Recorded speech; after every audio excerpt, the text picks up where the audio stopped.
Chapter 310. When Thales returned on horseback, heroic Spirit Palace was already prepared. The road north from the first gatehouse to the palace gate was swept and looked brand new. The personal guards and soldiers' armor were especially neat and tidy, and they stood in formation. This was probably the limit for the Northlanders who were used to being rough and violent. Perhaps the next time you come back, you won't bring bad news with you. With a heavy heart, the second prince carefully held Jenny's reins and spoke to Putray, whom he had not seen for a long time, with a straight face. I see. Putray's eyebrows twitched. He narrowed his eyes and revealed a strange expression. The young Rockney proposed to the Archduchess to strengthen the stability of Dragon Cloud City. This is actually bad news for you, Your Highness? Huh? The prince was stunned for a second because of this sentence. Then he understood something. He sucked in a breath. Thales slowly turned to Putray and put on his most unpleasant expression. He enunciated each word clearly. You just had to mention. But he was interrupted. Sorry. The thin man smiled profoundly and shrugged helplessly on the horse. Before you flare up, I swear I didn't mean anything else. Putray revealed a harmless smile. You know what that means? Thales widened his eyes. His lips moved a few times in the air, but in the end, no sound came out. The prince could only snort in dissatisfaction and turn his head around. Who could understand the gloominess of having his resentment forced back into his chest by a single sentence? The second prince resisted the urge to fire the former vice diplomat. He slanted his lips and said through gritted teeth, based on the current situation, anything that breaks the status quo can be a threat to us. For example, the Archduchess' sudden marriage and the interests involved behind it. That's what I mean. Of course. Putray still had that infuriating expression. He did not care that Lord Justin's face had darkened behind him. He flicked his pipe and looked at ease. You are a prince, after all. Whatever you say must be true, regardless of whether it is true or not. My God! Thales covered his face and sighed in pain. He gave up on the idea of explaining anything to this stubborn old man. Unbelievable. The prince stared listlessly at the slowly approaching palace gate. These words actually came from the mouth of a subject who did not care about his prince for more than 10 days. Putray snorted, but did not reply. Nicholas was already waiting in front of the palace gate with the Archduchess guards. But this time, when the Star Killer saw Thales, he did not put on a deadpan expression. Instead, he stared at him deeply, then gestured towards the direction of the stables with his chin, signaling him to continue. This was not common. The puzzled Thales got off the saddle in front of the stable. Good luck, Putray said calmly. After the welcoming ceremony, I will wait for you in your room. That's really comforting. The prince, who was already annoyed, waved his hand in dissatisfaction. Thales handed the reins to the coachman. Then, accompanied by Wuxia and Ralph, he walked towards Nicholas, who was standing at the entrance of the palace. The Archduchess and the Count are in the Hall of Heroes. Go and meet them. Nicholas waved his hand without changing his expression. I still have to welcome the vanguard of the diplomat group here. They are especially formal this time. Because the matter is especially serious. Thales snorted. What happened to the matter last time? You know, regarding the Archduchess? Be good and shut your mouth. Nicholas interrupted him stiffly. The vanguard of the city of faraway prayers is here. Thales turned his head. As expected, a group of cavaliers with different banners slowly rode out of the first gatehouse.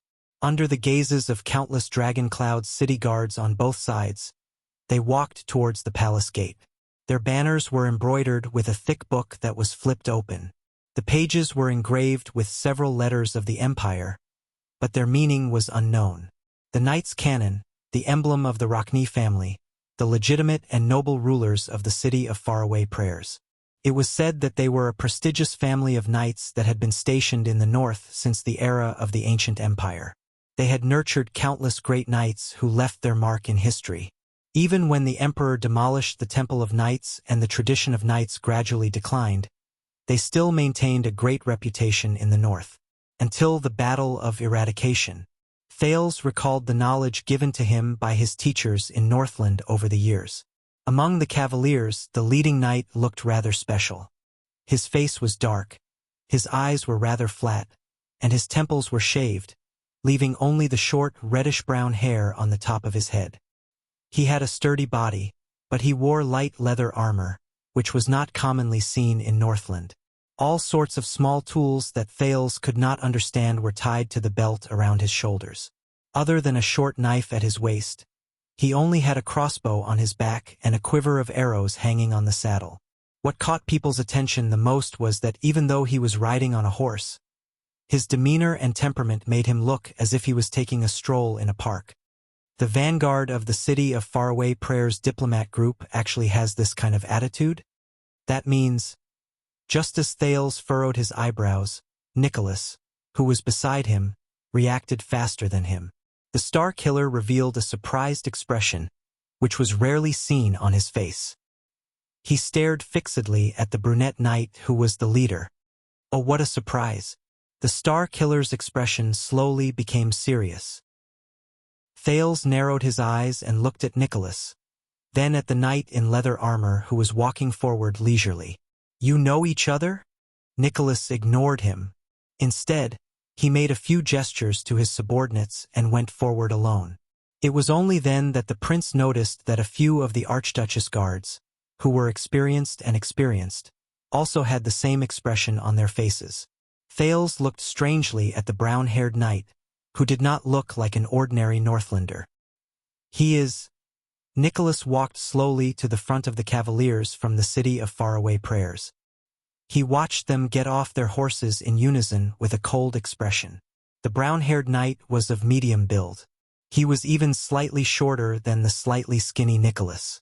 He held the belt by his waist and stared straight at the Star Killer in front of him without flinching. He flashed a malicious smile. Thales sighed. The sin of Hell's river gathered beside his ear and listened to their conversation. Nicholas and the knight stared at each other for a long time. Then he took a deep breath, pursed his lips, nodded slightly, and snorted coldly. How could it be you? His tone was cold and blunt. Thales' heart clenched. It looks like they don't have a good relationship? In the upcoming storm, the relationship between the City of Faraway Prayers and Dragon Cloud City will probably depend on the outcome of this diplomatic mission. And now, as he listened to Nicholas' unfriendly greeting, the brown-haired knight grinned and revealed an inexplicable roguish air. It was only then that Thales noticed that the knight's lips were extraordinarily wide. A special person. The prince said quietly and rejected Wuxia's suggestion for him to leave first. The brown-haired knight tilted his head, opened his mouth, and let out a voice that sounded like a gong. He said to Nicholas, "Have you heard a joke?" Nicholas furrowed his brows. There was a man who ran around doing business all year round. He was very worried that his wife in his hometown would be unfaithful to him. The brown-haired knight shook his head and chuckled. So he snuck home one night. Fortunately, aside from his wife who was sleeping soundly, the man did not find any traces of his adulterer. So, he was gratified and became in the mood to have fun with his wife. Nicholas' brows furrowed even tighter. The brown-haired knight snorted and raised his finger to point at the unhappy Nicholas. After that, his wife lit up the lamp and saw her husband's face clearly. She could not help but exclaim in surprise. The knight widened his eyes, and with an exaggerated expression, he repeated Nicholas' words. How could it be you? The entire place fell silent. In the next second, the brown-haired knight burst into laughter. He laughed so hard that he rocked back and forth. Ha ha ha ha. It was as if the joke was really funny. But Nicholas' expression did not change. The companions behind the knight had strange expressions on their faces. They averted their gazes, and someone coughed softly, as if deeply ashamed of their leader's joke. Thales could not help but frown as he listened to all of this from afar. What's going on? Only the brown-haired knight continued to look at Nicholas with a strange smile. He shrugged. Finally, after what felt like a few centuries, Nicholas relaxed his cold expression and let out a long sigh. It's the same as before. Nicholas lowered his head and snorted coldly. It's not funny at all. The brown-haired knight stopped smiling. His expression changed. Oh my God! The knight looked at the star killer with a disappointed expression. Your sense of humor is still as shitty as ever. Thales listened to their conversation curiously and began to doubt their relationship. That brown-haired knight, just who is? Nicholas stared at him quietly. How many years has it been? The star killer asked softly. The brown-haired knight's smile slowly disappeared. 18 years. He stroked his brown hair and snorted softly. Since I returned to the city of faraway prayers, we haven't seen each other for 18 years. The star killer nodded slowly, but the brown-haired knight's expression suddenly became lively again. I guess you still don't have a wife, right? And with your status, it's impossible for you to have an extravagant affair. The noble ladies probably don't like you either. The brown-haired knight looked at Nicholas in disdain and revealed a rather profound, naughty smile. Don't tell me that you still used your hands to settle these 18 years. This time, his companions behind him coughed unnaturally. Nicholas remained motionless as he stared at the brown-haired knight who uttered those indecent words. Then, the corners of his lips curled up, and he suppressed his laughter. Nicholas' laughter and the brown-haired knight's laughter gradually overlapped, as though they had laughed at each other countless times. Thales stared at the star killer's smile in puzzlement. Based on what he knew, aside from sneering and sneering, Nicholas, who could be said to have a dead face, rarely smiled. In the next second, Nicholas and the brown-haired knight swung their right hands almost at the same time. They struck each other. What? At the moment Thales narrowed his eyes, the two palms violently clasped together in the air, as though they had cooperated with each other thousands of times. Asterisk slap. Asterisk Nicholas held the other person's palm tightly, and a rare smile appeared at the corners of his lips. It's good to see you, big mouth. Ha ha ha ha. The brown-haired knight threw his head back and laughed, making his mouth even wider. Same to you, Spiky. Thales watched their actions in surprise. It seems like my previous guess was wrong. Their relationship is very good. After all, not everyone can mock and tease the famous star killer without any qualms. That brown-haired knight, who is he? This guy was sent as a member of the diplomat group from the city of faraway prayers. This means that Archduke Rockney is... Nicholas and the brown-haired knight let go of each other and walked towards the palace gate side by side.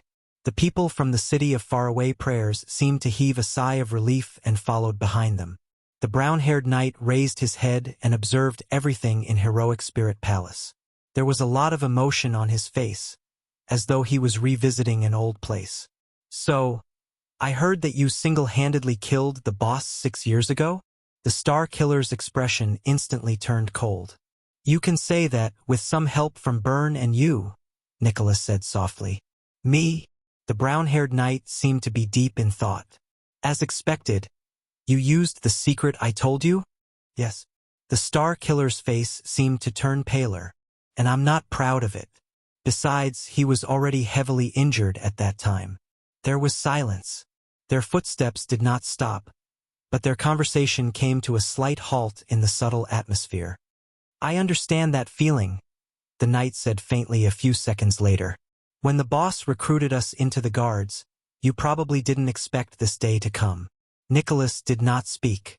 The brown-haired knight raised his head and looked at the cliff of the sky above Heroic Spirit Palace. His gaze focused on Rikuru's statue and he said with a sigh, It's hard to imagine that in the blink of an eye, we're almost 50. Guards. The boss. Thales moved slightly. He already had a guess about the knight's identity. Everyone will grow old, Nicholas said softly, seemingly with a profound meaning. Be it the king or the commoners. Speaking of this, for the past year my chest will hurt whenever it rains. The brown-haired knight seemed to be a chatterbox. Even though Nicholas was a man of few words, he still chattered endlessly. Do you have a similar problem? Nicholas shook his head. I guess it's because you stayed in the snow pit for too long when you were young. However, for some unknown reason, Thales did not feel that there was anything out of place when he saw Nicholas, who was usually quiet and had his arms crossed, walking together with the knight, who talked nonstop and moved in an exaggerated manner. They chatted casually about their daily lives. It was as if they had always been like this. A long time ago, a military doctor named Ramon told me before. The brown-haired knight rudely dug his ears as he said, "After we pass the age of 40, our physical strength will obviously decline. Our bodies will start to gradually age, and some of our illnesses will also show up." My God, I even laughed at him at that time. Nicholas sneered. But at the same time, our experience and skills will gradually increase and accumulate. Our emotions will gradually become stable, and we will get rid of impulsiveness and madness to make up for the deterioration of our bodies. So, compared to those young people in their 20s and 30s, we, who are 40 years old, have a balance in our experience and physical strength. This is the most powerful and terrifying stage of a veteran. The Star Killer shook his head. Don't belittle yourself just because you listen to some liars. No, no, no. That military doctor said that once we pass 50, the brown-haired knight disagreed. No matter how much we increase our skills and experience, we will never be able to make up for the defects in our physical strength and physique. Every time we get injured, it's a heavy blow that's difficult to recover from. The problems left behind when we were young will follow us like a curse. From the moment we wake up to the moment we lie down and close our eyes, it will never end. Nicholas snorted softly. They were getting closer to the palace gate. The knight's gaze swept across the Archduchess guards on both sides of the palace gate. Even though most of them are newbies, I see Gala and Lum. What about Byrne? Isn't he the one with the best official luck among us? Aside from you and Isaiah? Lord Merk, Administrator Merk? He knows Merk, and he also knows the veterans who were once White Blade Guards. Thales thought quietly. The knight's identity is already obvious. Byrne left, Nicholas said faintly. 6 years ago, he was injured too badly and could no longer work. The brown-haired knight moved his eyes slightly. His expression was amused. Is that so? Is it that serious? 6 years ago, Dragon Cloud City didn't just lose a king, the Star Killer said casually. Sometimes, mental wounds are harder to heal than physical ones. The brown-haired knight stopped in front of the palace gate. I have a feeling, Spiky. He looked at Nicholas with great interest. You're not quite the same as before. You don't seem so annoying anymore. And you're still as annoying as before, Nicholas retorted mercilessly. The knight laughed out loud. Only then can we live up to our reputation as the double disgraces of the White Blade Guards. Thales listened to their conversation with a frown. It's hard to imagine that someone can actually chat with Nicholas. While Thales was distracted, the brown-haired knight and Nicholas had already walked up to him without him noticing. So, this is our dear Prince of Constellation?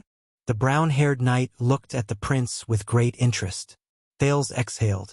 Hello, I am Thales Jadestar. The brown-haired knight lowered his head and sized up the prince carefully. However, the moment the brown-haired knight's light-colored eyes stared at Thales, the prince suddenly shuddered.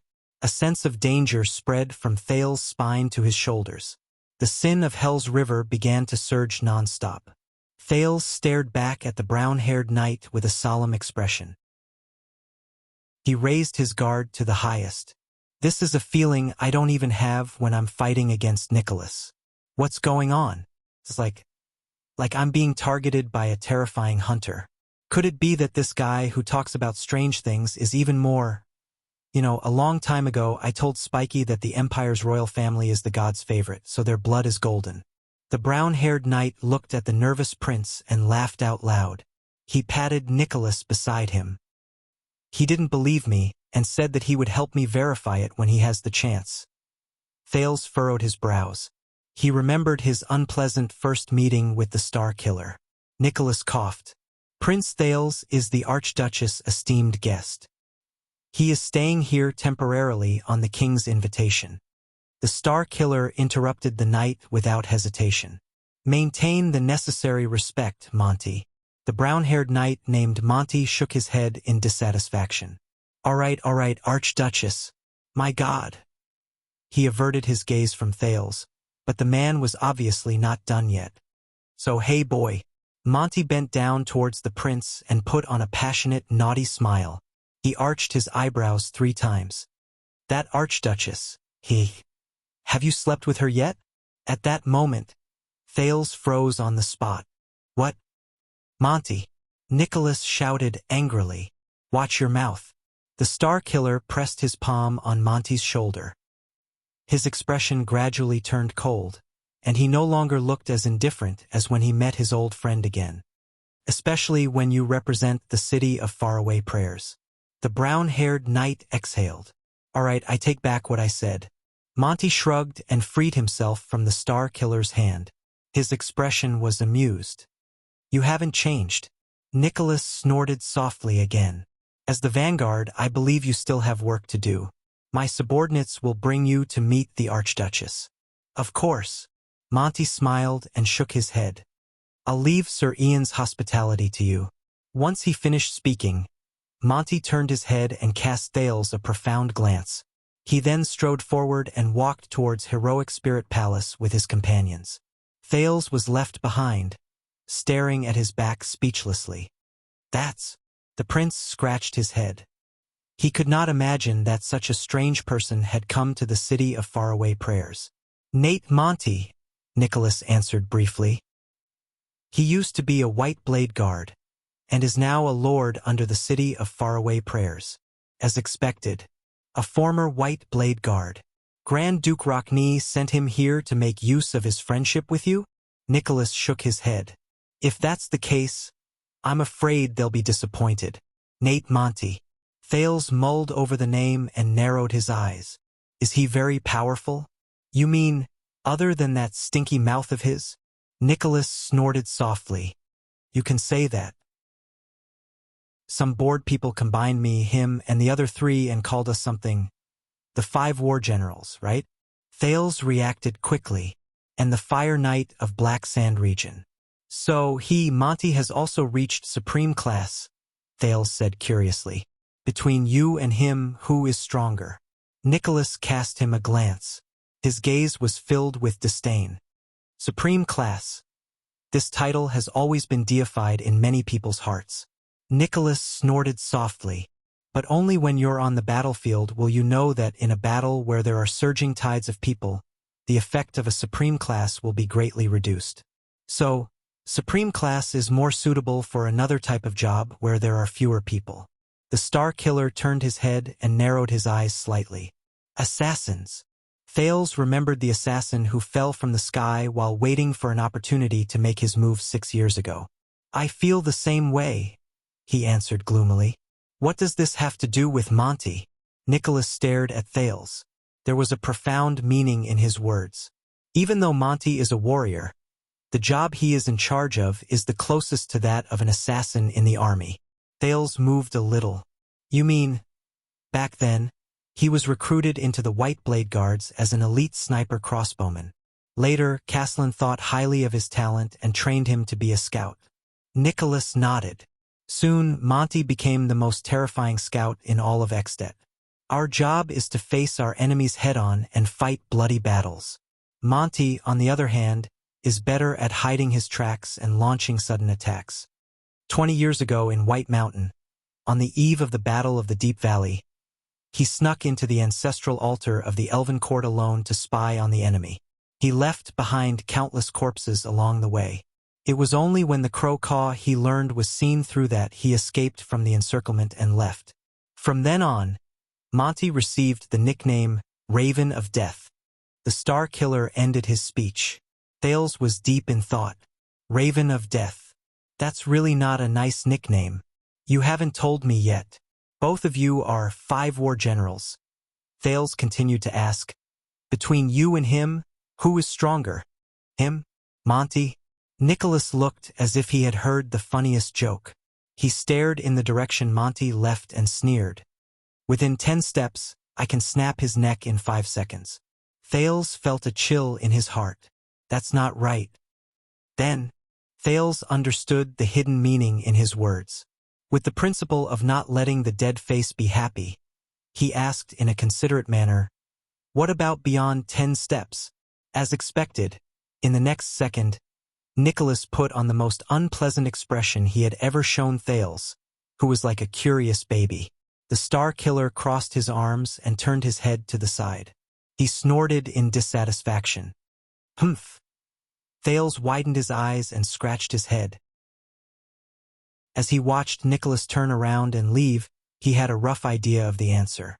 So, he sighed in resignation and walked towards the Hall of Heroes. At that time, Thales thought that Ned Monty was probably the strangest and most unique person he had seen that day. Then, an hour later, he and Saroma met their real guest in the Hall of Heroes. The heir of the Knights Cannon family, and the official envoy from the city of faraway prayers, Ian Rockney. Chapter 3:11. An hour later, the Prince of Constellation, who had just finished dressing up in the Blood Court, was walking along the corridor towards the Hall of Heroes, accompanied by Ralph and Wuxia. Thales took a deep breath and walked past a group of guards who were staring at him fiercely. He looked at the familiar layout and furnishings in Heroic Spirit Palace, and his heart was heavy. "Are you all right, Your Highness?" This was the slightly worried Wuxia. "I can't be better," Thales replied with a straight face. "Why do you ask?" "Because when we were outside just now, Lord Putray said that young Rockney is here to propose. If this bothers you." Wuxia abruptly stopped talking.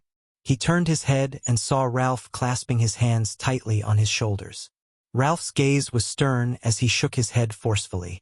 "That's because when we were outside just now, Lord Putray said that Rockney is here to propose. If this bothers you..." "See, this is the problem." Thales exhaled. "Everyone is thinking in the same direction. Even you." Wuxia and Ralph looked at each other. "But the real problem is..." Thales' mind raced and he subconsciously clenched his fists. "This is impossible." "Yes. Propose. What kind of joke is this?" Just as Wuxia and Ralph became more and more puzzled, the sound of footsteps and conversations came from behind the corner in front of them. "Oh, the pattern engraved on this beast's skull. Five-headed flail? I know. This is the personal emblem passed down from the smiling Nuvan to Big Hand Shalon Walton 600 years ago. At that time, Walton's symbol was not the cloud dragon spear. This was a slightly frivolous young man's voice. He seemed to be looking around as he walked. "Ah, this weapon must be the army crusher monster Nazir's black-striped greatsword from 300 years ago?" The Prince of Constellation stopped in his tracks. "That is," Wuxia said doubtfully. Soon they no longer had to wonder. "That is just an imitation." This was Nicholas' voice, but he sounded a little uneasy. "The real one was buried with Monster in the White Blade Guards cemetery." The frivolous man sighed. "Is that so? I have to say I am a little disappointed, but it's okay. Soon, I will see the long-awaited, famous Soul Slayer Pike." Thales narrowed his eyes. Nicholas and a group of Archduchess guards accompanied another group of strangers as they walked out from the corner. The moment he saw Thales, the Star Killer furrowed his eyebrows in a barely noticeable manner. "This is..." Nicholas coughed. Thales focused his gaze and looked at the eye-catching and unique young noble among the strangers. He had the emblem of the Knights Cannon embroidered on his shoulder. "Thank you, your lordship, but I know very well who I am dealing with." Among the diplomat group from the city of faraway prayers, the young man dressed in neat and simple clothes also turned his head around and looked at Thales with a spirited gaze. He was very young, in his early 20s at most. He had curly hair that went past his ears. Compared to the long-haired Archduke Thales had met before, his face appeared much gentler, and there was a strange smile in his eyes. So it was him, the man who claimed to propose to Selma? The young man's hidden smile turned into an obvious one. He took a resolute step forward and extended his palm under his outer robe. "Nice to meet you, Prince Thales. I have heard a lot about you." As soon as he said this, the people in the diplomat group from the city of faraway prayers turned their gazes to the prince in front of them. Their gazes contained all sorts of emotions. Thales chuckled in his heart. "So I have a reputation to speak of as well." "Thank you." Thales suppressed the worries in his heart and shook the young man's palm with a smile. Then you must be Archduke Rockney's son. The young man's palm was very strong. There were thin calluses on his perlicue and 4 fingers that Thales could not be more familiar with. He was a well-trained, noble warrior, perhaps just like his father. But, Ian Rockney, I am the Viscount of Dual Wind City under the City of Faraway Prayers. I have specially come to Dragon Cloud City as an envoy. The young man named Ian interrupted him with a smile and introduced himself. My father once said that there were many things that left a deep impression on him during his trip to Dragon Cloud City 6 years ago. One of them was none other than that young and witty prince. Thales thought of something. Aside from the pleasantries, he caught the main point, the Viscount of Dual Wind City. Ian Rockney. He has his own title and fiefdom, even though he is so young. Even though he is already the heir to the Archduke of the City of Faraway Prayers. This more or less means something. Thales let go of the young man's hand. Please thank your father for me. Thales suppressed the strange feeling in his heart and said without batting an eyelid. I also have a deep impression of Archduke Rockney, especially his fearlessness and fortitude. After hearing this, Ian's expression suddenly became very strange. He sucked in a breath and stared at Thales from the corner of his eye. He had the ghost of a smile on his face. Thales narrowed his eyes. Finally, the young Rockney laughed out loud. He shook his head with an amused expression and opened his mouth to say something. This sentence was spoken very quickly, and his enunciation was sharp and piercing. Thales could not understand it at all. But, forgive me? Thales said doubtfully. I didn't hear what you said clearly. Oh, sorry. Ian seemed to have just come to his senses. He spread his hands with an apologetic look on his face. No, please forgive me. I inherited my accent from my mother, so sometimes I am not used to speaking with a Northland accent. Thales felt a chill in his heart. Not used to a Northland accent. But, Ian laughed.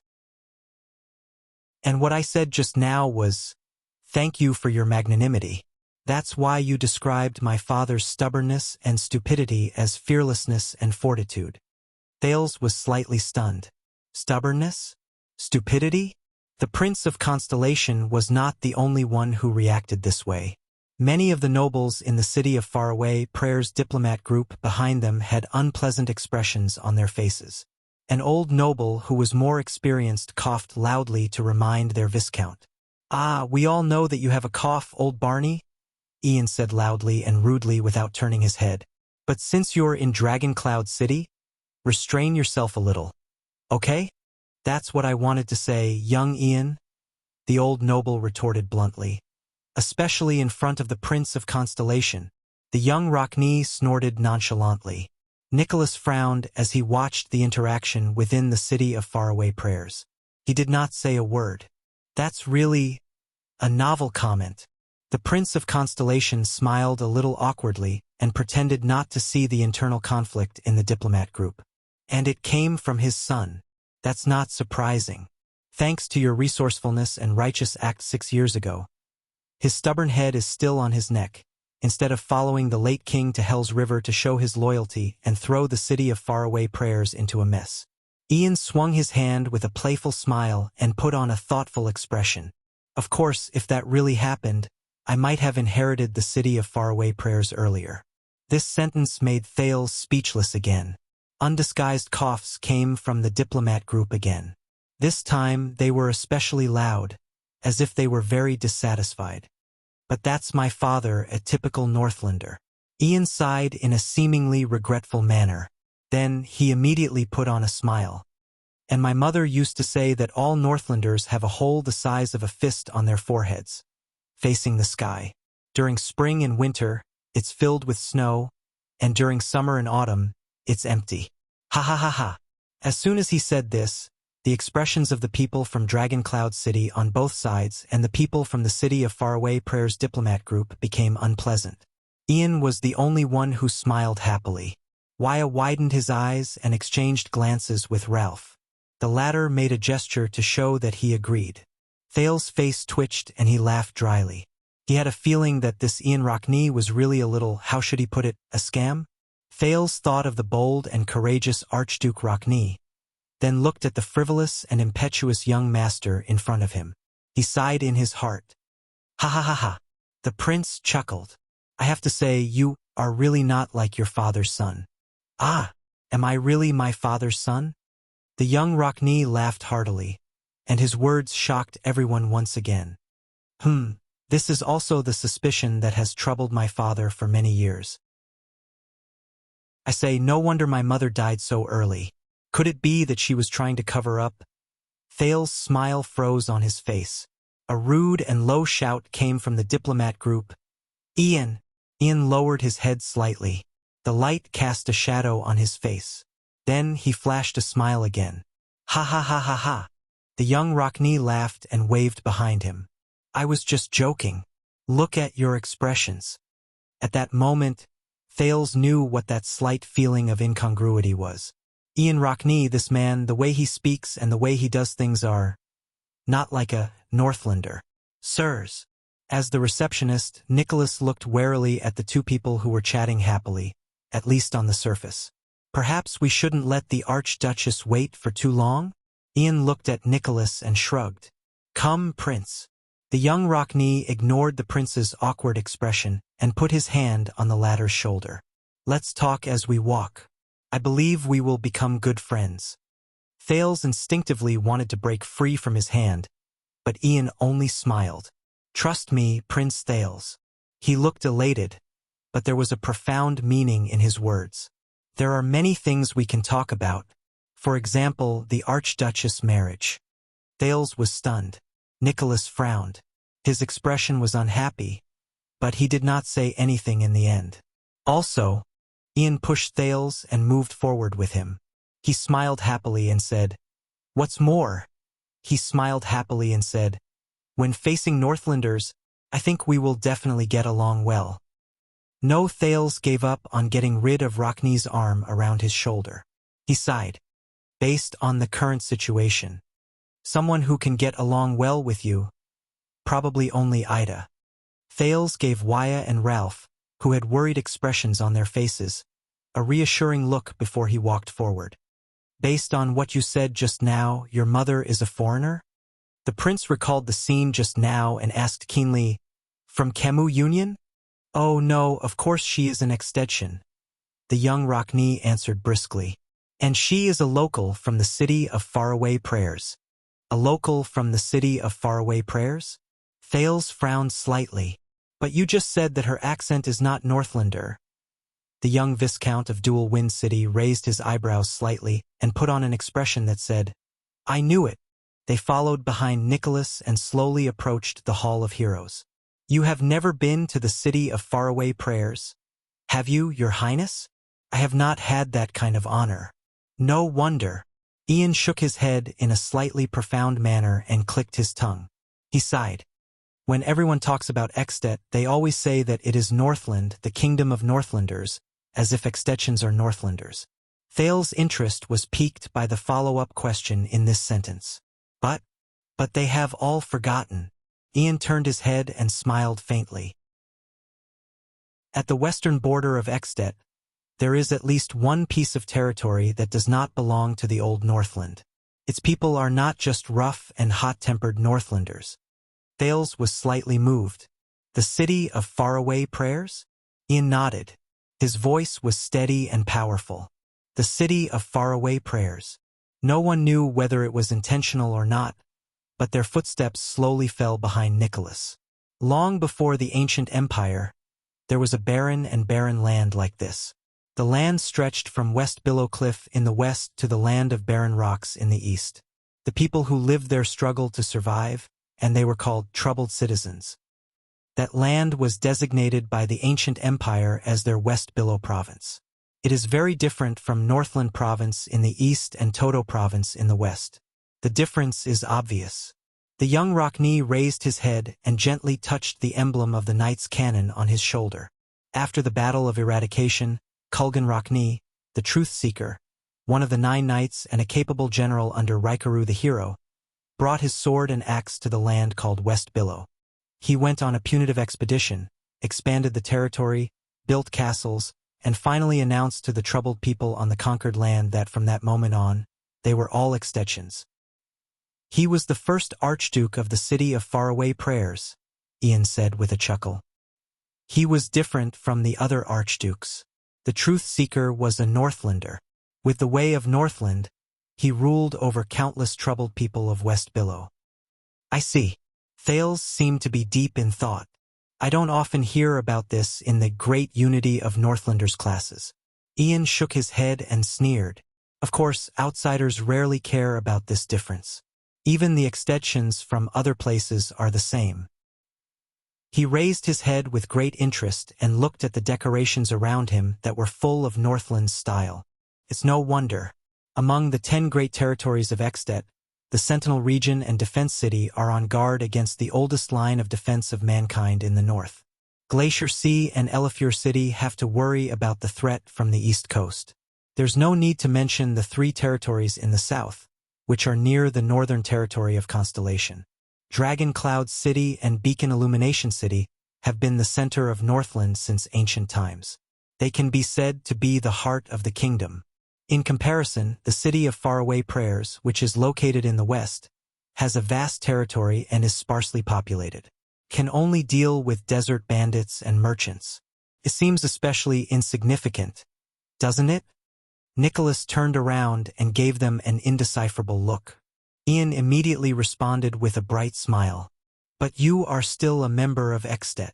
Thales shrugged. You even had a common elected king. Ian snorted softly. 300 years ago, if the Night Wing King had not dealt a heavy blow to the eastern part of the kingdom, he said with a sigh, the common elected throne would never have fallen into the hands of the Rockne family. They would not have been able to wait for King Lessa Rockne's coronation in the City of Faraway Prayers. You can tell a lot from the name. City of Faraway Prayers. Praying, far away.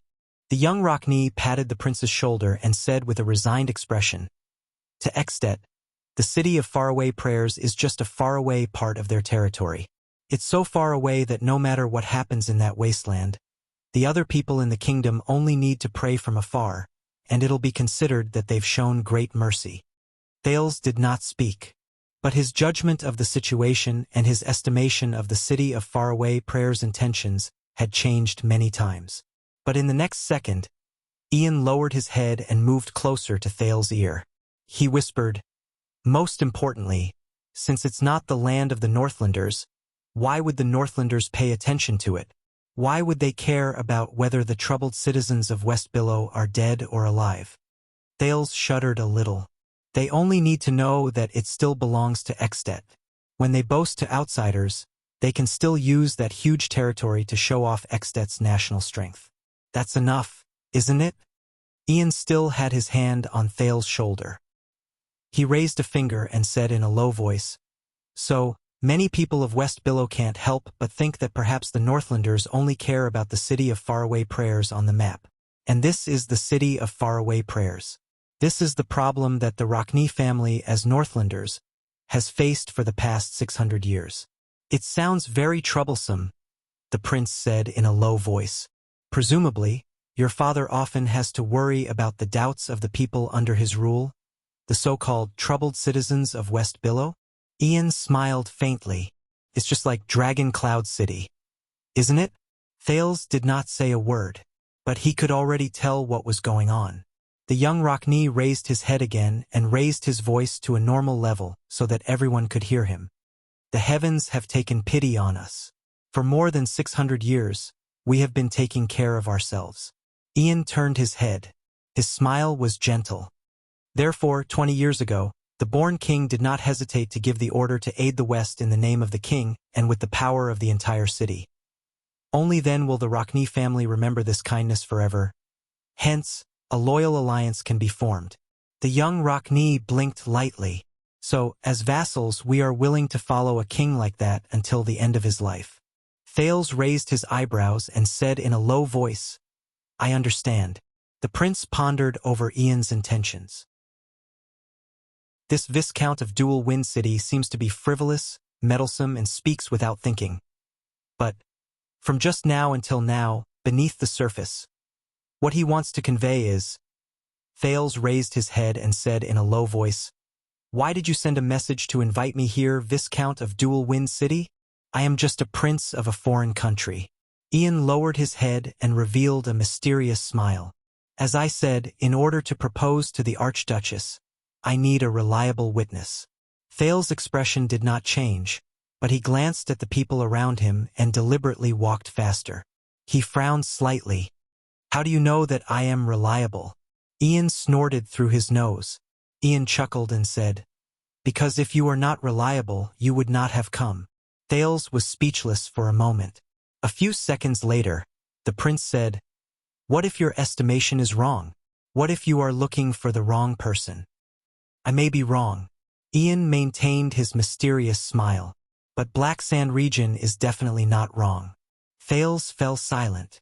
"Are you serious about proposing to the Archduchess?" The young Rockney shrugged. "Of course. Otherwise, if the Archduchess marries someone else, what will happen to us?" Thales frowned. "Us?" Ian snorted softly and looked at him meaningfully.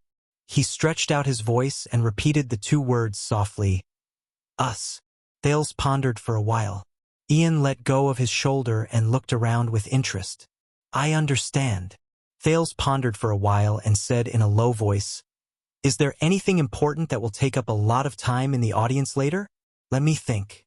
The young Rockney scratched his forehead. "Other than the hypocritical greetings to each other, there will also be a personal letter from my father written in the style of an ancient knight, and a crying plea for Dragon Cloud City to be merciful and send troops to save us, who are in a terrible predicament. In the end, I will grit my teeth and criticize the king's crimes, and invite Dragon Cloud City to join the camp of justice. That's all." Thales nodded and resisted the urge to ridicule him, then hurry up and end it. "Tonight, I will invite the Archduchess and you to the dining room for a small gathering to discuss the truly important matters. Just the three of us and perhaps Regent Leespan if he insists as always." At that moment, Ian's eyes lit up. "I look forward to it." The young Rockney curled up the corners of his lips. "I promise it will end as soon as possible." In the next second, they finally arrived at the door of the Hall of Heroes. The members of the diplomat group tacitly stopped in their tracks, tidied up their clothes, and looked at Ian sternly. Their gazes made Thales feel rather uncomfortable. Ian could only exhale and flick the emblem of the knight's cannon on his shoulder. "Are you ready?" Nicholas narrowed his eyes and observed the group. Then he waved his hand. Amidst the heavy rumbling, the two guards pushed the door open steadily. Rows of Archduchess personal guards and the Archduchess throne at the end of the hall were revealed. Behind the throne was the ferocious, pitch-black Soul Slayer Pike. Everyone in the hall turned their gazes to the entrance of the hall and looked at the guests from the city of faraway prayers. Ian narrowed his eyes and looked at the ancient hall that represented Dragon Cloud City.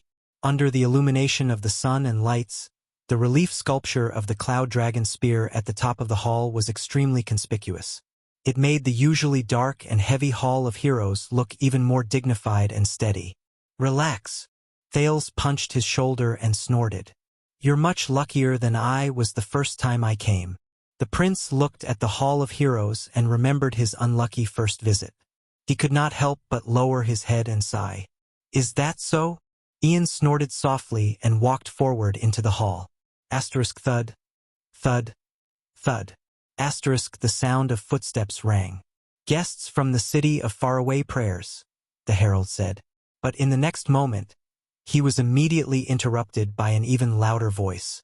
"Honorable Archduchess Saroma Walton."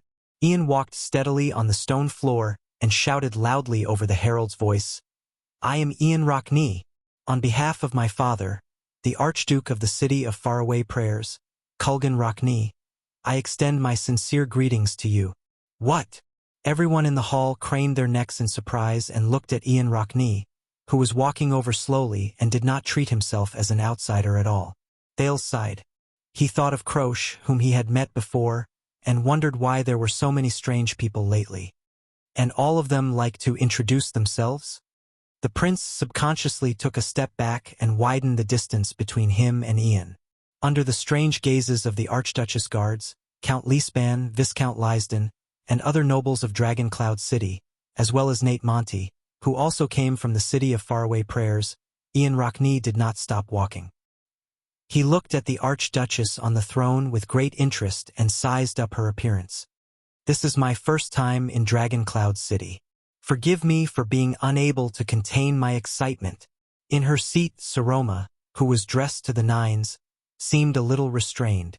She pursed her lips and tensed up. Thales subconsciously clenched his fists. The Archduchess took a deep breath and nodded at Count Leespan, who was sitting beside her. She then cleared her throat and said, "Thank you for the concern of the city of faraway prayers." However, once again, Ian Rockney from the city of faraway prayers exceeded everyone's expectations. Under the astonished gazes of everyone present, Ian Rockney laughed and interrupted Saroma without hesitation. "On behalf of the city of faraway prayers, I sincerely request Dragon Cloud City to send troops decisively and join our war against the Alliance of Freedom to protect your grandfather and father's reputation. Also, we really hate that common elected king who doesn't act according to the rules. I believe that all of you feel the same." The young Rockney raised his hands and did not stop talking. The words that came out of his mouth flowed down like an endless river. "So, I also sincerely invite you, Archduchess Saroma Walton, to sign on the joint notice that will be pasted all over the country to condemn the king's atrocities." While he spoke without pause, the indifferent Ian did not forget to take out a slightly deformed letter from his bosom. He blew on the obviously damaged seal and handed it to the Star Killer, who stared at him in puzzlement. "All the details are written in my father's letter, but I sincerely suggest that all of you remove all the adjectives in it and read it again. It will be much smoother." Ian exhaled, as if he was happy that he had said such a long string of words. A few seconds later, he flashed a bright smile. "Then I guess our audience this time is over?" His voice faded away. The entire Hall of Heroes was silent. Not a single sound could be heard. For a few seconds. "Over? What does he mean?" No one seemed to be able to react. Thales also stared at Ian, who stood in the hall, dumbfounded. Very soon, sighs rose and fell in unison from the city of faraway prayers diplomat group behind Ian. Thales even heard the exasperated voice of the old noble from the city of faraway prayers suppressing himself. "I knew it would be like this." Saroma recovered from her shock. She seemed to be at a loss. She looked at Leespan, who was frowning more and more, as if asking for help. Then she looked at Thales, who was holding his forehead. I think, just now." Ian raised his index finger and once again snatched the right to speak in the hall. His happy tone made everyone in the hall speechless again. "Prince Thales from Constellation invited me to enjoy the Constellatiate delicacies he brought. To be honest, I can't wait anymore. So why don't we stop here?" At that moment, everyone's gazes turned to stare at Thales. Under everyone's gaze, the Prince of Constellation scratched his forehead in pain. He could only show an ugly and awkward smile with his twitching face. "Ian Rockney. This guy. I promise that it will end as soon as possible." "This guy?" Ian maintained the smile on his face and bowed deeply. "Thank you again for your warm hospitality, Honorable Lady Saroma." Once he finished speaking, he turned around without hesitation. He strode out of the Hall of Heroes. On the way, he did not forget to give Thales a thumbs up, revealing his neat white teeth. Asterisk thud, thud, thud. Asterisk Ian's footsteps gradually faded away, just like how he came, until he could no longer be heard. He left behind a hall full of well-dressed nobles and guards in the city who looked around in astonishment. In the silence of the crowd, who did not know how to react, a clear cough rose. "This is really..." Regent Lispan's expression became very unpleasant. He said vaguely, "What a surprise. About that, all of you know." Nate Monty, the Raven of Death, who had met Thales once before, stood at the lower end of the hall. He seemed to be a little embarrassed as he pouted. He spread his hands and chuckled at the people in the hall. "This is why His Grace sent me as the diplomat group's vanguard. The Star Killer held the letter Ian shoved into his hands and stared at Monty with an unpleasant expression. I see. Monty, so this is what you meant when you asked me to properly entertain Sir Ian. Also, let me introduce you, everyone. The person you saw just now is Ian Rockne, the Archduke's son and the Viscount of Dual Wind City. Monty laughed and pointed in the direction where Ian left, as if he was trying to dispel his mockery. The nobles gave him a nickname. Monty shook his head. He looked like he wanted to laugh. Ian the Nuisance. The hall became quiet again. It was so quiet that Thales wanted to sneak away. Amidst the awkward atmosphere, a voice suddenly called out to him. Sorry to disturb you again. Everyone turned their heads in unison. Beside the door, Ian Rockne's face reappeared. He still had a smile on his face as he spoke to the people in the hall, who had very interesting expressions on their faces. Excuse me, where's my room?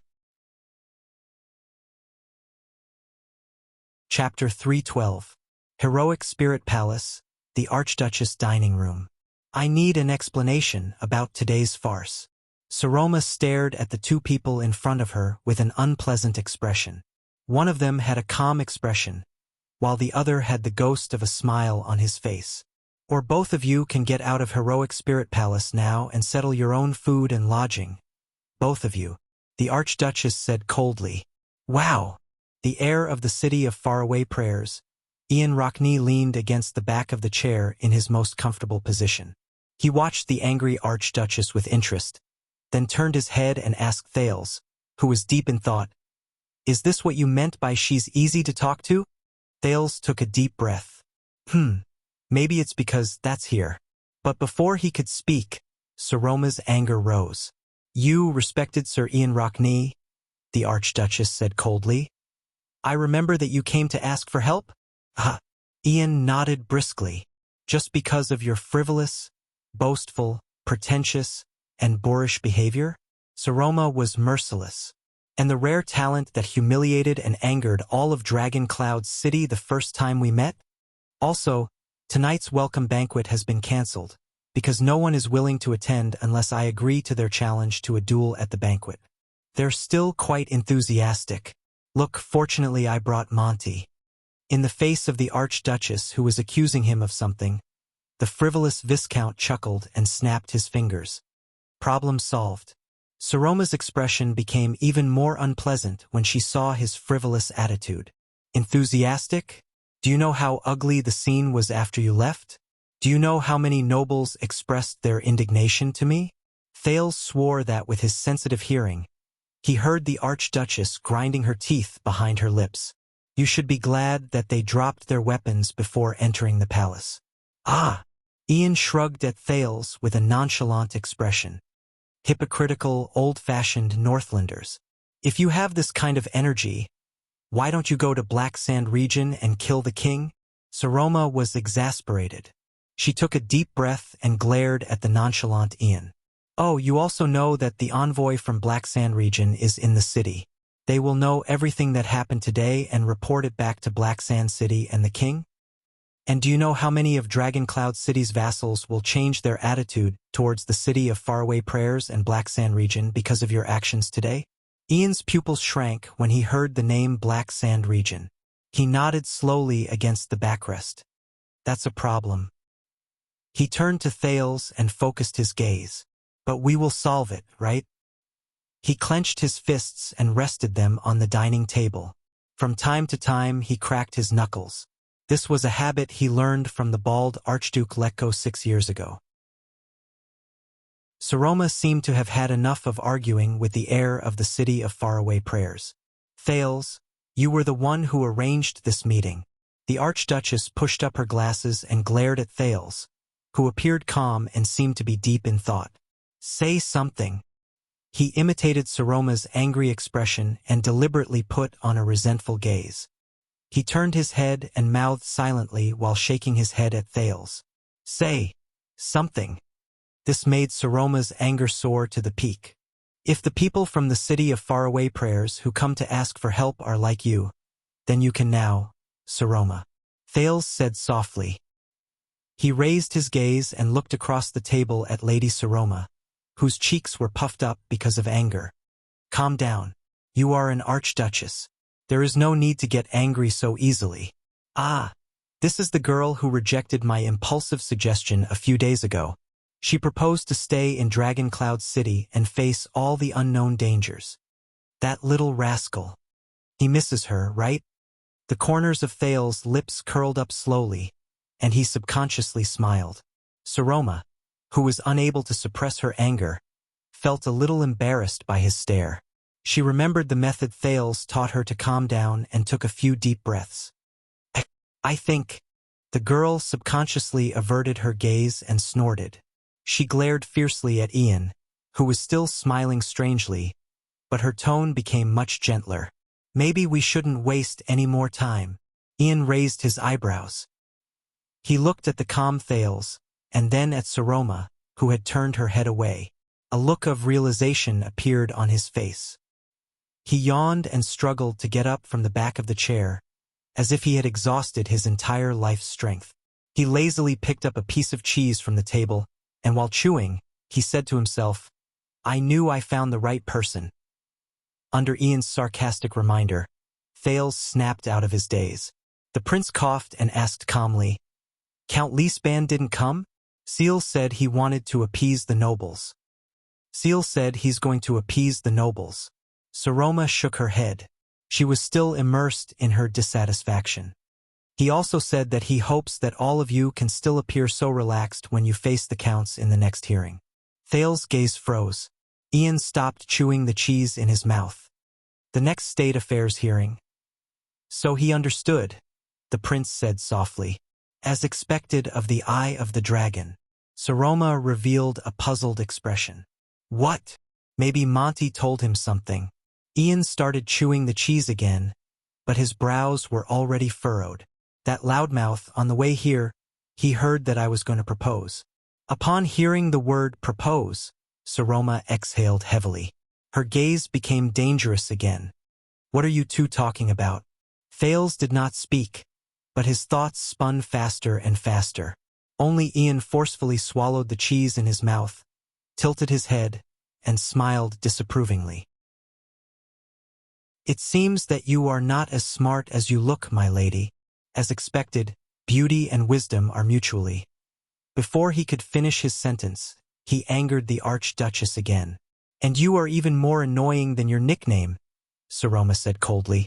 Ian was slightly stunned at first, then he smiled and shrugged shamelessly. It is my honor. Thales sighed, determined not to remain silent anymore. Saroma. The prince sat upright and still, looking at the two of them seriously. This is Ian Rockney, representing the city of faraway prayers. Following his gaze, Saroma and Ian exchanged glances. One of them was vigilant, and the other did not think much of it. And he is here to propose to you, Thales said flatly. Saroma did not move, but in the next second, the Archduchess sneered. Is that so? Thank you for your introduction. Saroma stared at Thales with an unfriendly gaze. The accusation and anger in her eyes were practically overflowing. She sized up Ian with a gaze that did not hide the disgust in her eyes. She said sarcastically, At least he is about the same age, right? Thales did not speak. The one who answered was Ian. See, she still doesn't understand. The heir of the city of faraway prayers did not even look at the cold-faced Archduchess. He smiled contemptuously, shrugged, and said to Thales, My mother used to say that if a woman was in charge, she would— I don't know what your mother said, Ian. Thales turned his head abruptly and interrupted him coldly. Ian froze for a moment. His raised finger stopped in midair. To be honest, I don't care either. The Prince of Constellation's expression was solemn. But if you still want to complete your mission this time, then show some respect. She is the Archduchess of Dragon Cloud City, and the key to this game. He watched as Ian's playful gaze slowly faded away, and he said in a deep voice, She is also my friend. Ian was stunned. And you, Saroma? Thales stared into the Archduchess' eyes seriously.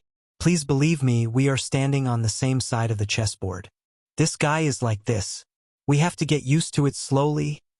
Saroma snorted softly, as if she was still angry at Ian. But she did not speak again.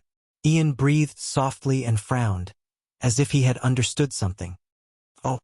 The next moment, Ian leaned back and moved closer to Thales's ear.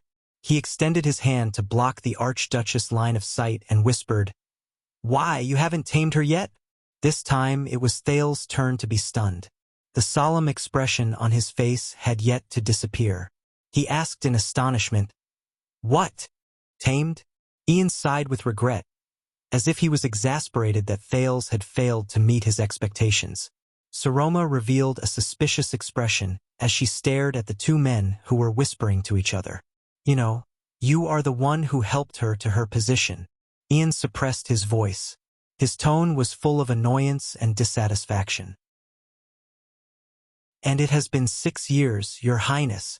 Even a princess of a country doesn't need to wait for so long, right?"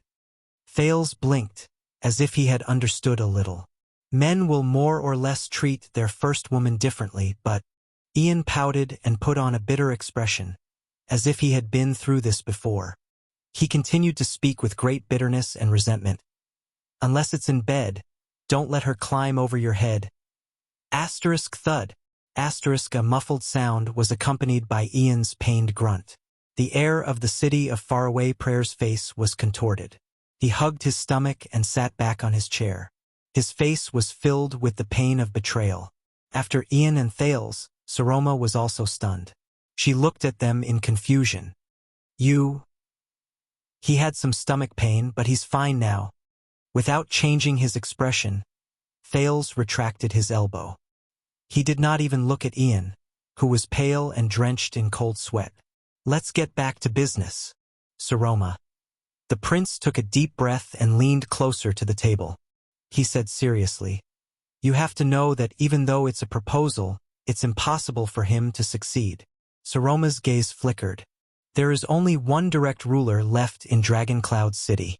In a situation where there is no external force or pressure, it is impossible for you to marry an outsider with considerable power. Thales exerted a little force in his palm and shook off the suggestion Nuven gave him in his mind. Internally or externally, logically or emotionally, it is impossible for you to form a marriage alliance with an outsider who has considerable power. For the vassals of Dragon Cloud City, this is tantamount to attracting a terrifying foreign enemy out of nowhere and taking away power from them. For the Archdukes of Extet, this means that the next heir of Dragon Cloud City and the City of Faraway Prayers is likely to merge the two into one. This is tantamount to an imbalance in the balance of power in the 10 territories. Thales looked at the Archduchess sincerely, and the City of Faraway Prayers is not strong enough to ignore or even suppress these objections. Whether it is the vassals, the archdukes, or even the king, none of them will allow you to marry. As she listened to the prince's words, Saroma's mind wandered for a moment. So, an outsider's proposal. Saroma stared at Thales. Saroma fixed her gaze on Thales. "They won't allow it, will they? Will they?" Thales felt very uncomfortable under her stare, so he quickly averted his gaze. "So, he sent word that he came here to propose to me." To Ian, who was stroking his stomach with a displeased expression, snorted coldly. "Of course, it is to lure out the Prince of Constellation, who rarely shows himself, but plays an important role in Dragon Cloud City's politics. If you want to win over the Archduchess, you have to start with Thales Jadestar." "Huh?" Thales froze for a moment. The Archduchess blushed, which was a rare sight. Once he understood, Thales' expression immediately darkened. "Is this how the rumors are spreading outside? At least that's what Black Sand region does, isn't it?" Ian sighed and said in a joking manner, "What did the king give you in order to win you over? 20 virgins?" Thales automatically ignored Ian's joking tone. His nerves tensed up in an instant. What did he give me? It was as if King Chapman's victory was within his grasp, and he had him firmly in his palm appeared before his eyes again. Thales resisted the urge to look at Saroma. "Damn it, I can't let my guard down against this seemingly frivolous young master." "Why?" the second prince asked in return without batting an eyelid. Are you going to be generous and say, "I'll give you double"? Ian flashed an indecipherable smile. "I'd be happy to." Ian shook his head with his usual expression before he slowly added the last sentence. "I'll be happy to." He then added slowly, "if they give you a slap." The Prince of Constellation responded with a cold snort in annoyance. But when he thought of Lampard's words, his heart turned cold. "Although it's not a slap, but it's almost there." Saroma sighed softly. "Let's get back to the main topic. So, the marriage proposal is just an excuse?" "It's not just an excuse. It can also explain a lot of things." The smiling Ian had an understanding look on his face. He clicked his tongue at Thales and moved his hands in an exaggerated manner. "Look, the moment we mention the Archduchess marriage, with a bang, a living Prince Thales appears." Thales rubbed his forehead and exhaled in pain. "How old are you this year, Ian?" 19.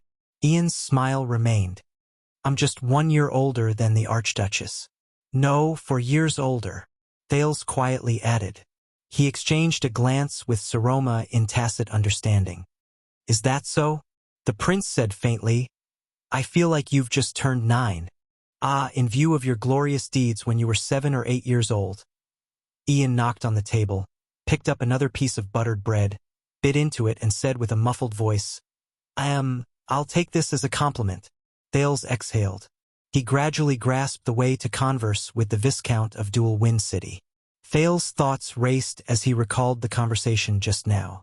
From the moment he saw Saroma, Ian deliberately showed disdain for the Archduchess, but unknowingly asked about the Archduchess' relationship with the vassals of Dragoncloud City, and probed about her control over the territory. He deliberately made the situation go out of control, but in truth, he looked at Thales many times. Perhaps he was observing when Thales would speak up to mediate, and from there, observe his influence on the Archduchess. He also indirectly probed about his actual relationship with the Archduchess. Twice. Both times, he tested Black Sand Region's attitude towards Thales, and Thales' attitude towards Black Sand Region. Thales secretly raised his guard in his heart. Ian Rockney, a seemingly frivolous, unruly, flamboyant, and presumptuous noble young master. But in truth, he hid the sharpest blade in his seemingly joking words. "This nuisance.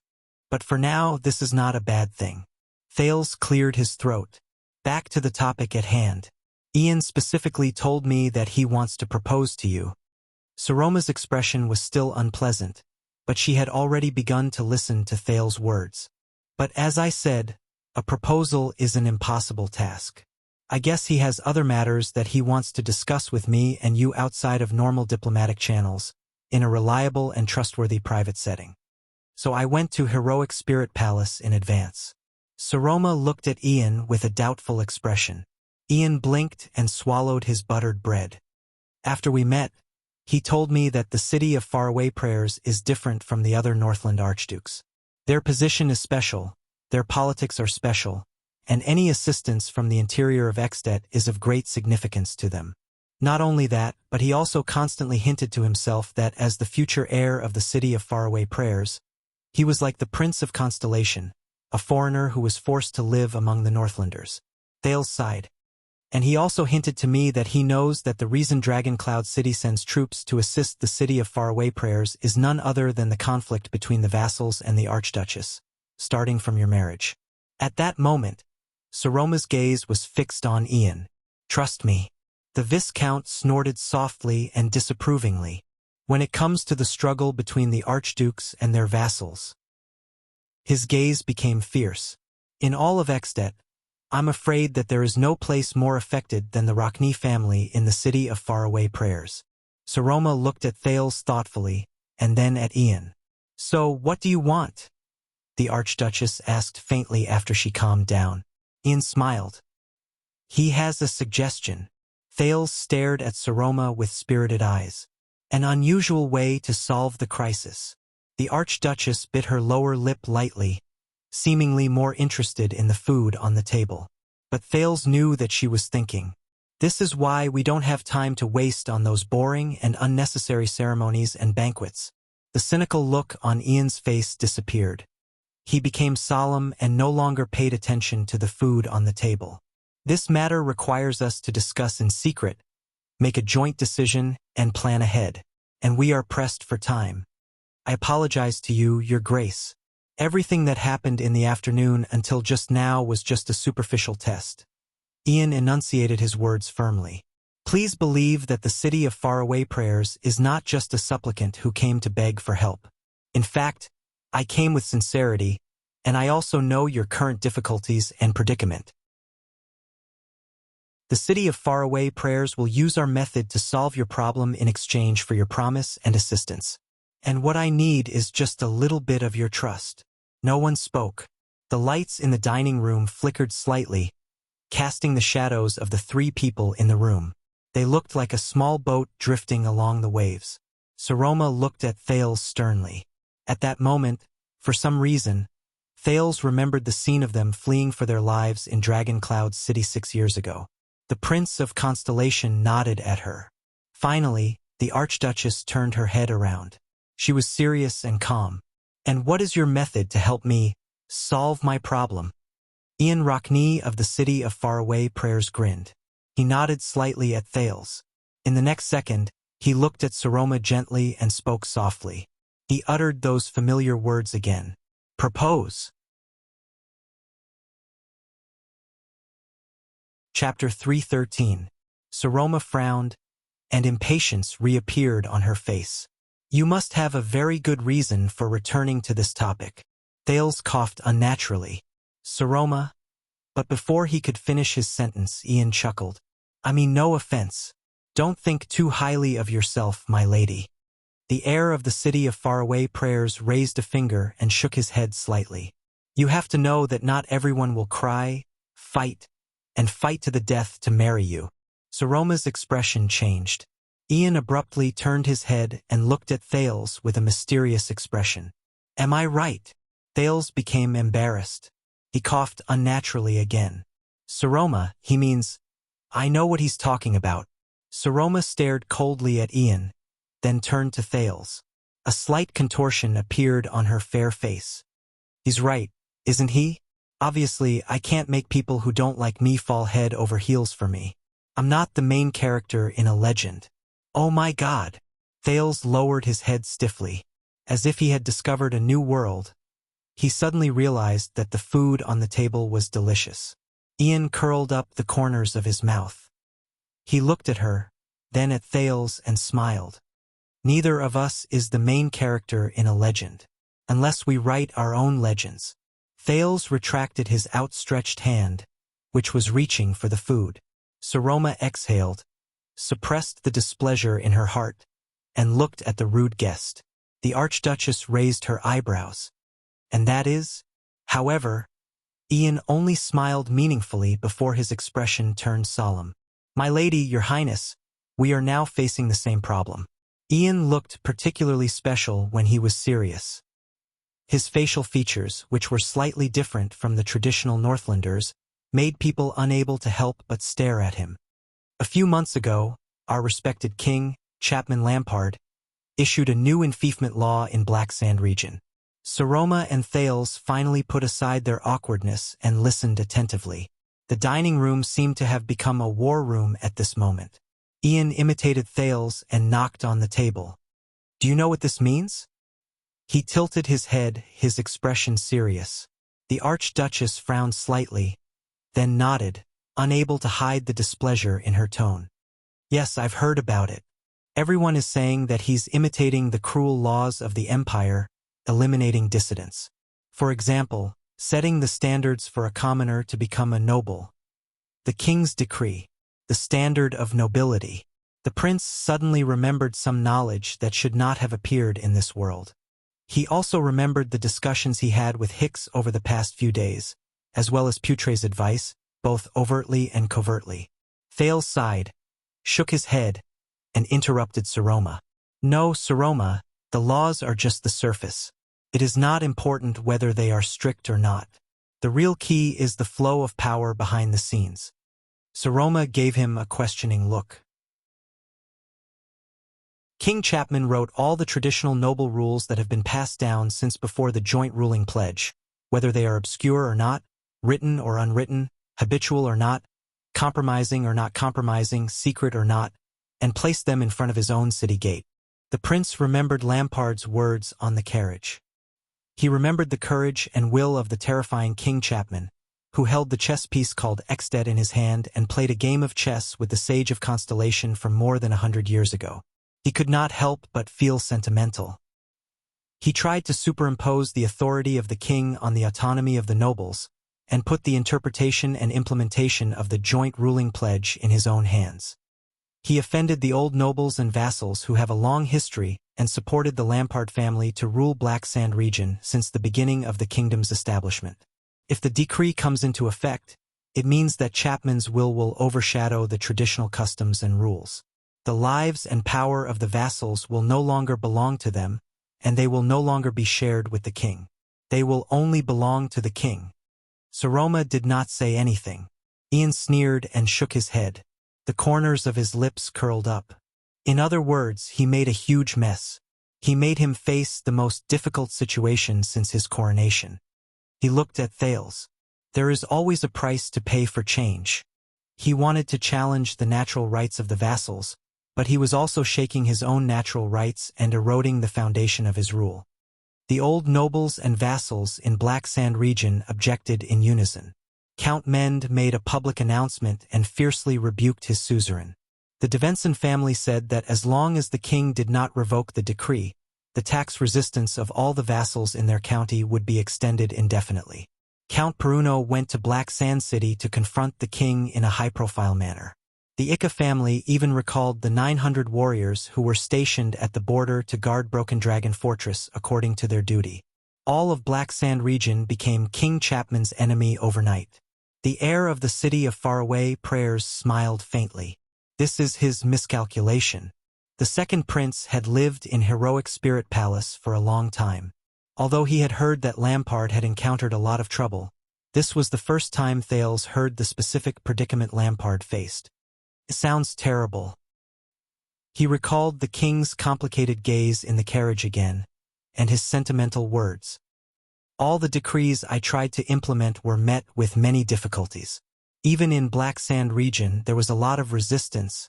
My vassals' accumulated resentment is boiling, and they are ready to make trouble. Thales thought of something. He was about to speak, but the Archduchess spoke first. How strange.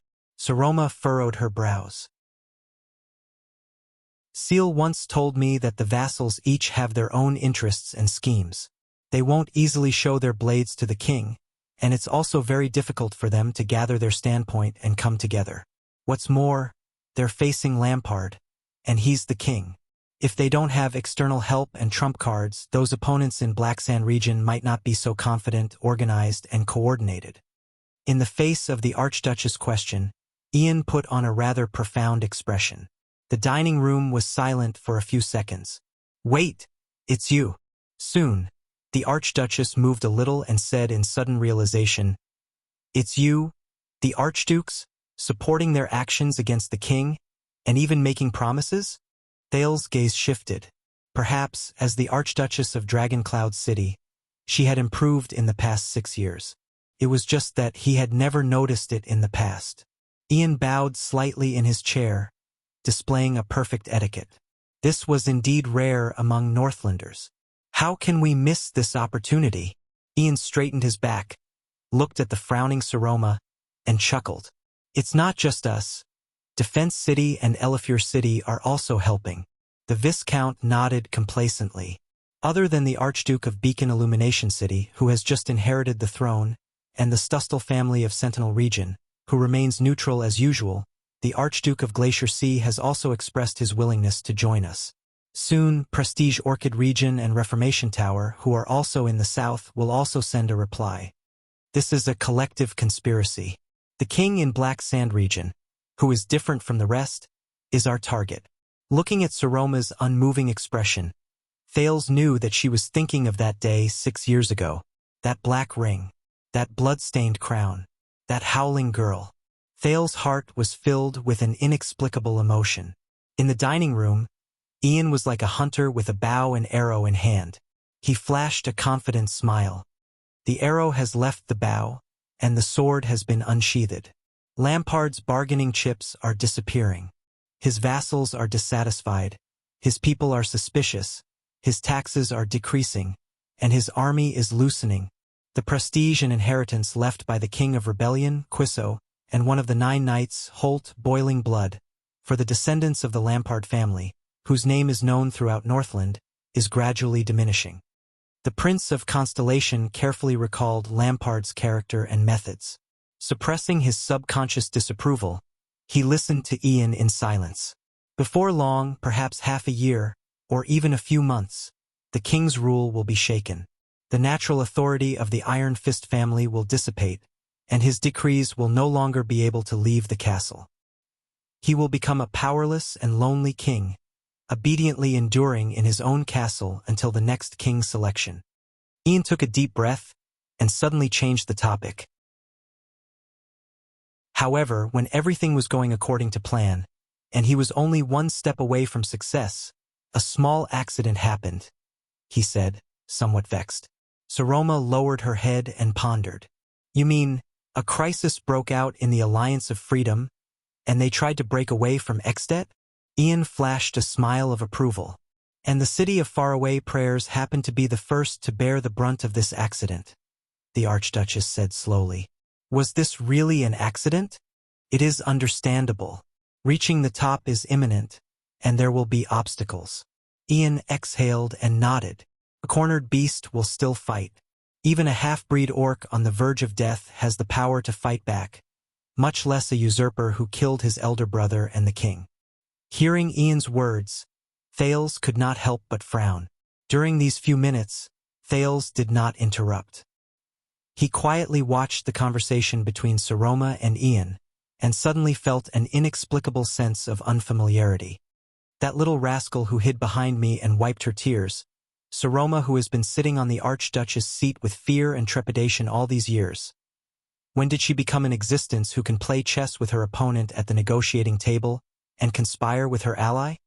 Sentimental, gratified, disappointed, frustrated, complicated thoughts formed by countless emotions surged into his heart. Why didn't I realize it in the past 6 years? Why now, when I'm about to? But Thales immediately clenched his fists. No, this is not enough. Her opponent, her ally, this is far from enough. It is precisely because of the archdukes led by the city of Faraway Prayers and their external support and guarantee that the old nobles in Black Sand region can rebel against the king without hesitation. Ian sighed. But we cannot turn a blind eye to the Alliance of Freedom. To be honest, based on the information I recently received, the situation in the Alliance is already irreversible. A peaceful solution is impossible.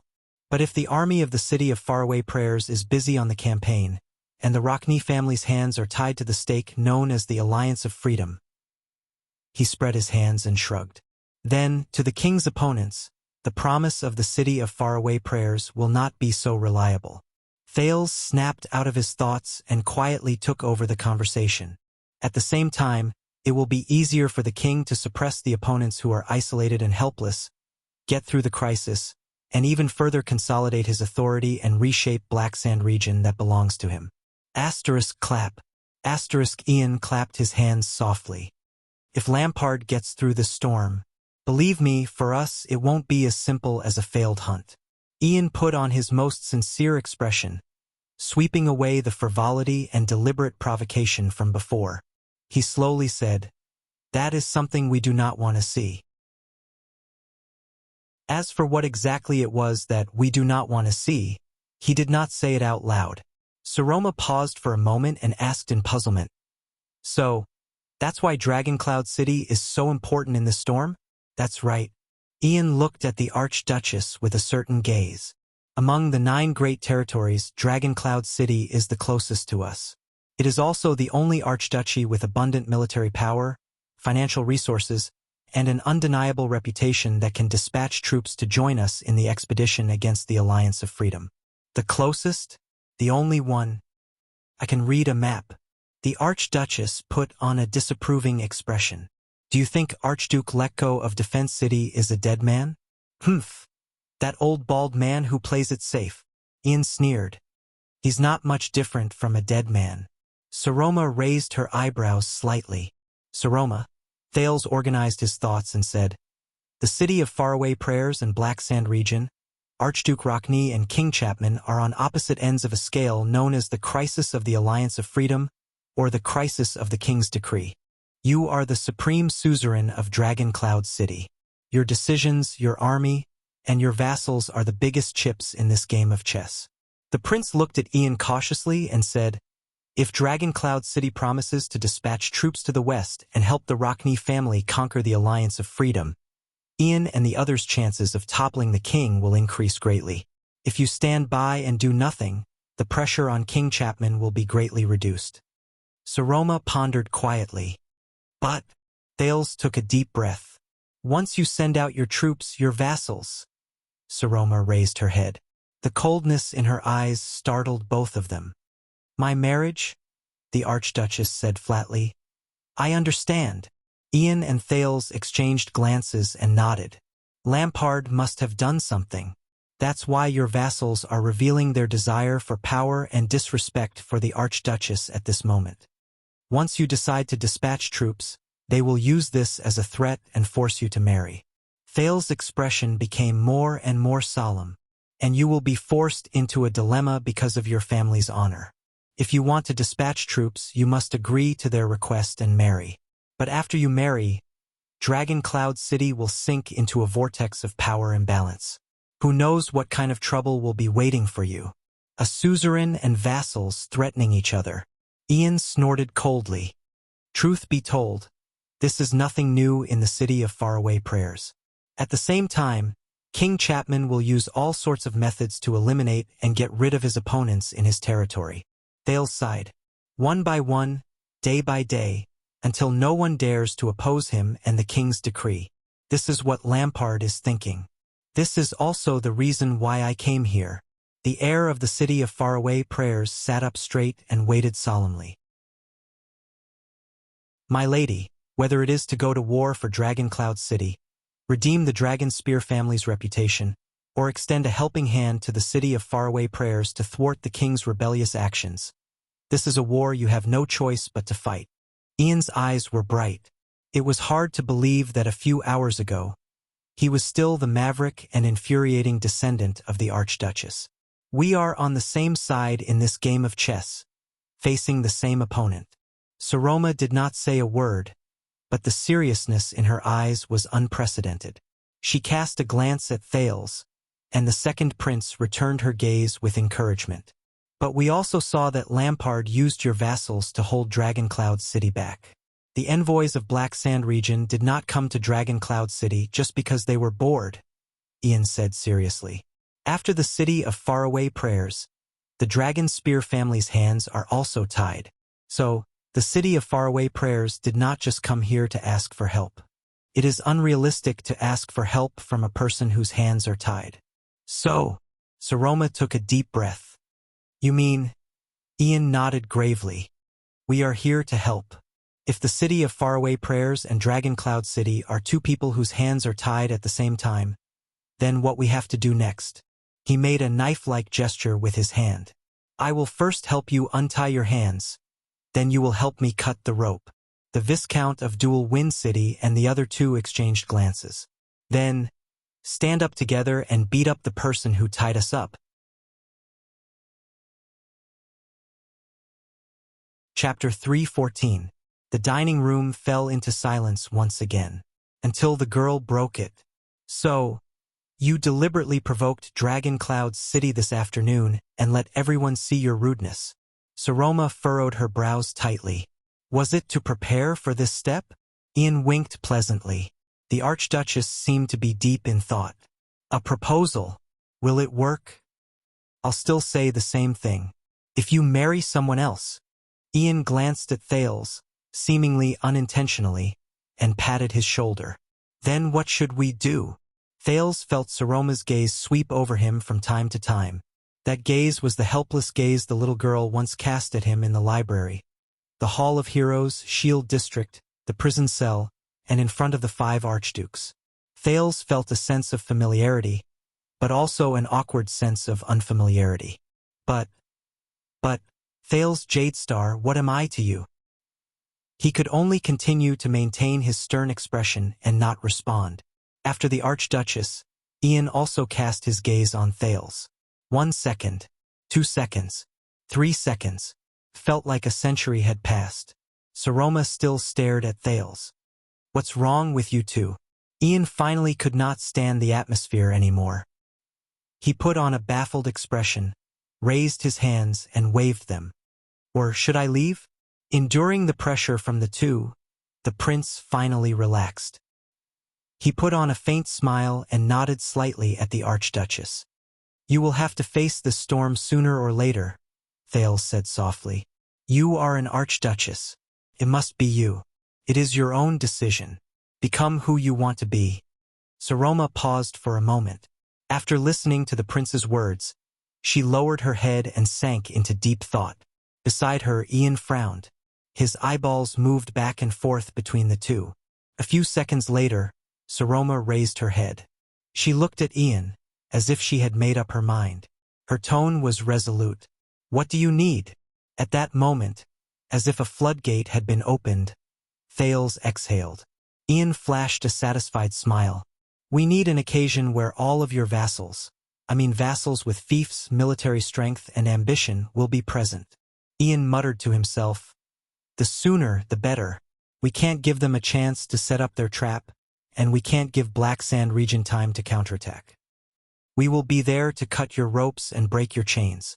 You too. Saroma only pondered for a few seconds before she quickly spoke. There's still half a month before the hearing. Her reply was straightforward, but I'll discuss it with Charles. It should be pushed to a few days later. Under normal circumstances, the earls would send their administrators to attend, but I can send a letter to invite them to discuss the matter of dispatching troops. This was the first time Thales saw Saroma's swift and decisive side. He was quite surprised. So, Ian's eyes shone with a strange light. He tilted his head slightly.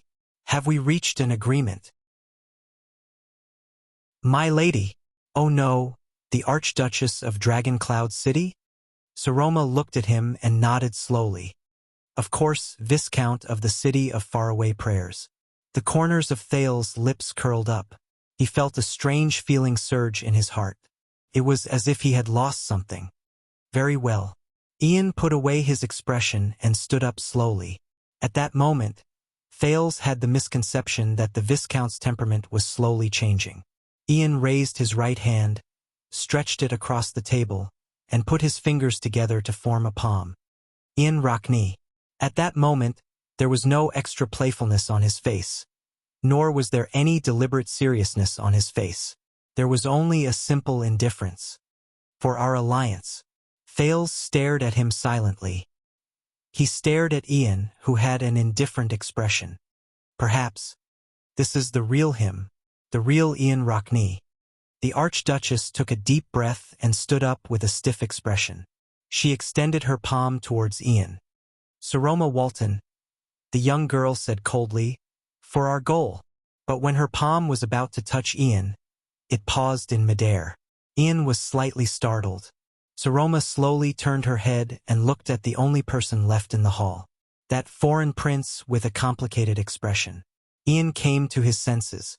He smiled in realization and looked at Thales as well. This time it was Thales who raised his eyebrows. I want it too? He asked in astonishment. You are the witness of this covenant, Thales. Don't underestimate yourself, Ian said with a chuckle. Or do you want to be an indifferent outsider who listens to the entire conspiracy? Saroma stared at the prince expressionlessly. Although her gaze was complicated, it did not leave for even a moment. Thales sighed and stood up helplessly. Thales Jadestar. The prince followed his memory of the 5 archdukes' action of swearing an oath of alliance. He extended his right hand and subconsciously closed Saroma's palm. He muttered to himself for a moment before he said coldly, for our common enemy. Ian stared at the 2 tightly clasped palms and raised half of his eyebrows. He sighed and shrugged, closing the back of Thales' hand from the outside. The three palms clasped together and shook vigorously in the air. The covenant was formed. And you have to attend as well, Thales. We and Dragon Cloud City can't be the only ones at that kind of event. There must be outsiders with sufficient status as witnesses to give them considerable pressure. Ian let go of his hand and gestured to the south. But inviting Black Sand region is obviously a bad idea. Thales frowned. Do you need anything else? No. The faster, the shorter, and the simpler it is. Ian pursed his lips, seemingly a little anxious. The higher our chances of winning. But a few seconds later, the serious Ian revealed his true colors and returned to smiling. Of course, our Prince of Constellation can also write a letter and ask Constellation to dispatch troops from Western Desert Hill, cross the Great Desert, and attack the Alliance of Freedom from the south. And with us being attacked from both the east and the south, Ian laughed and picked up another piece of cheese to ease the tension. The war will end in less than 2 months. Thales rolled his eyes. Right. Then I'll be in trouble when I'm a hostage in Extet. Guess, will Lampard publicly order the execution or hire an assassin? I think, rather than Constellation, you should ask for help from the orcs in the desert. It's more realistic. Ian mumbled and began to struggle with the cheese. Saroma's expression darkened. What are our chances? Ian shook his head and said vaguely, let's see how far we can go. He did not even look at them. His gaze was focused on the food in his hand. His cheeks moved back and forth as he chewed, but the words he said could not help but startle them. As I said, we are writing our own legend. It was a pleasure talking to you, Madam, Your Highness. Ian swallowed the last mouthful of cheese, turned around without hesitation, and walked out of the dining room without the slightest bit of politeness. Thales was left behind, deep in thought, and the baffling Saroma. The two of them looked at each other in silence in the dining room. Saroma sat down and did not say a word. Thales watched her quietly. After a while, the young girl suddenly said, a proposal, right? Did you know from the beginning? Or did you only realize it after? There was no need for anyone to remind them. The atmosphere instantly became awkward. Thales exhaled and said awkwardly, that was just a tactic, Saroma. But the Archduchess immediately interrupted him. You believe him? She looked outside the door, her emotions indiscernible. Thales looked at the young girl's side profile and forced a smile. No, but I believe you. Saroma's expression changed slightly. Thales walked to the window and looked out at the lights outside Heroic Spirit Palace. 6 years. Dragon Cloud City. What is this city to me? The second prince closed his eyes and shut Dragon Cloud City out of his sight. He sighed. Promise me, Saroma, on the next day of the council hearing, no matter what happens, don't do anything stupid.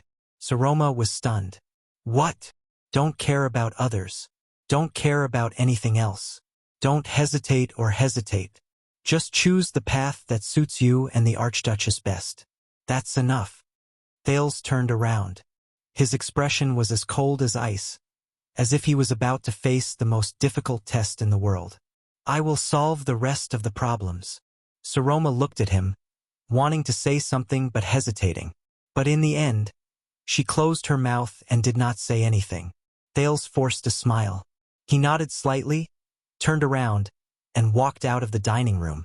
The young girl behind him was left behind. Thales walked out of the corridor. He walked past Gings, the female officer's still cold and solemn gaze, past the maid's pointing fingers and whispers, and past the guards' malicious gazes, just like how he had walked past them countless times in the past 6 years. Then, as he was about to leave the palace gate, he was stopped. This afternoon, in the hall, I noticed the way they looked at you. Thales frowned and turned around. Ian Rockney was standing at the corner. He called out to him while flashing a fake smile at a guard who did not look like someone who was easy to deal with. The heir of the city of faraway prayers turned around and quickly caught up with Thales, leaving behind the guard's knife-like gaze. He smiled and said, I don't think she can protect you, especially among these Northlanders. Thales sighed slightly. So you did it on purpose. You pushed me to the front of the stage again to be scrutinized. They walked past a pair of patrolling guards in the corridor. They seemed to be the Archduchess' personal guards. The leader narrowed his eyes and sized up the pair. Ian shrugged slightly and said in a low voice, "You know, the city of faraway prayers is the most remote territory in Extet. It is far away from the king's tentacles, and we are adjacent to the great desert." Thales raised his eyebrows. So, if you are in the city of faraway prayers, you don't have to worry about the king's threat. My father also welcomes you. Ian winked. And, from where we are, as long as you cross the desert, you don't even have to pass through other archduchies to return to Constellation's western desert hill. Thales paused and shook his head helplessly in his heart. Yes. But the premise is that Dragon Cloud City and King Chapman will allow me to leave. And if you're really kind enough to let me go, to let a chess piece that can be used to threaten Constellation leave. Ian raised his head and revealed his signature unruly smile again. If things go wrong, please remember that the climate in the city of faraway prayers is much better than here. I can't thank you enough, Thales said without batting an eyelid. I will keep it in mind. The two of them walked side by side towards the palace gate. They could already see Wuxia, Ralph, and a few guards from the city of faraway prayers waiting at the gate. Ian, you said that you want to write your own legend, Thales asked softly. What do you mean? Ian raised his head. He rubbed his chin, as if his interest was piqued by the question. What do I mean? He chuckled. The Rockney family hasn't had a king for more than 300 years, and Dragon Cloud City just happened to give up its monopoly on the throne. And the city of faraway prayers has always been neglected. Ian turned his head. His smile made him look like he was joking. Maybe it's time to balance the distribution of power in Extet. What do you think? Thales' gaze froze. He understood what Ian meant and thought of the long-haired, resolute warrior. Archduke Rockney intends to fight for the throne? Ian shook his head. Ha! He lowered his head and flicked the knight's cannon emblem on his shoulder. He hid his gaze in a corner where Thales could not see. Of course not. Ian raised his head. His eyes shone with an indecipherable light. With a rhythmic tone, Ian said softly, "At least it's not him." Thales stopped walking. Wuxia bowed respectfully to him from a distance when he was still more than 10 meters away from the palace gate. Ian also stopped walking and looked back at Thales with a calm and composed expression. The prince chuckled. You know that you're going to face Lampard? Perhaps the most difficult king in Extet's history? Ian also smiled. Yes, my father has to remind me at every meal how terrifying the person under the crown is. The two of them looked at each other. But Ian's smile slowly disappeared.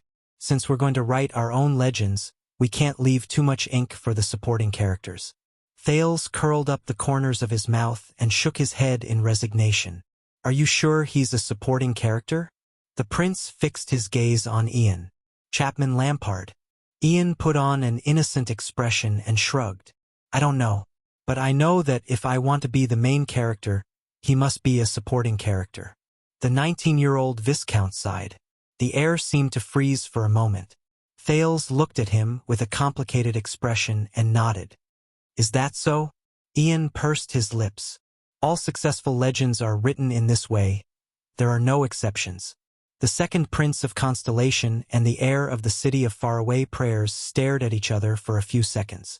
Both of their expressions gradually disappeared. Now I'm starting to believe it. The second prince slowly narrowed his eyes. Ian raised his eyebrows and said in a clear tone, Believe in what? Ian Rockney. There's no doubt about it. Thales exhaled deeply and sighed a little. You are indeed your father's son.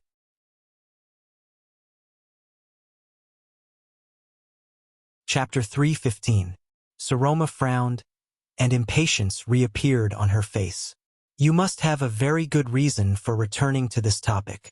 Thales coughed unnaturally. Saroma. But before he could finish his sentence, Ian chuckled. I didn't mean to offend you. Don't think too highly of yourself, madam. The heir of the city of faraway prayers raised a finger and shook his head slightly. You have to know that not everyone will cry and fight to the death to marry you. Saroma's expression changed. Ian abruptly turned his head and looked at Thales with a mysterious expression. Am I right? Thales became embarrassed. He coughed unnaturally again. Saroma, he means, I know what he's talking about. Saroma stared coldly at Ian, then turned to Thales. A slight contortion appeared on her fair face. He's right, isn't he? Obviously, I can't make people who don't like me fall head over heels for me. I'm not the main character in a legend. Oh my God! Thales lowered his head stiffly, as if he had discovered a new world. He suddenly realized that the food on the table was delicious. Ian curled up the corners of his mouth. He looked at her, then at Thales and smiled. Neither of us is the main character in a legend, unless we write our own legends. Thales retracted his outstretched hand, which was about to reach for the food. Saroma exhaled, suppressed the displeasure in her heart, and looked at the rude guest. The Archduchess raised her eyebrows. And that is? However, Ian only smiled meaningfully before his expression turned solemn. My lady, your highness, we are now facing the same problem. Ian looked particularly special when he was serious. His facial features, which were slightly different from the traditional Northlanders, made people unable to help but stare at him. A few months ago, our respected king, Chapman Lampard, issued a new enfeoffment law in Black Sand region. Saroma and Thales put aside their awkwardness with great difficulty and listened attentively. The dining room seemed to have become a war room at this moment. Ian imitated Thales and knocked on the table.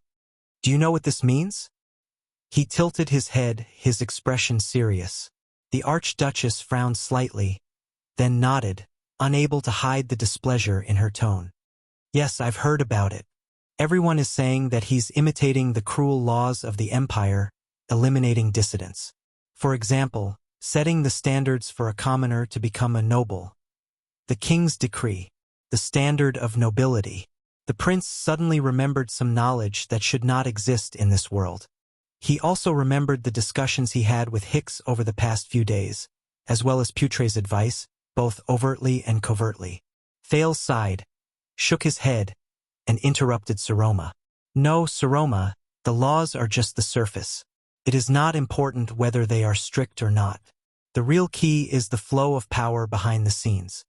Saroma gave him a questioning look. King Chapman wrote all the traditional noble rules that have been passed down since before the joint ruling pledge, whether they are obscure or not, written or unwritten, habitual or not, compromising or not compromising, secret or not, and placed them in front of his own city gate. The prince remembered Lampard's words on the carriage. He remembered the courage and will of the terrifying King Chapman, who held the chess piece called Extet in his hand and played a game of chess with the Sage of Constellation from more than 100 years ago. He could not help but feel sentimental. He tried to superimpose the authority of the king on the autonomy of the nobles, and put the interpretation and implementation of the joint ruling pledge in his own hands. He offended the old nobles and vassals who have a long history, and who have even supported the Lampard family to rule Black Sand region since the beginning of the kingdom's establishment. If the decree comes into effect, it means that Chapman's will overshadow the traditional customs and rules. The lives and power of the vassals will no longer belong to them, and they will no longer even be shared with the king. They will only belong to the king. Saroma did not say anything. Ian sneered and shook his head. The corners of his lips curled up. In other words, he made a huge mess. He made him face the most difficult situation since his coronation. He looked at Thales. There is always a price to pay for change. He wanted to challenge the natural rights of the vassals, but he was also shaking his own natural rights and eroding the foundation of his rule. The old nobles and vassals in Black Sand region objected in unison. Count Mend made a public announcement and fiercely rebuked his suzerain. The Devenson family said that as long as the king did not revoke the decree, the tax resistance of all the vassals in their county would be extended indefinitely. Count Peruno went to Black Sand City in a high-profile manner to confront the king. The Ika family even recalled the 900 warriors who were stationed at the border and guarded Broken Dragon Fortress according to their duty. The entire Black Sand region became King Chapman's enemy overnight. The heir of the city of faraway prayers smiled. The second prince had lived in heroic Spirit Palace for a long time. Although he had heard that Lampard had encountered a lot of trouble, this was the first time Thales heard about the specific predicament Lampard was facing. It sounds terrible. He recalled the king's complicated gaze on the carriage, and his sentimental words. Thales thought of something. He was about to speak, but the Archduchess beat him to it. How strange.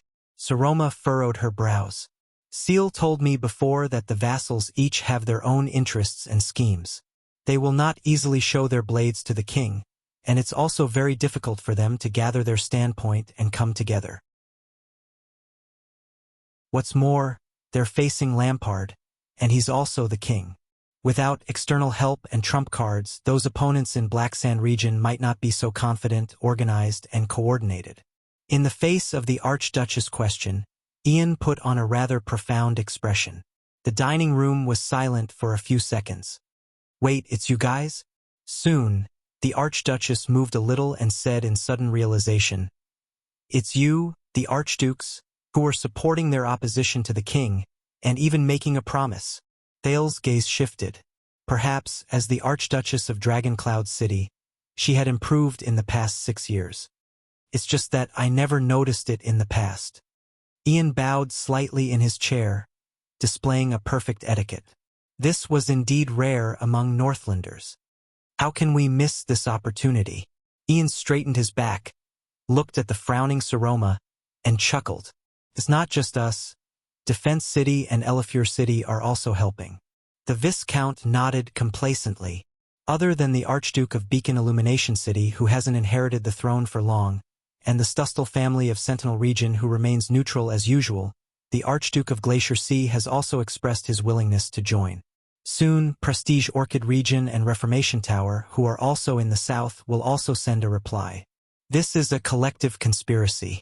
The king in Black Sand Region, who is different from the rest, is our target. Looking at Saroma's unmoving expression, Thales knew that she was thinking of that day 6 years ago. That black ring, that blood-stained crown, that howling girl. Thales' heart was filled with an inexplicable emotion. In the dining room, Ian was like a hunter with a bow and arrow in hand. He flashed a confident smile. The arrow has left the bow, and the sword has been unsheathed. Lampard's bargaining chips are disappearing. His vassals are dissatisfied. His people are suspicious. His taxes are decreasing, and his army is loosening. In the Lampard family, which is famous in Northland, the uprising king, Quiso, and one of the 9 knights, Holt, the Boiling Blood, have left their descendants a legacy of prestige. The Prince of Constellation carefully recalled Lampard's character and methods. Suppressing his subconscious disapproval, he listened to Ian quietly. Before long, perhaps in half a year, or even a few months, the king's rule will be shaken. The natural authority of the Iron Fist family will dissipate. His decrees will no longer be able to leave the castle. He will become a powerless, lonely king who will obediently endure in his own castle until the next king selection. Ian took a deep breath and suddenly changed the topic. However, when everything was going according to plan and we were only 1 step away from success, a small accident happened, he said, somewhat vexed. Saroma lowered her head and pondered. You mean, a crisis broke out in the Alliance of Freedom, and they tried to break away from Exdet? Ian flashed a smile of approval. And in this accident, the city of faraway prayers happened to be the first to bear the brunt, the Archduchess said slowly. Was this really an accident? Ian exhaled and nodded. It's understandable that there will be bumps in the road to the top. Even a mongrel orc who is on the verge of death has the power to fight back, let alone a usurper who killed his elder brother and the king. Ian sighed and nodded. Hearing Ian's words, Thales could not help but frown. During these few minutes, Thales did not interrupt. He quietly watched the conversation between Saroma and Ian, but he suddenly felt an inexplicable sense of unfamiliarity. That little rascal who hid behind me and wiped her tears, Saroma, who has been sitting on the Archduchess' seat with fear and trepidation all these years. When did she become an existence who can play chess with her opponent at the negotiating table and conspire with her ally? Sentimental, gratified, disappointed, frustrated, complicated thoughts formed by countless emotions surged into his heart. Why didn't I realize it in the past 6 years? Why now, when I'm about to? But Thales immediately clenched his fists. No. This is not enough. Her opponent, her ally. This is far from enough. It's precisely because of the archdukes led by the city of faraway prayers and their external support and guarantee that the old nobles in Black Sand region can rebel against the king without hesitation. Ian sighed. But we can't turn a blind eye to the Alliance of Freedom. To be honest, based on the information I recently received, the situation in the Alliance is already irreversible. A peaceful solution is impossible. But if the army of the city of faraway prayers is busy on the campaign, and the Rockney family's hands are tied to the stake known as the Alliance of Freedom. He spread his hands and shrugged. Then, to the king's opponents, the promise of the city of faraway prayers will not be so reliable. Thales snapped out of his thoughts and quietly took over the conversation. At the same time, it will be easier for the king to suppress the opponents who are isolated and helpless, get through the crisis, and even further consolidate his authority and rebuild Black Sand region that belongs to him. Asterisk clap. Asterisk Ian clapped his hands lightly. If Lampard gets through this storm, believe me, for us it won't be as simple as a failed hunt. Ian put on his most sincere expression, sweeping away the frivolity and deliberate provocation from before. He slowly said, "That's something we don't want to see." As for what exactly it was that we don't want to see, he did not say it out loud. Saroma paused for a moment and asked in puzzlement. So, that's why Dragoncloud City is so important in this storm? That's right. Ian looked at the Archduchess with a certain gaze.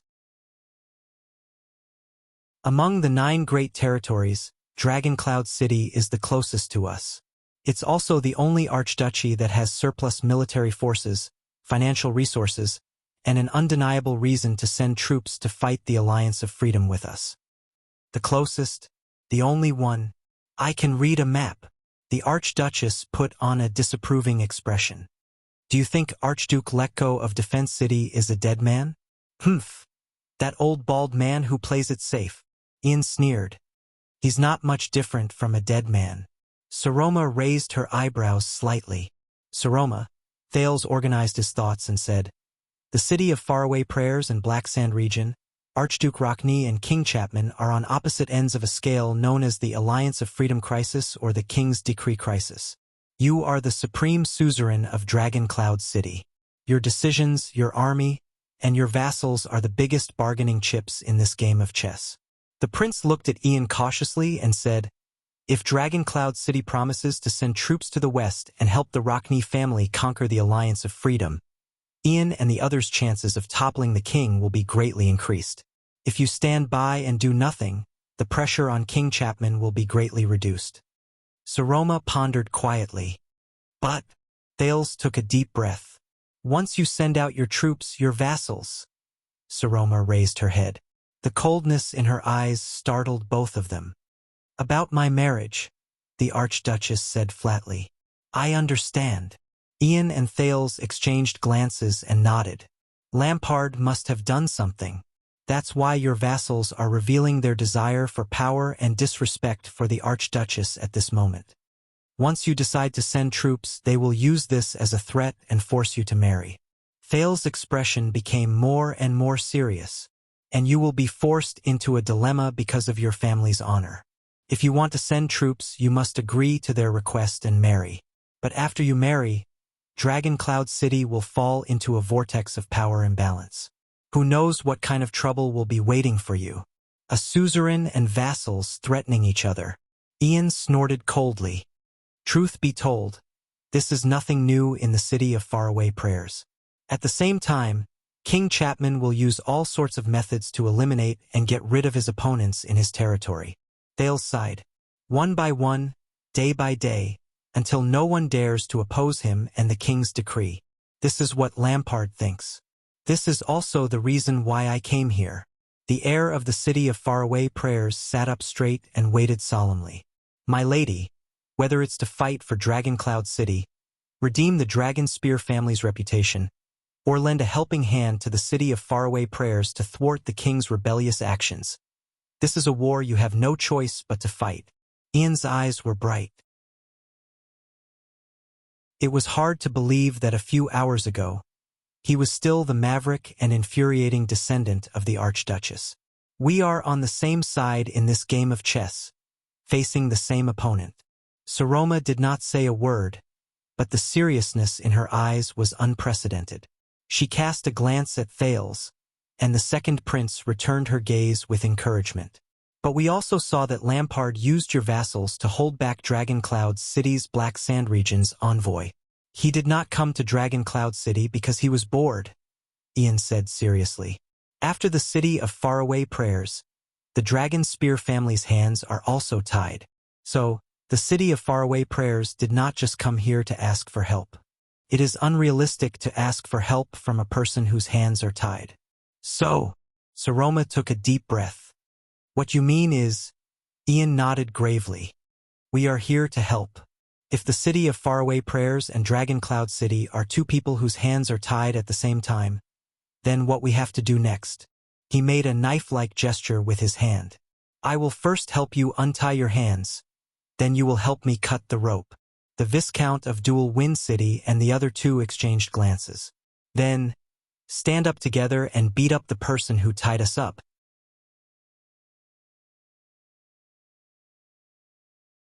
Chapter 3:16. Stepping into the Hall of Heroes, Thales immediately saw the large fireplace that had an indissoluble bond with him, as well as the black and ferocious spear on the gun rack above. In the hall, there were already quite a number of Dragoncloud City's vassals who were qualified to participate in the State Affairs hearing. Thales looked at the scene in the Hall of Heroes and frowned. The layout of the hall had changed. Other than the Archduke's seat in front of the fireplace, many seats had been placed on both sides of the oval stone hall. The sides faced the Archduke, and the seats faced each other. Only the middle area was empty. But even in such a solemn occasion, the Northlanders still showed their boorish and unrestrained side. Obviously, some nobles were not satisfied with the position of the seats. After sitting down, they deliberately adjusted their seats, sometimes taking 1 or 2 steps, as if they wanted to compete with the arranged seats. From afar, the meeting hall, which was originally in the shape of a 3-sided pocket, gradually became messy and scattered after the arrival of the vassals. In addition, the Northland nobles were either meeting their acquaintances or meeting for the first time. The entire hall seemed a little messy. It reminded the Prince of Ekstedt's banquet in the past. But Thales noticed that the 6 seats closest to the Archduke's left and right did not move at all. Even though the many vassals behind them were moving their seats, no one dared to cross or even touch those 6 seats. Looking at those 6 seats, Thales, who had expected it, already knew what was going on. Thales' arrival seemed to have startled quite a number of people, and the noise became much quieter. Many Northland nobles turned their heads and looked at the foreign prince, who had not appeared often for 6 years, with all sorts of gazes. The prince lowered his head and deliberately avoided eye contact with these people. Under Lord Justin's lead, he came to an extremely remote seat, far away from the dense group of Northland nobles. Ralph stood against the wall behind him. Listen, just keep a low profile, Lord Justin said coldly. If anything happens, I have already instructed the people around us. They know what to do. But the Lord's words came to a halt. With the sound of a chair being dragged on the floor, a young man unceremoniously moved his seat to Thales' side and sat down with a loud thud. Thales was also startled. I've never liked Northlanders' meetings. Every meeting is like a quarrel between guerrillas. A familiar voice came from beside him. It chattered endlessly and vividly. You know, male guerrillas in heat beating their chests and roaring at their rivals in love. While Thales was dumbfounded, Lord Justin's expression became very unpleasant. Viscount Ian Ronnie. As the envoy of the city of faraway prayers, your seat doesn't seem to be here. Beside Thales, Ian, who was beating his chest like a gorilla, closed his mouth, which had formed an O shape. He retracted his hands and nodded nonchalantly. "I know, my seat is over there." Thales turned to the other side of the hall, following the direction of his finger. The Raven of Death, Nate Monty, whom he had met a few days ago, sat boldly on the chair belonging to the City of Faraway Prayers diplomat group. He laughed loudly. Behind him, a group of nobles from the City of Faraway Prayers diplomat group glared at him with ashen faces. They stared at their theoretical leader Ian Ronnie from afar. "I promised to introduce him to a few beautiful widows who were bold and unrestrained in Wind City, so Monty agreed to help me hold back those old men." Ian sighed. "But I didn't tell him that in Wind City, the people of West Billow actually have a different aesthetic standard from ours." Thales sighed as well. He no longer wanted to ridicule this indecent air of the City of Faraway Prayers anymore. As the Prince of Constellation and the people from the City of Faraway Prayers took their seats, the hall regained the noises unique to Northland. Then, a loud shout rang through the hall. Thales recognized the voice. It was the herald's shout. As he shouted, a few nobles, who were obviously of high status, entered the hall in a few short minutes, as if they had agreed on it beforehand.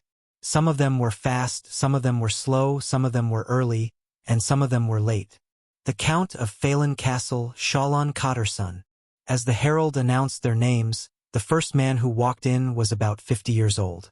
He was actually dressed in a military uniform. His eyes shone with a sharp light, and Thales could not help but frown. The Count of Rubble Hill and Harding County, Holt Nazir. This was an old noble. He walked forward slowly with the help of his attendants, but the nobles beside him subconsciously made way for him. The Count of Wild Woodland, Stone Liner. Count Liner did not seem to be much younger than Cotterson. He was dressed strictly, and his expression was stern. He looked steadily forward, as if he was ready to rush to the battlefield at any moment. The Count of Hunt and Origami County, Con Kirkegel. This middle-aged guest was of medium stature. His expression was calm, and he walked slowly. He came alone without any attendants, as if he was not affected by external objects. But the most eye-catching thing was that his left sleeve was empty. This was a one-armed count. The Count of Flatiron County, Brookinghurst. This guest was the youngest. He was in his 30s, and he had a full beard with a golden luster. He wore a smile on his face, and his chiseled facial features left a deep impression on people. The 5 men walked into the hall one after another. Under the watchful eyes of the nobles in the hall, they walked to the front of the stone hall and sat down without hesitation on the 5 seats closest to the Archduke. The discussions and noises in the hall immediately quieted down. Ian whispered into Thales' ear, "They, along with Prime Minister Leespan, are the 6 most trusted and important counts of King Nuvan when he was alive.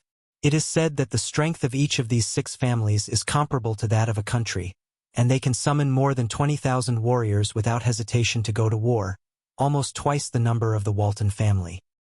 They seem to be experienced rulers," Thales said softly. Ian shook his head. King Nuvan did not allow his subordinates to have people who held positions without doing anything, or those with low abilities. That's why the people you saw were all heroes who served under him for decades and helped him spread his fame in Dragoncloud City and even in Exdet, unlike the people from the City of Faraway Prayers. Forget it, let's not talk about it. In short, this is one of King Nuvan's legacies. It also made Dragoncloud City the strongest and most terrifying force in Exdet. Thales observed the 5 counts seriously and added, "That was in the past, when King Nuvan was still around." Ian shook his head disapprovingly. "And now?" Thales nodded. But then he heard the interaction between the 5 counts. "How is your territory, Con?" Count Cotterson, who was dressed in martial attire, said in a voice that was as hard as iron. "Ever since His Majesty broke the neck of their previous Archduke, the bastards in Beacon Illumination City no longer dare to provoke you, right? Cut the crap." The one-armed Count Con Carkagel did not give Cotterson any face. His expression did not change, and he looked as if he was 1,000 miles away from him. "We all know why we don't bother with small talk here." Cotterson, who had asked for a snub, snorted coldly and turned his head away. The Soul Slayer pike is still as sharp as before. Count Nazir, who seemed to be the most senior among them, fixed his gaze on the Soul Slayer pike behind the Archduke's seat and sighed. But the person sitting under it, the person we are loyal to, is no longer here. These words caused the expressions of the 5 earls to sink.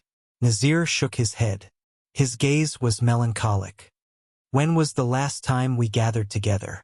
6 years ago, Count Liner, who was as stern as ice, answered coldly behind him. He shifted his seat forcefully, as if everything around him was an eyesore.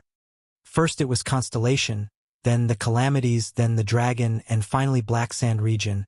When we arrived with our men, there was only His Majesty's funeral left. The 5 of them were silent for a moment. Humph. Before Liner could finish speaking, he shook his head coldly. A ridiculous king's selection. 5 outsiders and Leaseband decided who we would be conferred as kings, turning the most powerful Dragon Cloud city into the biggest joke in Exdet. Liner, the golden-bearded Count Hurst, interrupted him angrily. For the sake of the Sunset Goddess, save your grumbling. When Thales heard this, he could not help but feel a shadow cast over his heart. Saroma, what kind of vassals have you been facing for the past 6 years? Count Liner snorted disdainfully and was about to speak. The Count of Eagle County and Bloodshed Land. The herald's voice rang again. Regent of Dragon Cloud City, Seal Leaseband. Finally, Thales saw a familiar face. Count Leaseband was still as steady and calm as ever. He stepped into the hall with an unquestionable expression. Unlike before, the nobles quietened down the moment Regent Leaseband entered the hall. Only the 5 counts stared at him without showing any signs of weakness. Count Liner even snorted softly. Regent Leaseband walked in front of the 5 counts with an indifferent expression. Everyone, it is my honor to welcome you with your presence. It's not you, Seal. Count Nazir shook his head and flashed an unpleasant smile. It's not you. We are here in response to the Lord's summons. Leaseband turned his head and glanced at Nazir. Of course, the regent said softly. He turned around and sat down on the seat closest to the Archduke's seat. As for the other 4, they did not even look at Leaseband. It was as if he was not one of the 6 at all. He was not their companion. Thales frowned as he watched the 6 counts interact. Ian. The prince suddenly took a step towards the young Rockney and said softly, Tell me, in this matter, Dragon Cloud City is not your only hope. Ian, who was waving at his diplomat group from afar, was slightly stunned. He turned around with a puzzled expression. What is it? Thales' expression was firm. Tell me. Ian frowned slightly, as if he had thought of something. You don't seem to have much confidence in us? Thales shook his head. No emotion could be seen on his face. Just tell me. Ian narrowed his eyes. Of course not. In the end, the air of the city of faraway prayers still snorted softly. Dragon Cloud City is just one of them. His expression darkened slightly. At this time, my sister has probably already arrived at Defense City with a mission. Thales pondered for a while. Defense City, Archduke let go. He remembered the bald old Archduke and the scene of him roaring in this hall 6 years ago. Of course, 20 years ago, they were also among the reinforcements. The prince raised his head with a worried expression. But what you can think of, Lampard can also think of, just like how you came to Dragon Cloud City. Ian whistled and waved his hand nonchalantly. My sister will find a way. God knows how she'll use her big legs to tempt that old baldy to send his troops. Or maybe she'll use her mouth, who knows which one. Thales frowned. He noticed that Ian's gaze slowly froze in midair. He seemed to be deep in thought. You don't seem to like your sister very much? Ian snorted softly, as if he did not think much of it. Don't misunderstand. We used to be very close. Young Rockney looked at the stone carving of the Cloud Dragon's spear above his head and snorted. But now we're almost like mortal enemies. His expression was sarcastic. Thales raised his eyebrows. Do you mind if I ask why? Ian did not speak. He only glanced at Thales with a complicated expression. At this moment, an even louder shout than before came from the door. Raikaru and Chara's bloodline. All the Northlanders in the hall turned their heads in unison. With the sound of countless chairs crashing into each other, all the Northlanders stood up. Even the 6 counts were no exception. They all clenched their right fists solemnly and pressed them against their hearts. The heir of the Dragon Spear family. Ian let out a sigh and slowly stood up. Under the urging of countless dissatisfied gazes, Thales quickly stood up as well.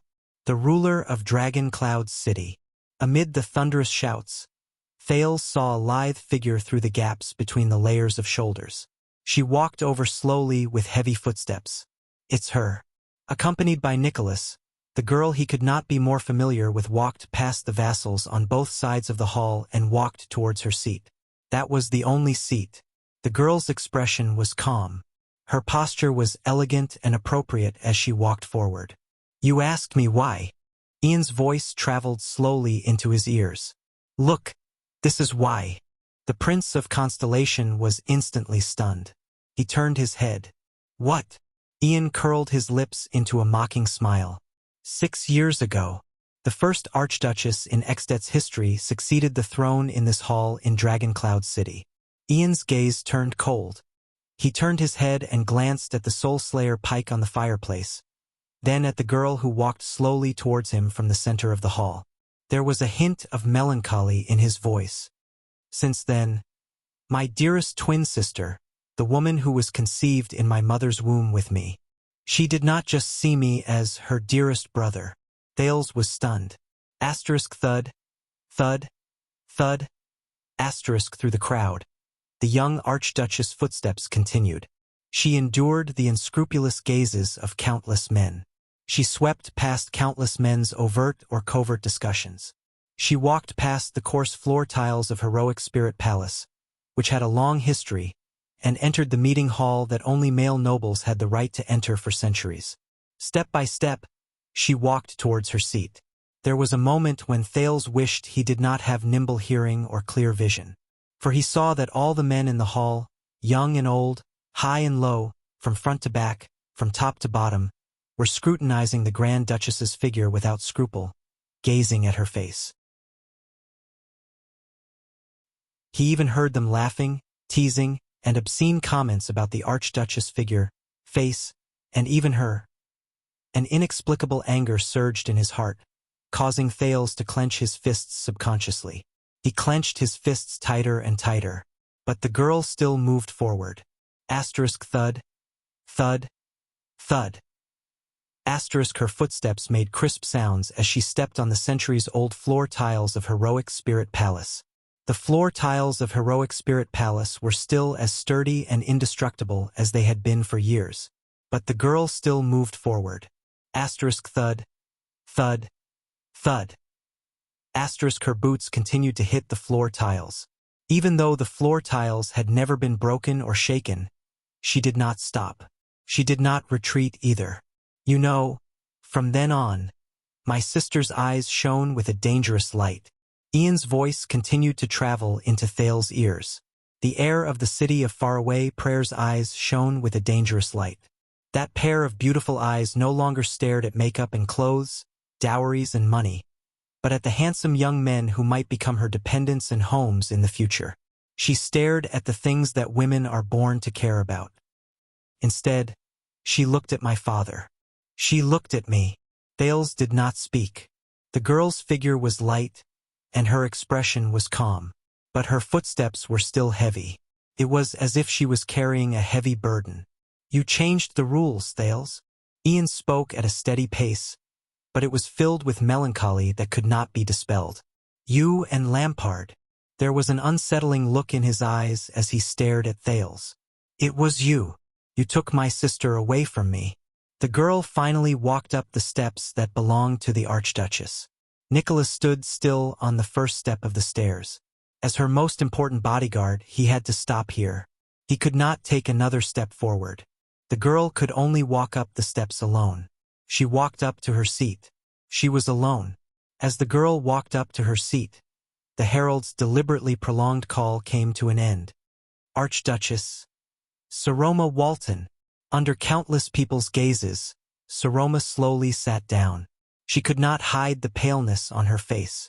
All the vassals of Dragon Cloud City under the steps lowered their heads and bowed. They showed their respect to their lords. But Thales heard it. With the help of the Sin of Hell's River, he heard it clearly. The vigorous and powerful pulses in the Archduchess' chest traveled into his ears continuously. It was Saroma's heartbeat. It was lively and powerful. Even the messy sounds of the people sitting down in the hall could not cover it. Thales heaved a long sigh. I see. Thales sat down on his seat and looked at Ian, who was beside him. He seemed to be deep in thought. For the crisis of the Alliance of Freedom, you came to Dragon Cloud City, and your sister went to Defense City. If you fail— No. Ian interrupted him coldly. The air of the City of Faraway Prayers had a fire in his eyes that Thales could not ignore. The one who will fail will only be her. Can only be her. Thales turned his head and looked at Ian. The second prince nodded slowly. There was a profound meaning in his words. Just now, you said that I took your sister away. Ian frowned. Thales heaved a long sigh and slowly clenched his fists. You're right. I took her away. Thales took a deep breath and looked at the Archduchess on the Archduchess throne. At the Archduchess who was forcing herself to remain calm as she looked at everyone. She is indeed your sister. Thales smiled. He turned his head to look at the Archduchess, who was about to speak, leaving Ian with a doubtful expression. Just now, when Saroma slowly walked to her seat, and when Ian told that story with hatred, Thales suddenly came to a realization. So, 6 years ago he still had Lampard. What they did in this hall.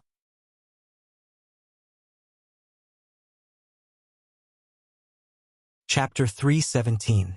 Stepping into the Hall of Heroes, Thales immediately saw the large fireplace that had an indissoluble bond with him, as well as the black and ferocious spear on the gun rack above. In the hall, there were already quite a number of Dragon Cloud City's vassals who were qualified to participate in the State Affairs hearing. Thales looked at the scene in the Hall of Heroes and frowned. The layout of the hall had changed. Other than the Archduke's seat in front of the fireplace, many seats had been placed on both sides of the oval stone hall. The sides faced the Archduke, and the seats faced each other. Only the middle area was empty. But even in such a solemn occasion, the Northlanders still showed their boorish and unrestrained side. Obviously, some nobles were not satisfied with the position of the seats. After sitting down, they deliberately adjusted their seats, sometimes taking 1 or 2 steps, as if they wanted to compete with the arranged seats. From afar, the meeting hall, which was originally in the shape of a 3-sided pocket, gradually became messy and scattered after the arrival of the vassals. In addition, the Northland nobles were either meeting their acquaintances or meeting for the first time. The entire hall seemed a little messy. It reminded the Prince of Ekstedt's banquet in the past. But Thales noticed that the 6 seats closest to the Archduke's left and right did not move at all.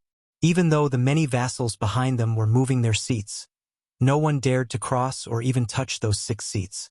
Looking at those 6 seats, Thales, who had expected it, already knew what was going on. Thales' arrival seemed to have startled quite a number of people, and the noise became much quieter. Many Northland nobles turned their heads and looked at the foreign prince, who had not appeared often for 6 years, with all sorts of gazes. The prince lowered his head and deliberately avoided eye contact with these people. Under Lord Justin's lead, he came to an extremely remote seat, far away from the dense group of Northland nobles. Ralph stood against the wall behind him. Listen, just keep a low profile, Lord Justin said coldly. If anything happens, I have already instructed the people around us. They know what to do. But the Lord's words came to a halt. With the sound of a chair being dragged on the floor, a young man unceremoniously moved his seat to Thales' side and sat down with a loud thud. Thales was also startled. I've never liked Northlanders' meetings. Every meeting is like a quarrel between guerrillas. A familiar voice came from beside him. It chattered endlessly and vividly. You know, male guerrillas in heat beating their chests and roaring at their rivals in love. While Thales was dumbfounded, Lord Justin's expression became very unpleasant. Viscount Ian Ronnie. As the envoy of the city of faraway prayers, your seat doesn't seem to be here. Beside Thales, Ian, who was beating his chest like a gorilla, closed his mouth, which had formed an O shape. He retracted his hands and nodded nonchalantly. I know, my seat is over there. Thales turned to the other side of the hall, following the direction of his finger. The Raven of Death, Nate Monty, whom he had met a few days ago, sat boldly on the chair belonging to the City of Faraway Prayers diplomat group. He laughed loudly. Behind him, a group of nobles from the City of Faraway Prayers diplomat group glared at him with ashen faces. They stared at their theoretical leader Ian Ronnie from afar. I promised to introduce him to a few beautiful widows who were bold and unrestrained in Wind City, so Monty agreed to help me hold back those old men. Ian sighed. But I didn't tell him that in Wind City, the people of West Billow actually have a different aesthetic standard from ours. Thales sighed as well.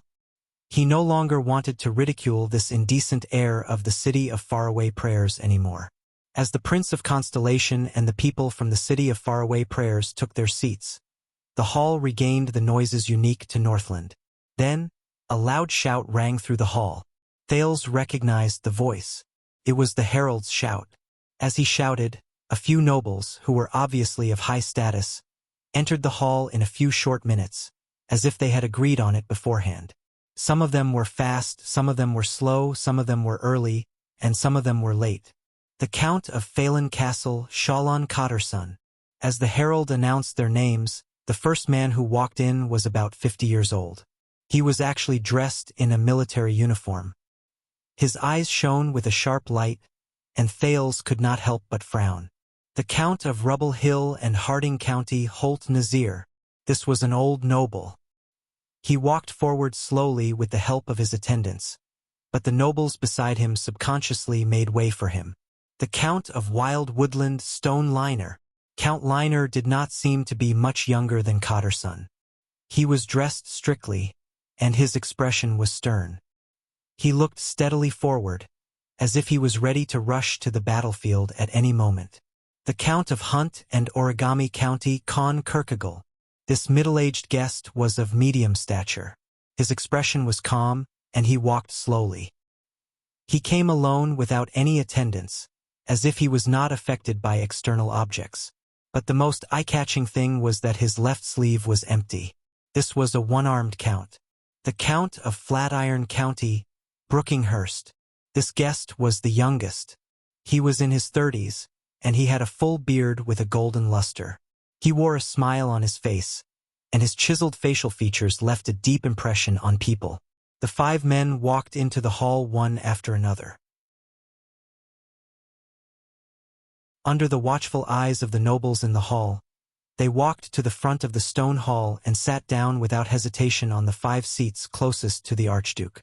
The discussions and noises in the hall immediately quieted down.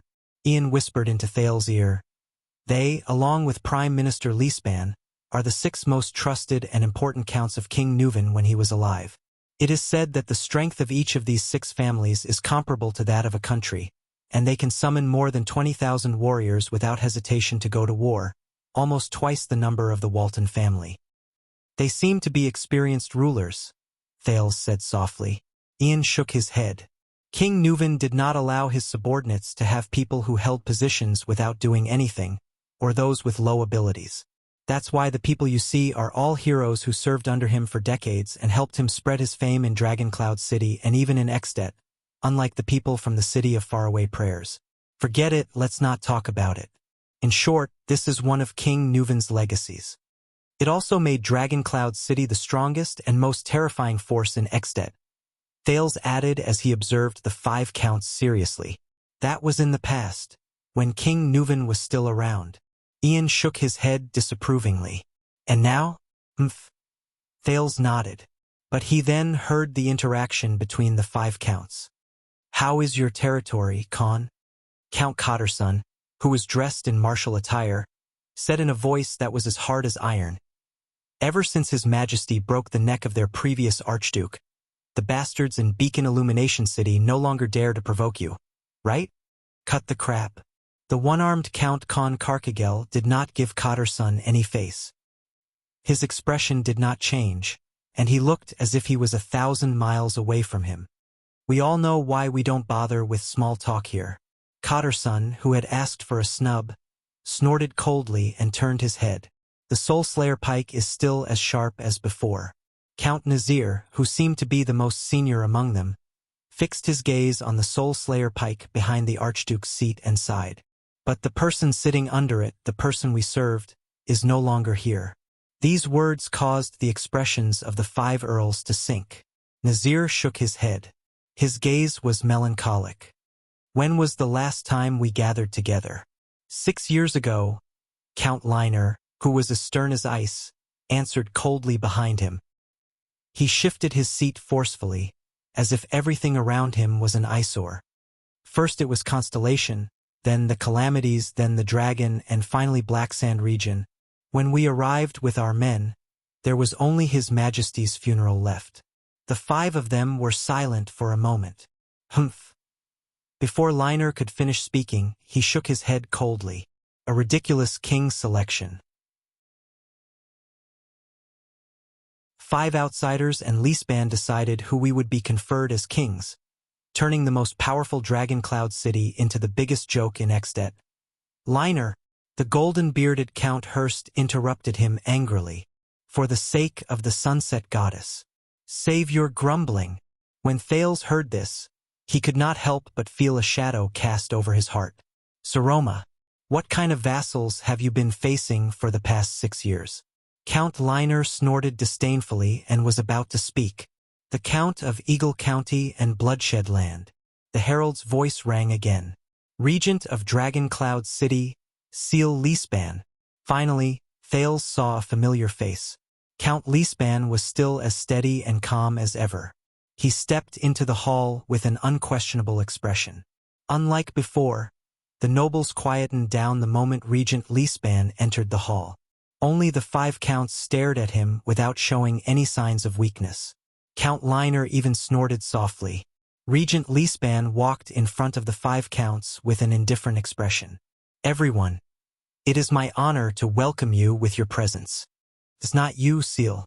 Count Nazir shook his head and flashed an unpleasant smile. It's not you. We are here in response to the Lord's summons.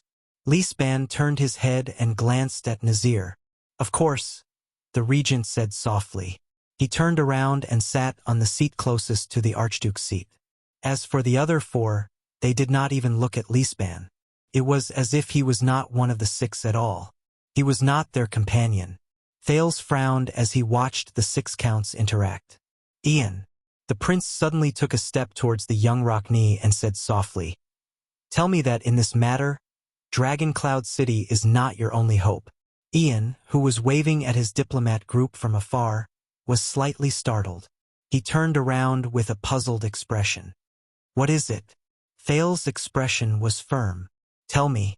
Ian frowned slightly, as if he had thought of something. "You don't seem to have much confidence in us?" Thales shook his head. No emotion could be seen on his face. "Just tell me." Ian narrowed his eyes.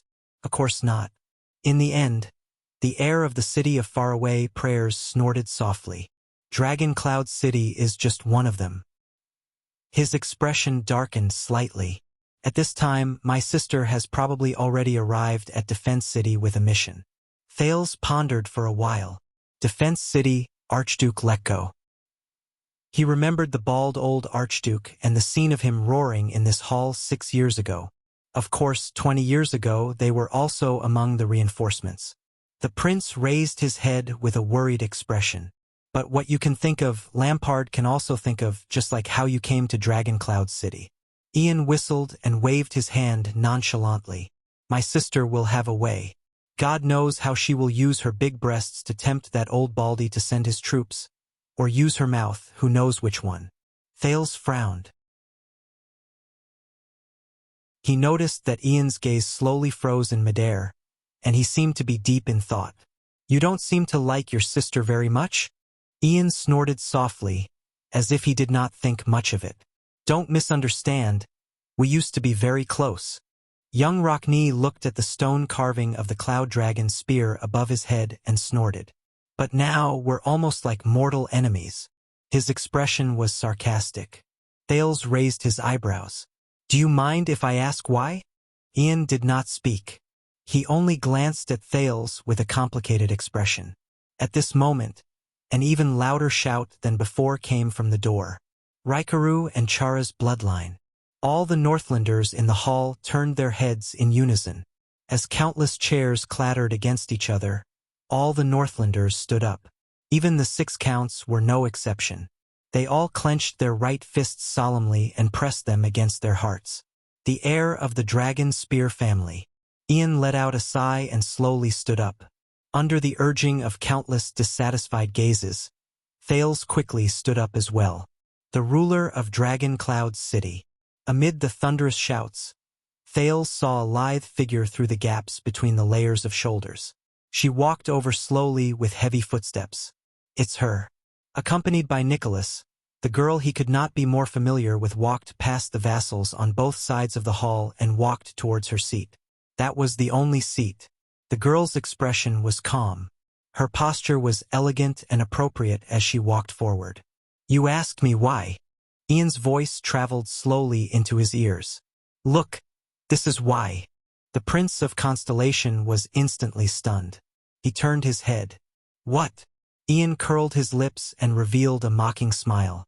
6 years ago, the first Archduchess in Extet's history succeeded the throne in this hall in Dragon Cloud City. Ian's gaze turned cold. He turned his head and glanced at the Soul Slayer pike on the fireplace, then at the girl who walked slowly towards him from the center of the hall. There was a hint of melancholy in his voice. Since then, my dearest twin sister, the woman who was conceived in my mother's womb with me. She did not just see me as her dearest brother. Thales was stunned. Asterisk thud, thud, thud, asterisk through the crowd. The young Archduchess' footsteps continued. She endured the unscrupulous gazes of countless men. She swept past countless men's overt or covert discussions. She walked past the coarse floor tiles of Heroic Spirit Palace, which had a long history, and entered the meeting hall that only male nobles had the right to enter for centuries. Step by step, she walked towards her seat. There was a moment when Thales wished he did not have nimble hearing or clear vision, for he saw that all the men in the hall, young and old, high and low, from front to back, from top to bottom, were scrutinizing the Grand Duchess's figure without scruple, gazing at her face. He even heard them laughing, teasing, and obscene comments about the Archduchess' figure, face, and even her. An inexplicable anger surged in his heart, causing Thales to clench his fists subconsciously. He clenched his fists tighter and tighter, but the girl still moved forward. Asterisk thud, thud, thud. Asterisk her footsteps made crisp sounds as she stepped on Heroic Spirit Palace's centuries-old floor tiles. The floor tiles of Heroic Spirit Palace were still as sturdy and indestructible as they had been in the past. But the girl still moved forward. Asterisk thud, thud, thud. Asterisk her boots continued to hit the floor tiles. Even though the floor tiles had never been broken or shaken, she did not stop. She did not retreat either. You know, from then on, my sister's eyes shone with a dangerous light. Ian's voice continued to travel into Thales' ears. The heir of the city of faraway Prayer's eyes shone with a dangerous light. That pair of beautiful eyes no longer stared at makeup and clothes, dowries and money, but at the handsome young men who might become her dependents and homes in the future. She stared at the things that women are born to care about. Instead, she looked at my father. She looked at me. Thales did not speak. The girl's figure was light, and her expression was calm, but her footsteps were still heavy. It was as if she was carrying a heavy burden. You changed the rules, Thales. Ian spoke at a steady pace, but it was filled with melancholy that could not be dispelled. You and Lampard. There was an unsettling look in his eyes as he stared at Thales. It was you. You took my sister away from me. The girl finally walked up the steps that belonged to the Archduchess. Nicholas stood still on the first step of the stairs. As her most important bodyguard, he had to stop here. He could not take another step forward. The girl could only walk up the steps alone. She walked up to her seat. She was alone. As the girl walked up to her seat, the herald's deliberately prolonged call came to an end. Archduchess Saroma Walton. Under countless people's gazes, Saroma slowly sat down. She could not hide the paleness on her face. All the vassals of Dragon Cloud City under the steps lowered their heads and bowed. They showed their respect to their lords. But Thales heard it. With the help of the Sin of Hell's River, he heard it clearly. The vigorous and powerful pulses in the Archduchess' chest traveled into his ears continuously. It was Saroma's heartbeat. It was lively and powerful. Even the messy sounds of the people sitting down in the hall could not cover it. Thales heaved a long sigh. I see. Thales sat down on his seat and looked at Ian, who was beside him. He seemed to be deep in thought. For the crisis of the Alliance of Freedom, you came to Dragon Cloud City, and your sister went to Defense City. If you fail... No. Ian interrupted him coldly. The air of the City of Faraway Prayers had a fire in his eyes that Thales could not ignore. The one who will fail will only be her. Can only be her. Thales turned his head and looked at Ian. The second prince nodded slowly. There was a profound meaning in his words. Just now, you said that I took your sister away. Ian frowned. Thales heaved a long sigh and slowly clenched his fists. You're right. I took her away. Thales took a deep breath and looked at the Archduchess on the Archduchess throne. At the Archduchess who was forcing herself to remain calm as she looked at everyone. She is indeed your sister. Thales smiled. He turned his head to look at the Archduchess, who was about to speak, leaving Ian with a doubtful expression. Just now, when Saroma slowly walked to her seat, and when Ian told that story with hatred, Thales suddenly came to a realization. So, 6 years ago he still had Lampard. What they did in this hall.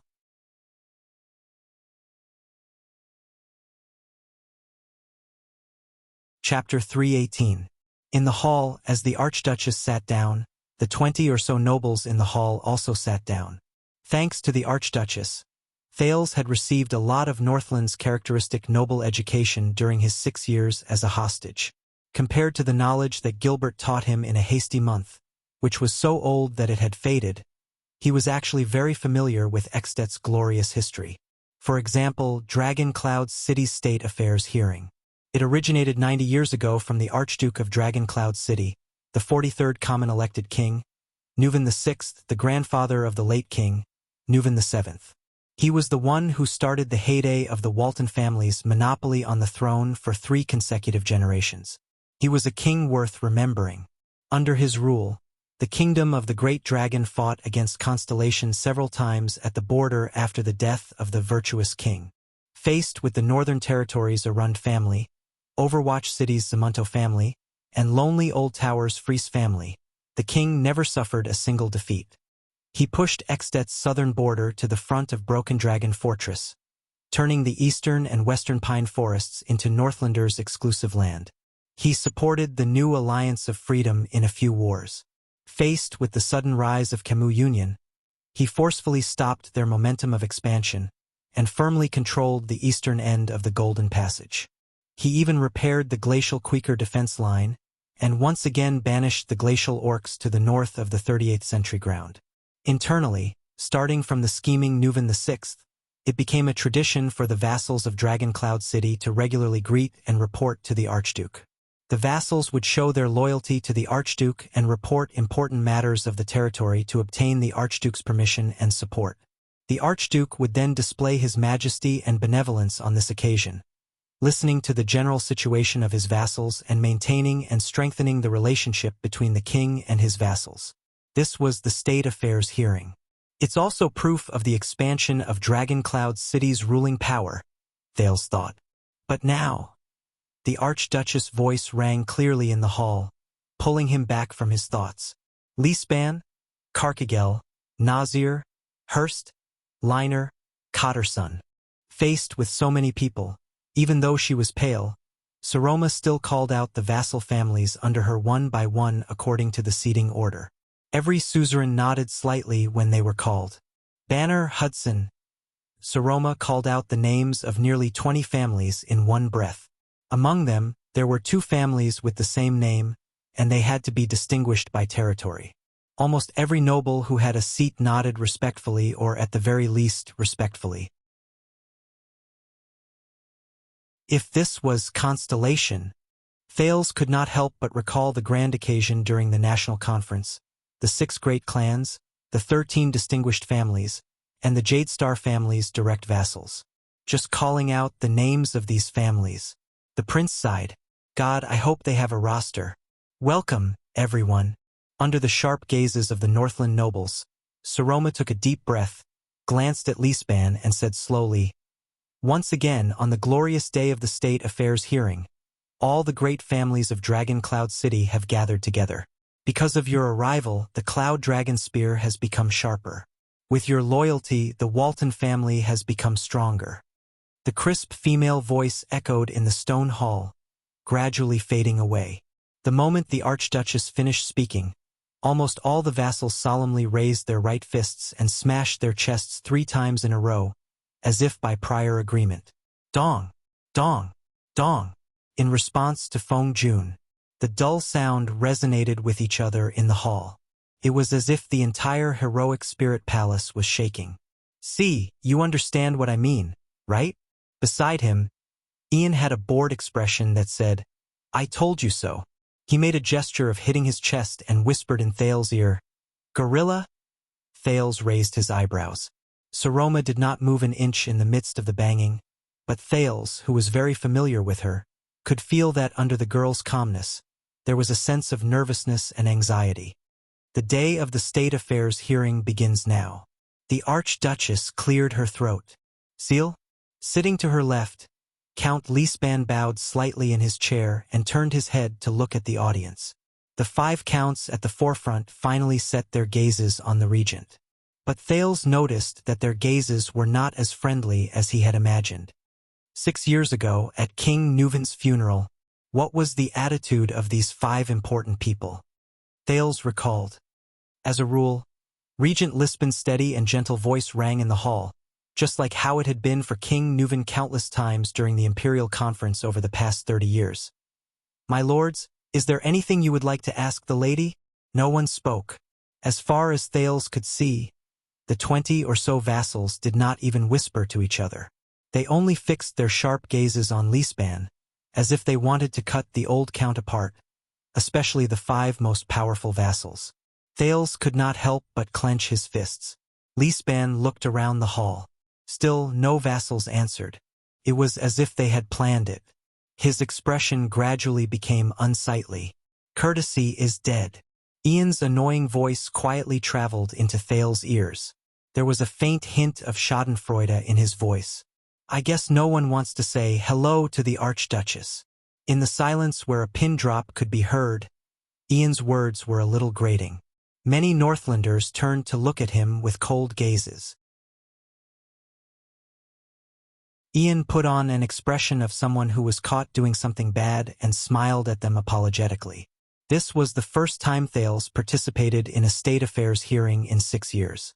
It was also the first time he saw the suzerains of Dragon Cloud City's attitude toward their vassals. As he watched Saroma force herself to remain calm on the stage, Thales felt a stab of pain in his heart.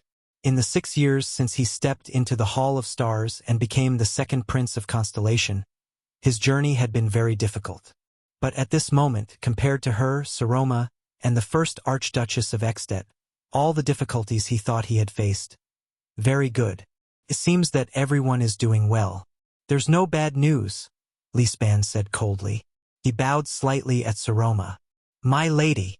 The gazes that were focused on Lisban turned to the Archduchess in unison. Thales looked at the lonely Saroma with pity. The girl cleared her throat unnaturally and subconsciously avoided the vassal's gazes. Everyone, I know you don't like to talk nonsense. Saroma's voice was a little fast and trembling. So I'll get straight to the point. Compared to the silence in the hall when Lisban spoke, the The moment the Archduchess spoke, many of the vassals lowered their heads and whispered among themselves. This is a good sign. At least the Archduchess has the ability to ease the atmosphere. Ian mocked in a low voice. Thales sighed.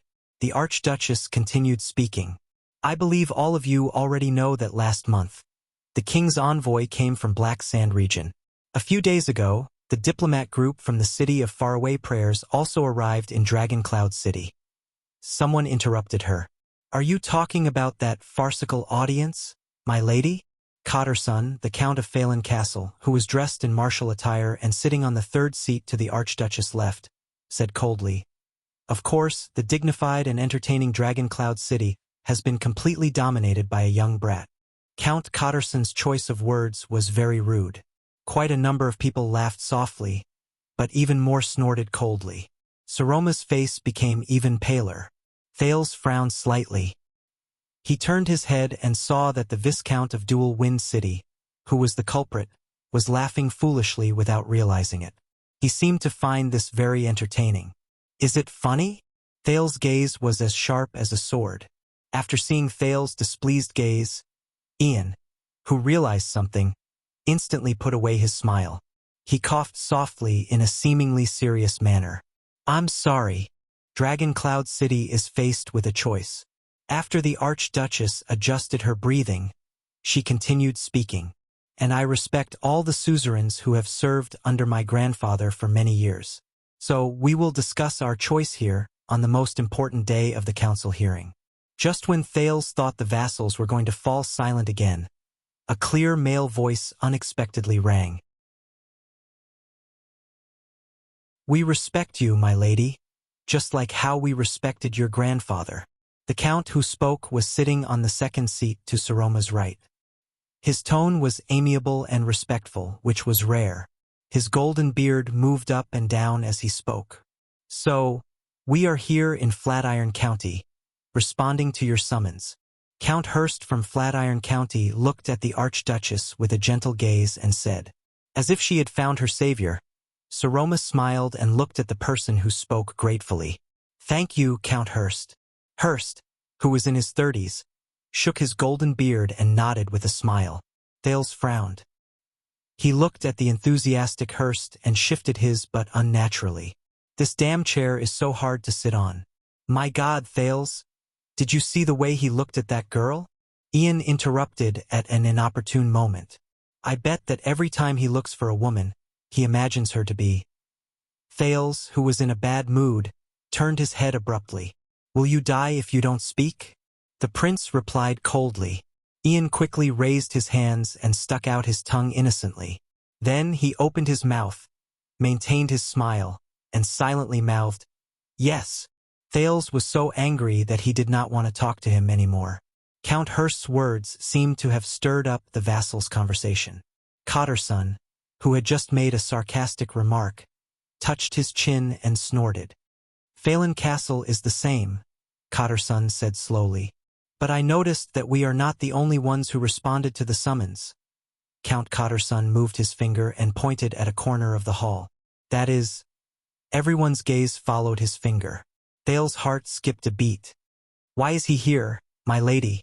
Cotterson twisted his wrist and pointed coldly at the Prince of Constellation. This person from the Empire is at the most important meeting in all of Dragon Cloud City. The hall immediately erupted in a lot of discussions, and there was even a clamor. At that moment, Thales became the center of attention. Worry and nervousness appeared on the Archduchess' face. Leespan narrowed his eyes. Nicholas, who had been wearing a cold expression, furrowed his eyebrows. All right, no matter how much I want to keep a low profile, Thales sighed.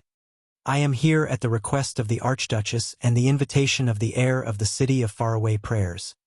The second Prince of Constellation said coldly. As a third party, I am here to witness this meeting that concerns Extet's honor. After he finished speaking, the arguments in the hall became even louder. Thales could even hear their discussions clearly. So that is... what a joke. Take a guess. If he is here, that woman should also be here. Dragon Cloud City, haha. How ironic. Perhaps one day, The Archduchess will have a young suzerain whose father is unknown. Thales clenched his fists. Ian shook his head helplessly at him, looking as if he wanted to help but could not. I don't remember when we were in cahoots with the people from the Empire, Cotterson said coldly without even looking at Thales. Chase him out. A lot of noises of agreement erupted among the vassals. Order, my lords. Nicholas' voice interrupted the conversation. As the Archduchess guard, the Star Killer looked down at the chaotic nobles from above. He was not polite at all. You are standing on Dragon Cloud City's land, Count Cotterson. You are standing in Rikuru's heroic spirit palace, and this is the Hall of Heroes. In front of the Archduchess, Nicholas' expression became stern. It is not up to you to give orders. Perhaps it was because the Star Killer was indeed famous, or perhaps it was because he had followed King Nuvan for more than 20 years, but the hall slowly quietened down. Then, Cotterson replied without giving any face. Shut up, your grace. You have no right to talk to me about King order.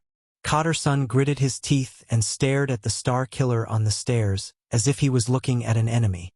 King Nuvan promoted the lowly you to be his personal guard and gave you the title of nobility. Yet, you repaid him with your negligence and incompetence. You caused His Majesty's death, and caused us and Dragon Cloud City to fall into this state. At that moment, a rare flush appeared on Nicholas' pale face. Thales had seen him like this before. It was a sign that the Star Killer was angry. If I were you, incompetent person, I would find a place with no one around and commit suicide as soon as possible, instead of shamelessly staying by the Archduchess' side and pretending that nothing has happened. Count Cotterson's words traveled clearly into everyone's ears. The disgrace of the White Blade who killed the king. Bah! Quite a number of Northland nobles snorted coldly in unison. Nicholas lowered his head abruptly so that no one could see his expression clearly. But he did not say anything. Thales could see that his fists were clenched together and trembling violently. The prince knew that the king's death under the protection of the White Blade Guards was the greatest trauma in the Star Killer's life. In the hall, Nate Monty of the City of Faraway Prayers diplomat group frowned. This raven of death looked at Nicholas, who was behaving abnormally, and sighed softly. Enough, Cotterson. The Archduchess finally spoke. Her words were subconsciously laced with a hint of anger. Lord Nicholas fought against the calamities until the last moment for the king. He does not deserve such an evaluation. Based on what my administrator told me, my lady, this Prince Thales is perhaps the most troublesome person from the Empire in the world. He even caused the ugly brawl on the last day of the council hearing. The oldest Count Nazir said slowly. His words sounded fair and rational. He brought the topic back to the prince. I sincerely suggest that when we discuss our own affairs, we show our hospitality and let him rest in his room. The old count narrowed his eyes slightly. Do you know what the rumors outside are about you and him? All the gazes gathered on the prince again. They even moved back and forth between the Archduchess and him from time to time. Saroma's expression changed, and she was momentarily speechless. Thales closed his eyes. Beside him, Ian's expression was rich. He opened his mouth and was about to say something in Thales' ear. Not now, Ian. The moment Ian was about to speak, Thales' cold words froze his enthusiasm in his throat. They did it on purpose, the vassals of Dragon Cloud City. Thales remembered the filthy nobles in the Hall of Stars in Renaissance Palace 6 years ago. He told himself in his heart, so they're attacking the Archduchess' prestige step by step. And now? No, I can't speak. I can't refute him. Otherwise, it will only make the situation worse. Thales clenched his teeth tightly. He is the lady's guest, Cotterson, Nazir. Regent Leespan spoke in a timely manner. He stared coldly at the two counts. This is the lady's promise, so he will stay. And if you can't stand him appearing in your sight and would rather ignore the lady's honor, then close your eyes or go out on your own. Choose one. Cotterson snorted coldly. He seemed to be very displeased with the regent. Don't forget about your blood feud, lady. The legal heir before you, Prince Mariah, died in Constellation. His body hasn't even gotten cold yet. Count Liner, who was sitting on the third seat to the Archduchess' left, said with an expressionless face. Since then, all the tragedies were caused by this little prince. His body hasn't gotten cold yet. Really? Ian whispered unscrupulously again. 6 years. Even if it's a great dragon's corpse, it should be cold by now. Thales could not even be bothered with him anymore. Saroma inhaled sharply, as though she was adjusting herself. That tragedy has already been settled. Liner. The Archduchess glanced at Thales from afar. She gritted her teeth and said, "It happened when the late king was still alive, and Prince Thales is now our guest, and we should return to proper business." You think that the death of your own blood relative is not proper business? Liner suddenly raised his voice. I have to say, you make me a little bitterly disappointed. Count Liner's expression was still as cold as ice. His gaze did not waver, but his words, which sounded like a venomous snake hissing, were hard to ignore. Honorable Lady Saroma Walton. Saroma met his gaze. Her hand, which was on the armrest of her seat, trembled slightly. In the hall, the discussions of the 20 or so nobles grew louder. Take back your words, Liner. Regent Lisbon's words were already laced with obvious emotions. He enunciated each word clearly, especially to the Archduchess. How dare you say, "You make me a little bitterly disappointed" to King Nuvan, to the granddaughter of the born king? Lisban glanced at Count Liner. Since the days of the prince, His Majesty used 30 years to promote all of you and the Liner family, which was on the verge of decline. This is what I am worried about, Lisban, Liner replied without fear. That King Nuvan, who made people willing to die for him, that great born king, is no longer here. Only old bones like us are left to guard a woman. Liner!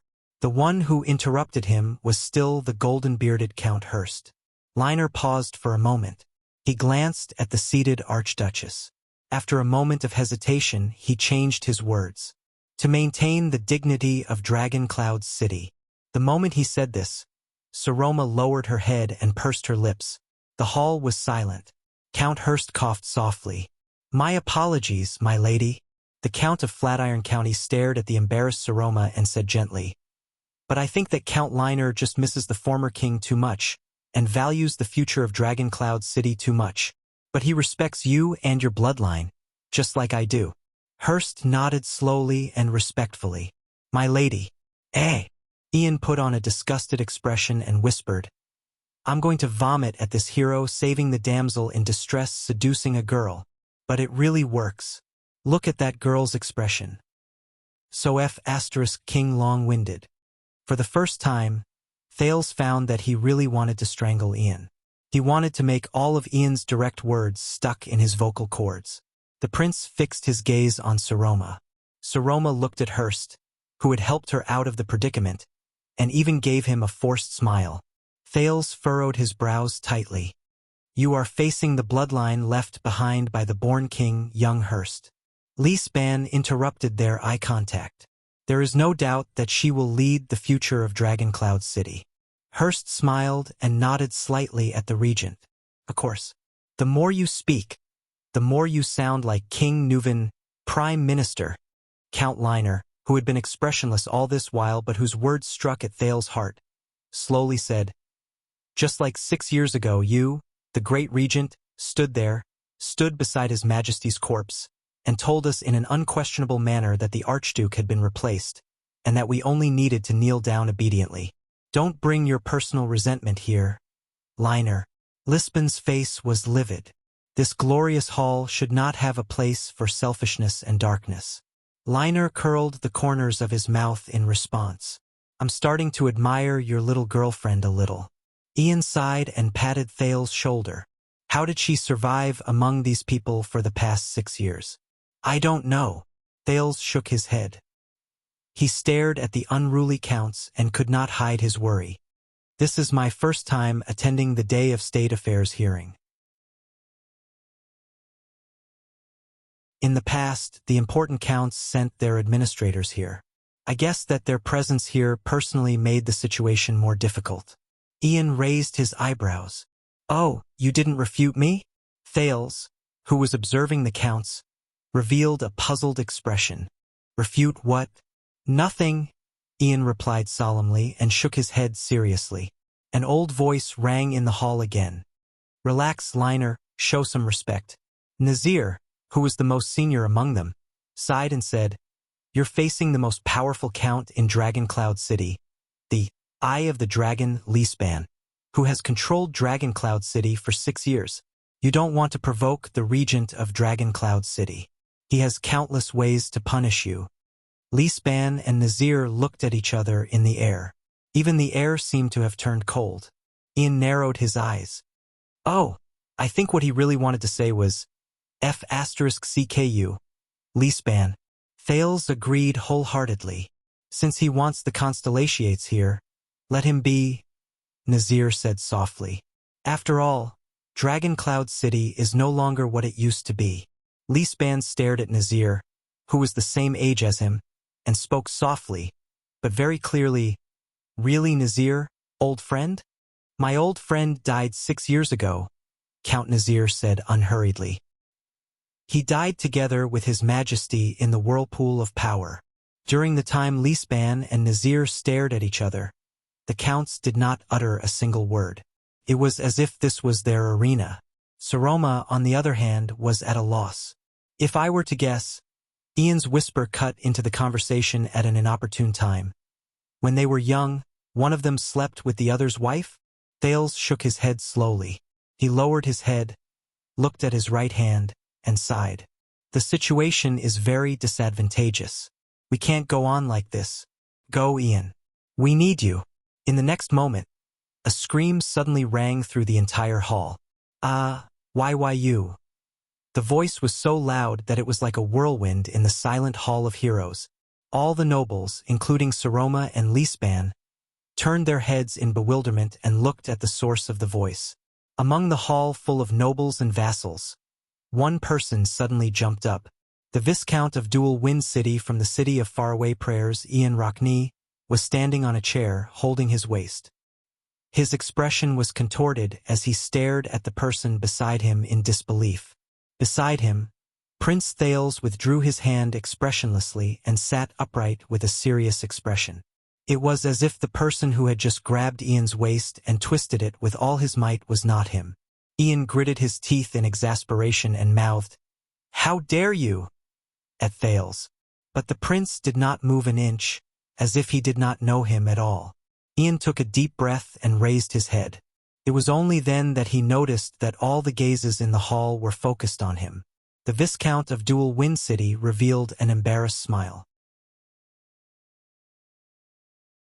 About that, the 5 counts frowned at the same time. Sir Ian. Lispan's gaze moved back and forth on Thales before he returned to Ian without a word. Is there anything I can help you with? Ian exhaled and glared at Thales with a murderous gaze. The prince's expression was indifferent. He gestured a thumb at the side of his knee. Go for it. Good luck. Ian could only sigh. With a reluctant expression, he first bowed slightly to the Archduchess, then tilted his head to look at the counts. Although I am very happy to enjoy the plot of Dragon Cloud City's internal strife, shouldn't we talk about serious matters first?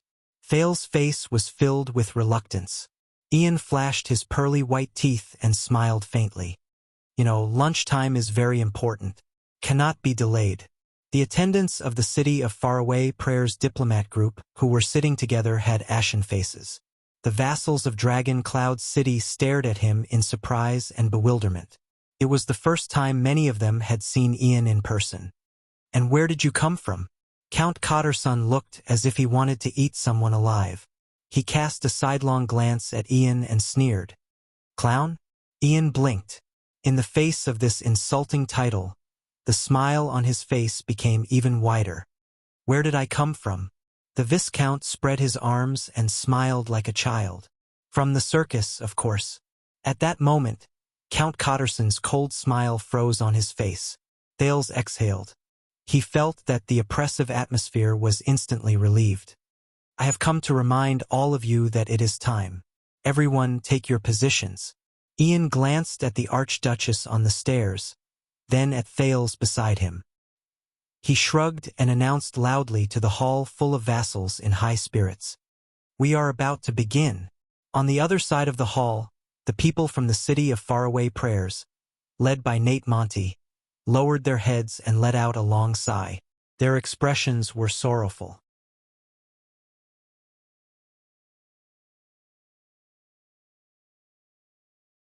Chapter 319. The Hall of Heroes was silent. Aside from the city of faraway prayers diplomat group, who knew Ian very well, almost everyone, including the 6 counts, widened their eyes in disbelief as they stared at the young Viscount Rockney, who stood on the chair with a smile and raised his arms diagonally. It was as if he was looking at something strange. Thales had no choice but to lower his head and cough softly. He nudged Ian's leg. Ian, who was immersed in his own world, moved a little. He seemed to have finally realized the awkwardness of the situation. He withdrew his arms resentfully and jumped off the chair. With a stiff smile, he waved at the entire hall. Hey, everyone! The nobles in the hall recovered from their dumbfounded shock. They turned their heads away unnaturally or coughed softly. They seemed to be ashamed of the scene in the Hall of Heroes. The 5 counts, who had been aggressive before, did not say a word. They just sat where they were with unpleasant expressions and stared at each other. Thales chuckled in his heart as he watched from the side. Good job, Ian. You interrupted their increasingly aggressive questioning. How should they react when faced with such an unreasonable person and such an inexplicable situation? Did this clown get your permission to stand here and insult all of us? Count Cotterson turned to the Archduchess. His gaze was cold and his expression was stiff. Together with his martial attire, he looked like an ice wall. My lady, Saroma was about to answer. My lady, my lords. Among the diplomat group from the city of faraway prayers, the noble who had reprimanded Ian, old Bonnie, suddenly stood up shakily. With a tragic and pained expression, he bowed to the Archduchess on the chair. This is just a joke. On behalf of the city of faraway prayers, Ian's behavior. But before he could finish speaking, Monty, the Raven of Death, suddenly extended his hand and grabbed his shoulder. He forcefully pressed the bewildered old Bonnie down. Ian blinked and nodded slightly at Monty, who had his lips curled up slightly. At this moment, the seated Archduchess finally could not stand it anymore. She coughed. Everyone. Thales could tell that Saroma was holding back her laughter as she looked at the Count's ashen faces. This is Sir Ian Rockney from the city of faraway prayers. He is Archduke Rockney's eldest son and heir, the Viscount of Dual Wind City. He came with a mission from Grand Duke Rockney. Ian gave a friendly smile and bowed slightly to the Archduchess. The counts looked at Ian in unison, but none of them looked surprised. Instead, they looked relieved, as if they had expected this. This made Thales think that perhaps they already knew who Ian was. City of faraway prayers, Rockney. Cotterson sized up Ian from afar. There was a slightly solemn look in his eyes. I've met your father before. Long-hair Culgan is a respectable man. His words are more trustworthy than a longsword. I also respect the Rockney family. They are the model knights of Northland for the past 1,000 years. The corners of Ian's mouth moved slightly, forming a faint smile. But when I look at you, boy, Count Cotterson shook his head in disdain. I really feel ashamed for your father and family. Laughter came from the vassals. Thales saw Ian's gaze flicker slightly. Likewise, the heir of the city of faraway prayers sat down in the most relaxed manner possible. When I see you, I also feel ashamed for Dragoncloud City and the Archduchess. Ian snorted softly. A count who hid outside the city when calamity befell, and was unharmed when his king died in battle. Count Cotterson's expression turned cold. If I were you, coward? Ian yawned pretentiously and repeated the words Cotterson used to criticize the Star Killer just now. I would find a place with no one around and commit suicide as soon as possible. instead of shamelessly staying by the Archduchess' side and pretending that nothing happened. Beside the Archduchess, the Star Killer furrowed his eyebrows slightly. This sentence was like a wave that was thrown into a lake, and it caused a huge ripple.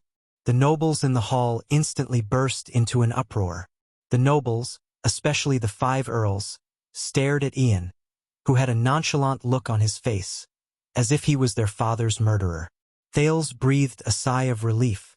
Ha! This young Rockney sure has guts. Count Cotter's son gritted his teeth and emphasized Ian's title. I'll say it again, Viscount. Then you and I can duel. Ian laughed out loud. Of course. He waved his hand boldly. Duel? Thales was shocked. Wait, Ian is... But before he could understand what was going on, the heir of the city of faraway prayers snapped his fingers, flipped his hands without any qualms, and pointed at the diplomat group from the city of faraway prayers with a relaxed expression. And I will appoint Lord Nate Monty of the city of faraway prayers to represent my honor in a duel with you. Life or death, what do you think? In the distance, Monty, who was scratching his neck, instantly froze. The Count's expression stiffened again as they looked at Ian.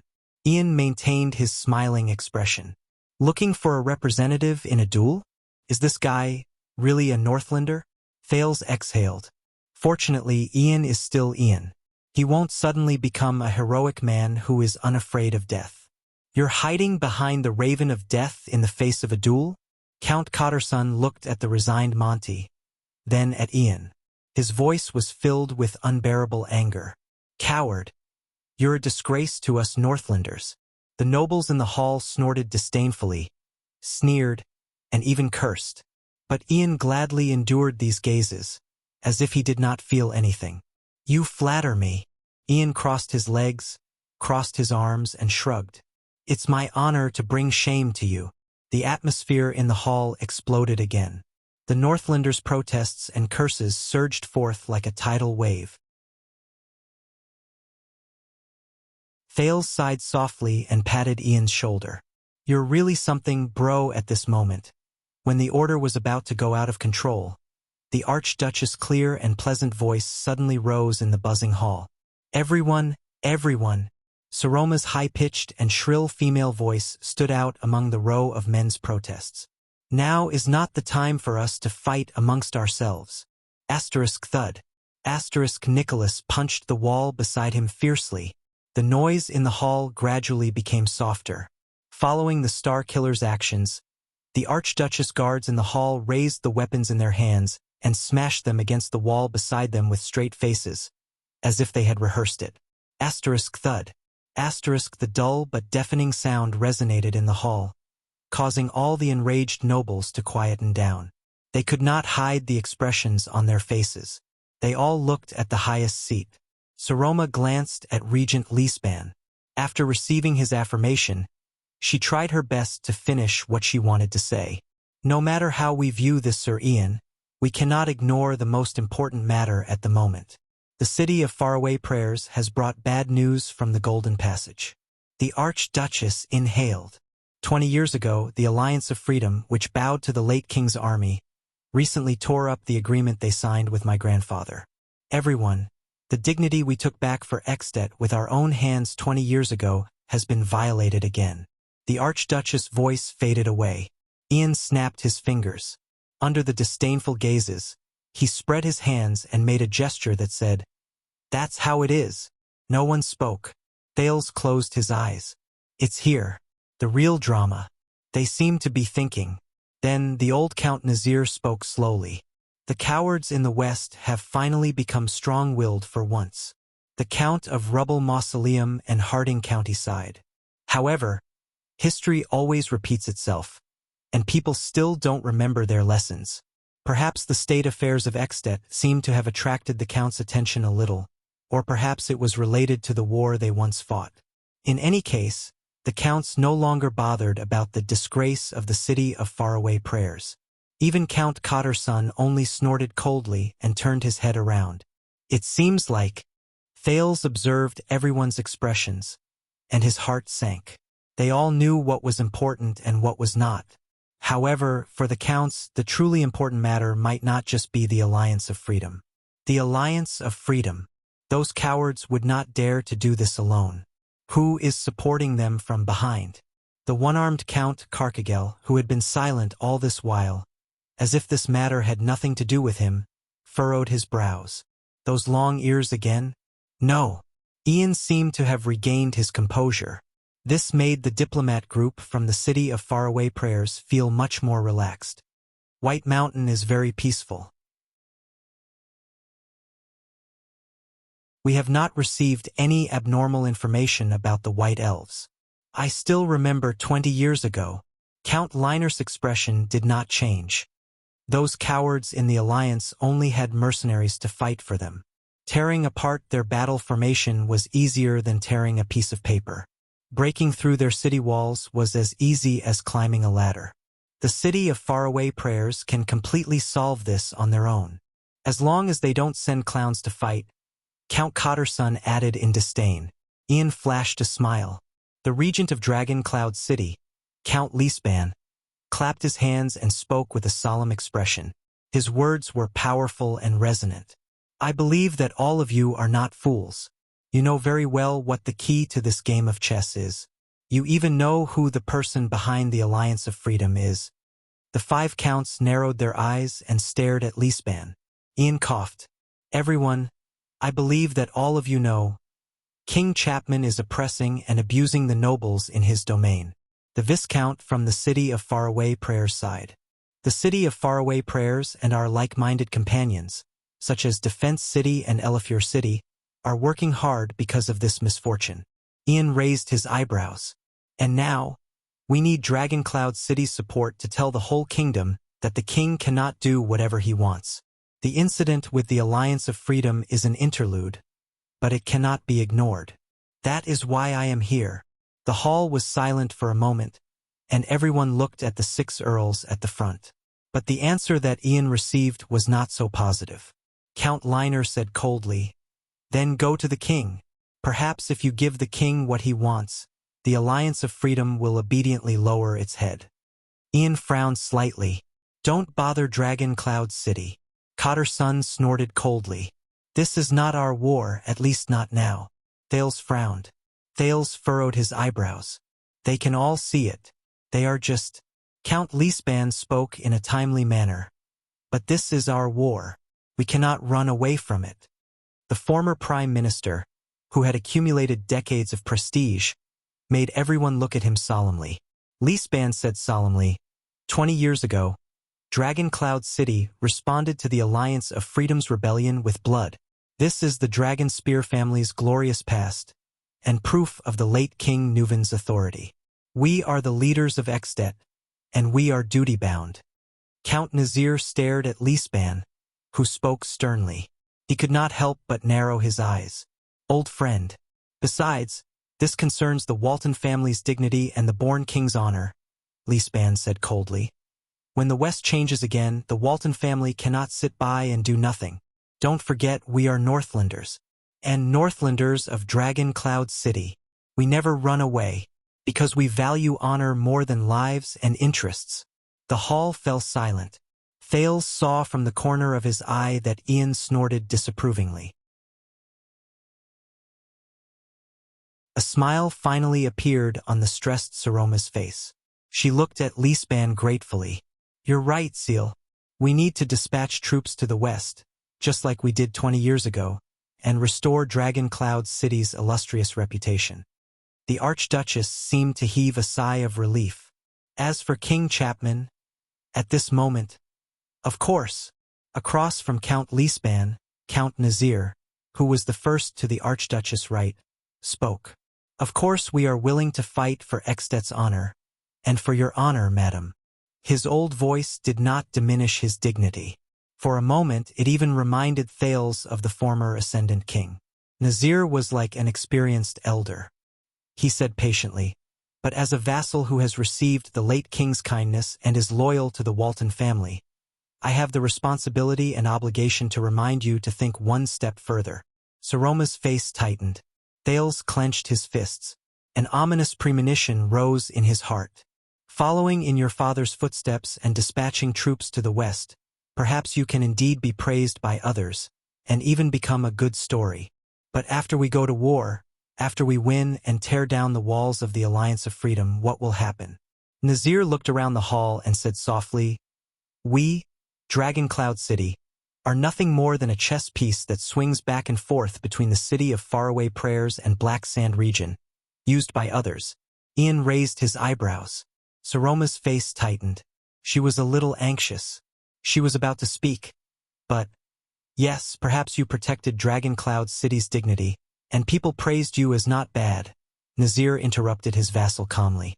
But what can Dragon Cloud City really get? All the nobles in the hall listened to him quietly, especially the other 5 counts. Lisbon's expression was especially unpleasant. Nazir continued, "The authority to command Exted again? Or the spoils of war sent by the city of faraway prayers? Or a certificate of commendation from the king from Black Sand region?" His voice reverberated in the hall. Nazir stared at the Archduchess with an electrifying gaze. Saroma bit her lower lip and glanced at Thales for help. But Thales was powerless at this moment. 20 years ago, my grandfather did this. He reaped. The Archduchess was a little flustered. She was interrupted again.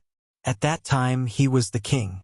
Your grandfather, Nuven, and we all represented all of Extet, Nazir said slowly. Now, Nazir let out a long sigh. Under everyone's solemn gazes, he stood up shakily and looked at the Soul Slayer pike behind the Archduchess. His gaze was filled with sorrow and nostalgia. Now is not 20 years ago, my lady. His tone was light, but there was a sadness in it that was difficult to ignore. Dragon Cloud City has long lost its king. At that moment, Thales sized up the old count again. The warning bells in his heart kept ringing. He had a premonition of the direction of the conversation. **T. This guy. He's definitely a ruthless character who won't lose to Lisban." Nazir turned his head around. His voice became cold. "We've already suffered enough at the hands of outsiders. Why should we be the vanguard of others and get involved in this mess?" Many people in the hall started whispering to each other. The Archduchess was at a loss. "Suffered a lot? Old friend." Lisban stared at Nazir. "What do you mean?" The person who took over his words was Count Liner. Was he not clear enough? Liner's words were as piercing as ever. 6 years ago, the new king, along with 4 archdukes, almost forcefully confirmed the ownership of Dragon Cloud City, the first archduchess in Extet's history. Everyone's gazes were focused on a seat. There, Saroma's face grew paler. Nazir shook his head. "I don't mean to be disrespectful, my lady." He flashed an apologetic smile at the young girl on the seat. There was disappointment in his tone.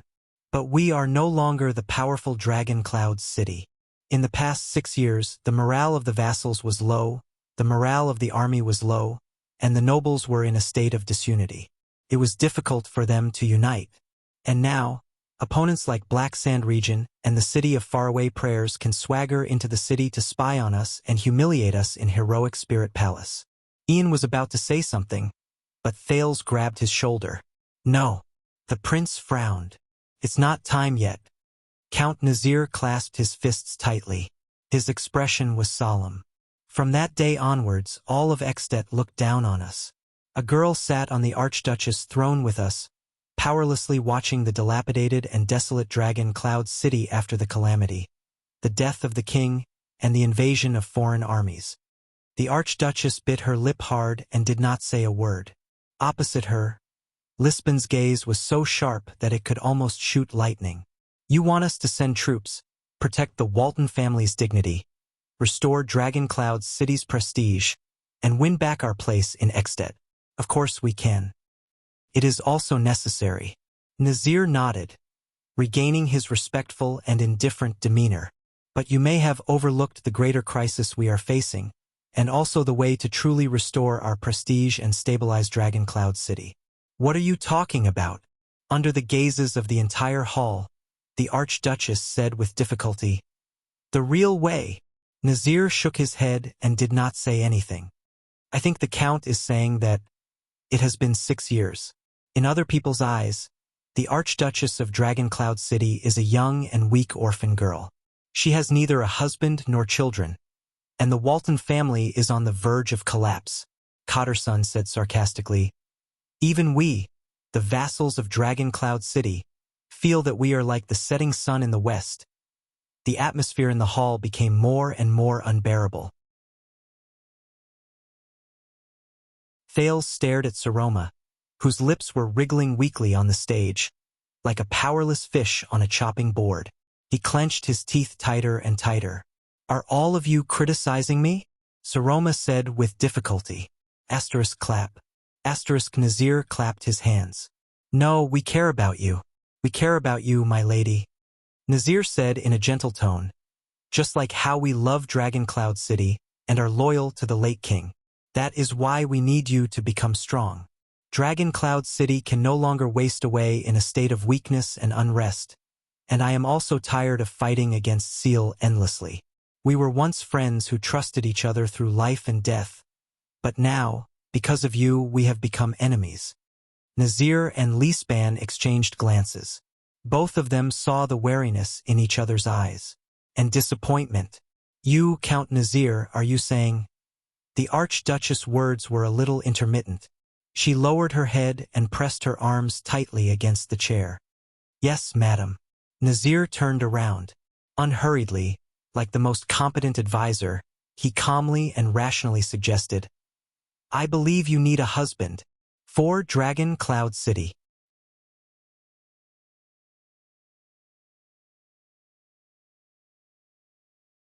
Chapter 320.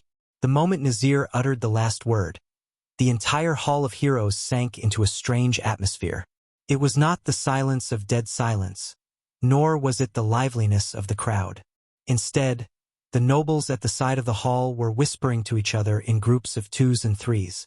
Amidst the barely discernible buzzing sounds, they would raise their heads from time to time and glance at the seated Archduchess with strange and distant gazes. It was as if thousands of ants were lurking in the wood of the tall and sturdy beams. The rustling sounds of them gnawing and eating the beams made people agitated. They wanted to break the wood to search, but they disappeared without a trace. In the Archduchess' throne, Saroma's expression froze on her face. Even though the young lady had already expected this due to the treacherous atmosphere during the previous day's state affairs hearing, as well as Leespan and Thales' direct admonishment or indirect reminders, the Archduchess still could not help but tense up when this moment truly arrived. It was as if a veil covering imperfections had finally been mercilessly torn down. Thales listened to the whispers by his ear and watched the girl's expression. He could not describe the feelings in his heart. Leespan, who sat to the right of the Archduchess, had a dark expression on his face. His eyelids were slightly lowered, and hints of coldness seeped out of his eyes, like an eve that was about to shatter into pieces of ice. "Count Nazir." After a long while, the expressionless girl slowly said in a clear but cold voice, "Is this your suggestion? My marriage? For Dragon Cloud City?" The moment she spoke, the whispers in the Hall of Heroes instantly disappeared. They were like ants that had stopped gnawing and were hiding. Nazir quietly watched the girl who was staring at him coldly. There was not a hint of emotion in his eyes. "This is how it should be," the old count said faintly. "You know, the Walton bloodline must continue, just like how the marriage between the hero Chara and Princess Rain continued Dragon Cloud City's rule. The Walton family also needs a legitimate son and male heir to comfort the restless vassals, intimidate our opponents, and tell the outside world that Dragon Cloud City is under sufficient protection and is as stable as before." Nazir remained calm, but with every word he said, the whispers in the hall decreased by a notch, and the girl's face turned paler. "For that reason, I suggest that you select a young, promising, and responsible man from the vassals and their equally noble and loyal families as your husband." Count Nazir had a solemn expression on his face. "As the father of your future children, as well as the father of the future members of the Dragonspear family." The Archduchess did not reply immediately. However, Thales could sense that the girl's gaze subconsciously shifted in his direction, but she stopped abruptly halfway and focused on the floor tiles in the middle of the hall. Those were the floor tiles of Heroic Spirit Palace. Even after 1,000 years, they were still as sturdy as ever. "So, you think that as a woman," Saroma said softly, "I don't have the right to sit on this seat and inherit everything from the Archduke of Dragon Cloud City?" The panic and discomfort in her voice gradually disappeared, but there was a hint of bitterness and desolation that was the same as her master's. "So you want me to get married early and give birth to a real heir to Dragon Cloud City who is qualified and powerful?" The hall became completely quiet. The vassals who had been loyal to the Walton family for generations no longer whispered to each other. Instead, they raised their heads and waited for the development of the situation in the hall. The 5 counts had different expressions, but they all stared at their suzerain in silence. Lisbon's gaze was fixed on Count Nazir, but the latter did not notice it. When he saw this, Thales sighed. Beside him, Ian shrugged. "Quite the opposite. It is precisely because you have the right to rule Dragon Cloud City as a descendant of the Walton family." Nazir's voice traveled into the hall again. Compared to the Archduchess' lightness and even coldness, his words were steady and powerful. "That is why this is even more necessary. As the closest direct descendant of the family, it is your duty to continue the Walton family." Saroma lowered her eyelids, and her gaze stopped on her long dress, which was at her knees. At that moment, Thales, who had been watching this scene from the sidelines, suddenly realized that the 6 years he had been away from the treacherous affairs of the palace was both unfortunate and fortunate.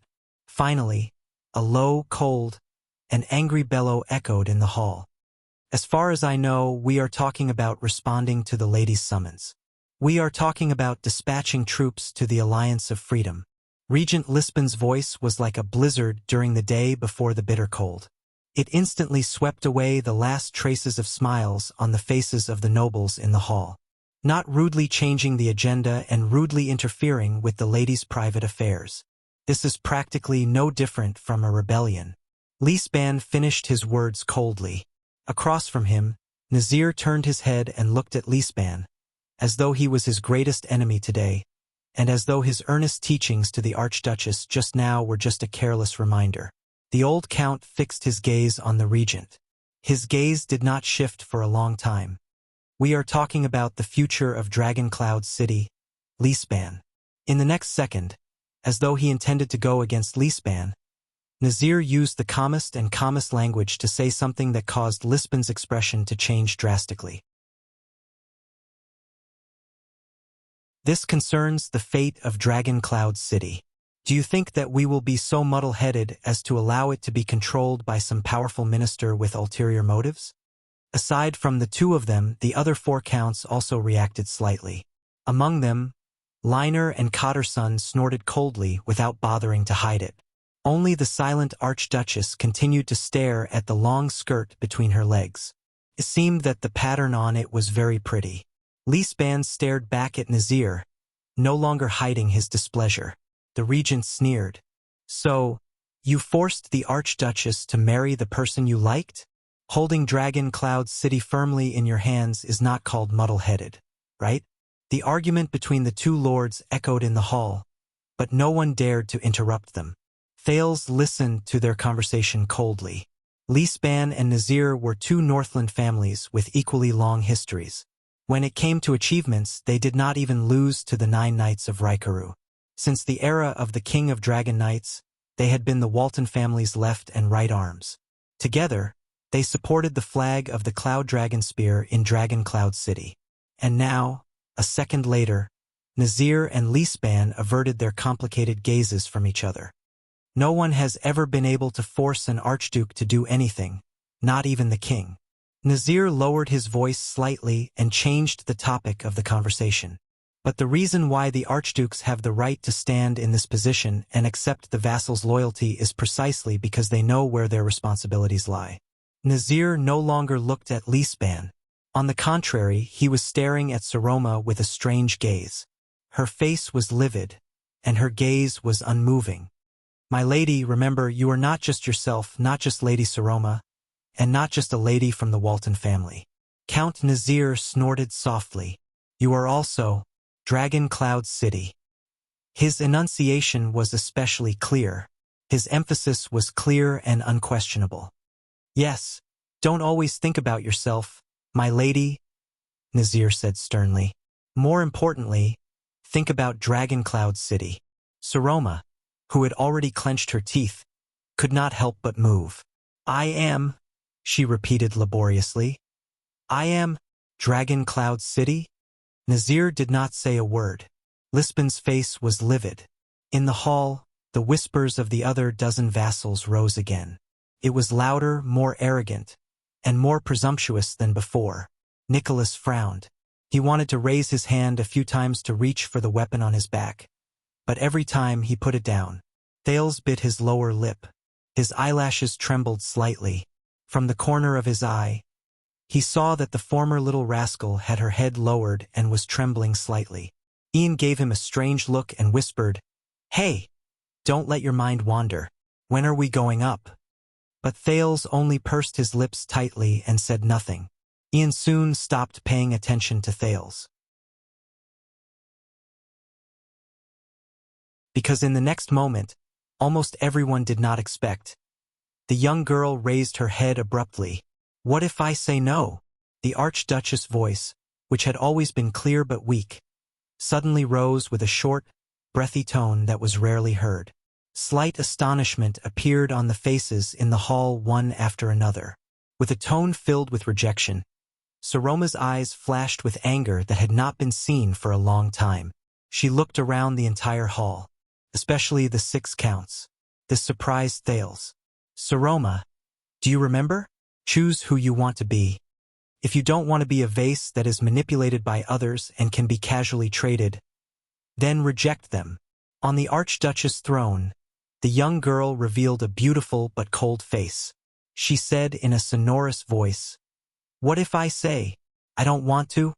As soon as she said that, the 6 counts, including Lisban, frowned at the same time. The hall was like the surface of a lake that had another stone thrown into it. Once again, waves of annoying whispers rose. Many people subconsciously looked at Count Lisban, but the latter only furrowed his brows slightly. What's going on? Again? On the last day of the State Affairs hearing, did this young girl also? I really don't understand. How can a little girl who doesn't know anything dare to throw a tantrum on the Archduchess' throne? Damn it, Dragon Cloud City can't go on like this. Hey! Guess if she's a year older. Will she roar and order us to find her a nice dress? Like I said, she's just like other women. She needs a whip from her husband. Look at her skinny arms. She probably can't even lift a sword, and she dares to. The voices in the hall rose and fell. It was so noisy that Nicholas had to speak sternly again to maintain order. As he listened to the rumors, Thales gradually furrowed his brows. But Saroma still held her head high and stared at her vassals without showing any signs of weakness. She glanced at a certain direction in the hall and took a deep breath as if she had made up her mind. What if I insist? Saroma glanced at Hurst with a complicated expression, then glanced at the aggressive Count Liner with difficulty. She then cleared her throat. In the name of the Archduchess of Dragon Cloud City, I insist. No, I order that my marriage will not be decided here, and it will not be decided because of this. In an inconspicuous corner, Thales curled up the corners of his lips slightly. That's right. It's that little lioness who lifted her dress and kicked his thigh with puffed cheeks and a red face. I wonder when it started. Everyone, if that's the case. The Archduchess' voice echoed in the hall. What will happen to all of you? Once she said that, there did not seem to be any changes in the hall for a while, but Thales inexplicably felt that the temperature around the 6 seats beside the Archduchess seemed to have suddenly dropped. All the counts turned their heads in unison. Their gazes were fixed on one person. Lisban was the regent. It was as if he was the source of everything. But the Archduchess exceeded their expectations once again. Please don't look at Seal anymore, everyone. Saroma's voice trembled slightly, like a branch swaying in the cold wind. He didn't teach me to say this. Lisban was stunned. Count Nazir's gaze slowly froze on the Archduchess' hand, which was holding the armrest of her throne. Very good. A few seconds later, he said softly, "You surprised me a little." Saroma took a deep breath. She felt that Nazir's strange gaze had a magical power that could penetrate people's hearts. But the strange look in Nazir's eyes only lasted for a short while before it returned to its original solemn and indifferent look. It was as if the surprise brought by the Archduchess just now was really just a coincidence. Beside him, Count Liner snorted softly. "You are the Archduchess. In Dragon Cloud City, your authority is innately supreme. But the question is, are you really prepared?"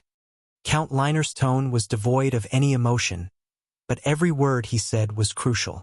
"Are you really going to abandon your vassals here, because of this matter, and dominate Dragon Cloud City as a lonely widow?" "Abandon my vassals. As a lonely widow." This sentence made the atmosphere in the hall even more tense. But Count Liner still stared at the Archduchess on the stairs expressionlessly. Saroma's face turned pale. She gritted her teeth.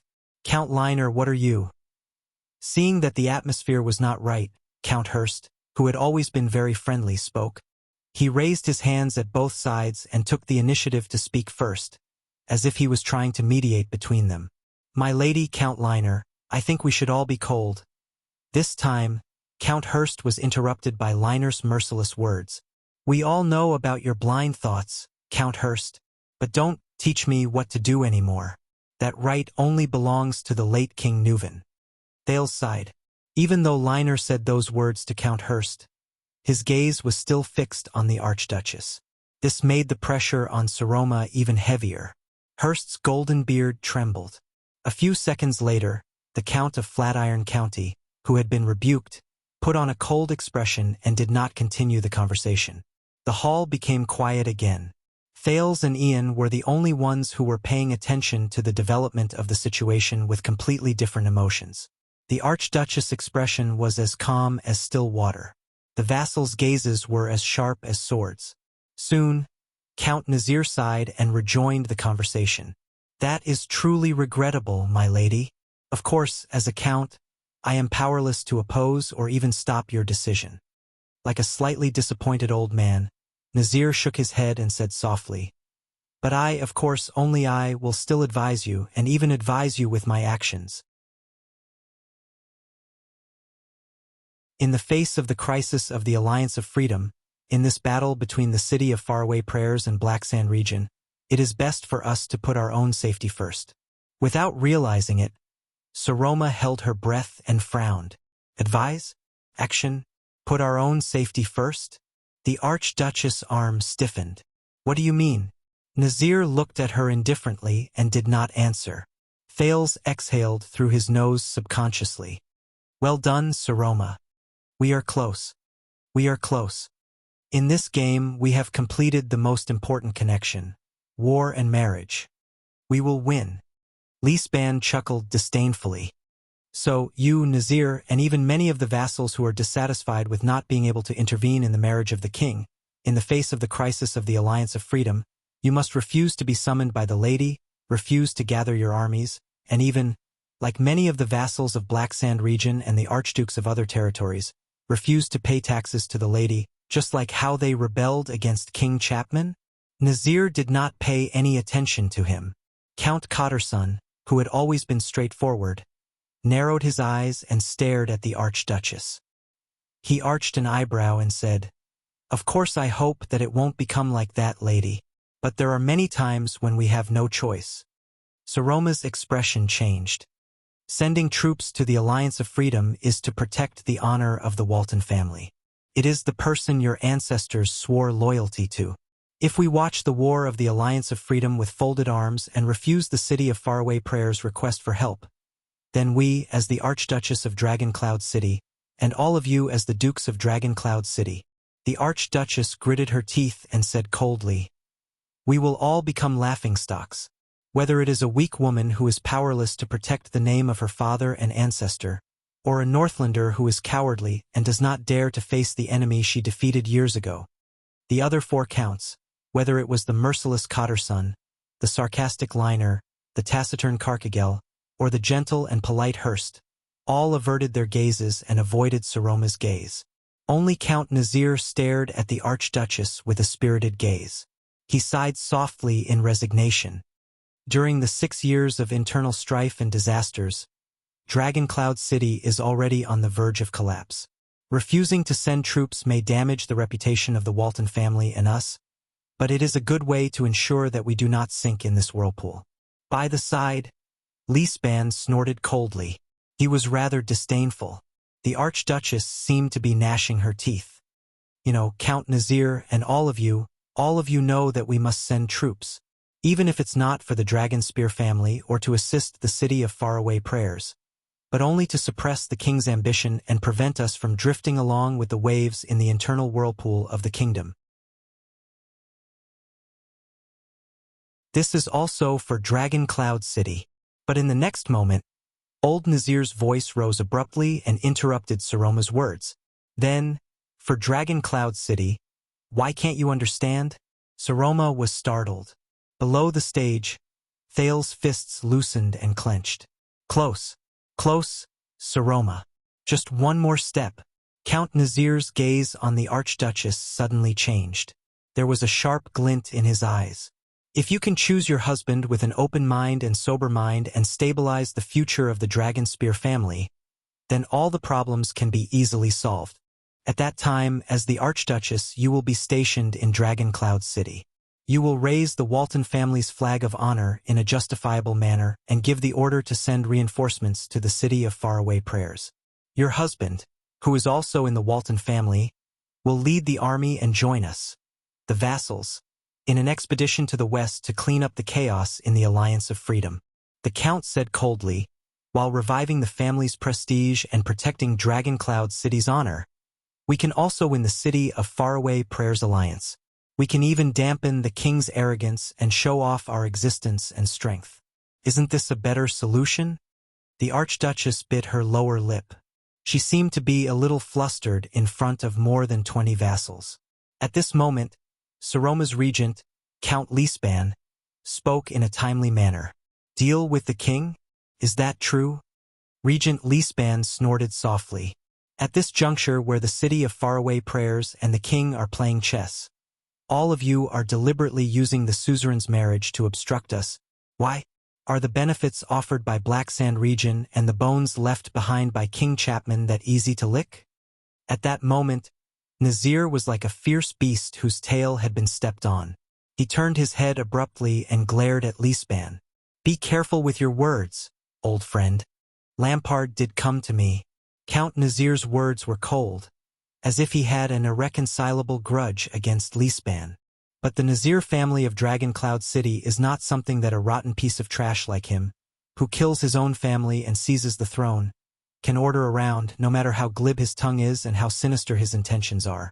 But please believe me, my lady, this is purely my own decision, because I believe that this is the best future for Dragoncloud City.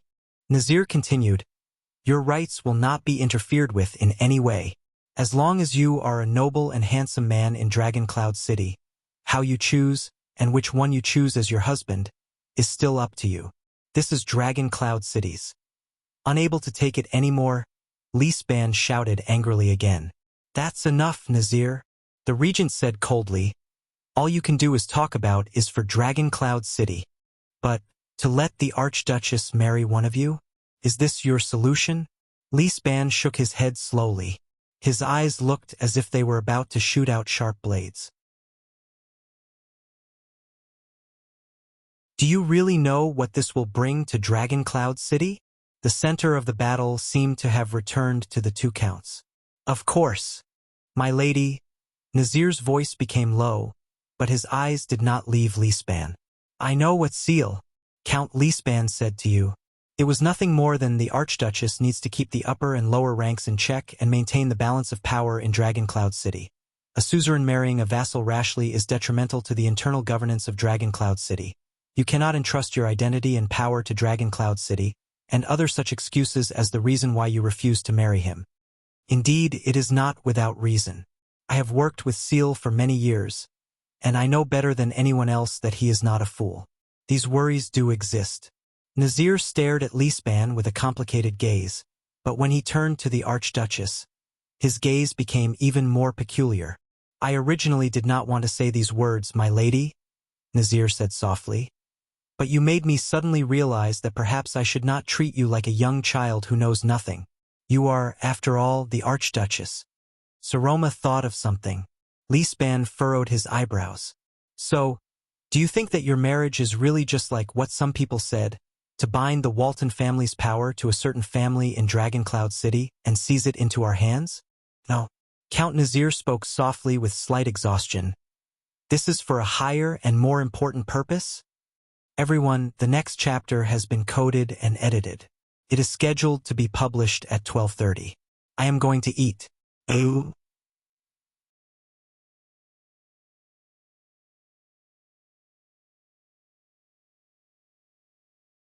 Chapter 321. Saroma put on a contemplative look. The old count leaned back gently and subconsciously looked at the stone carving of the cloud dragon's spear above his head. Everyone, Nazir spoke loudly, attracting the attention of the vassals in the hall. He did not sound like an old man at all. It's been 6 years. When the born king's might was no longer there, due to all sorts of stupid reasons, the so-called balance of power, peace, and tacit understanding in Dragoncloud City were long broken. Nazir looked exhausted, as if he was talking to himself.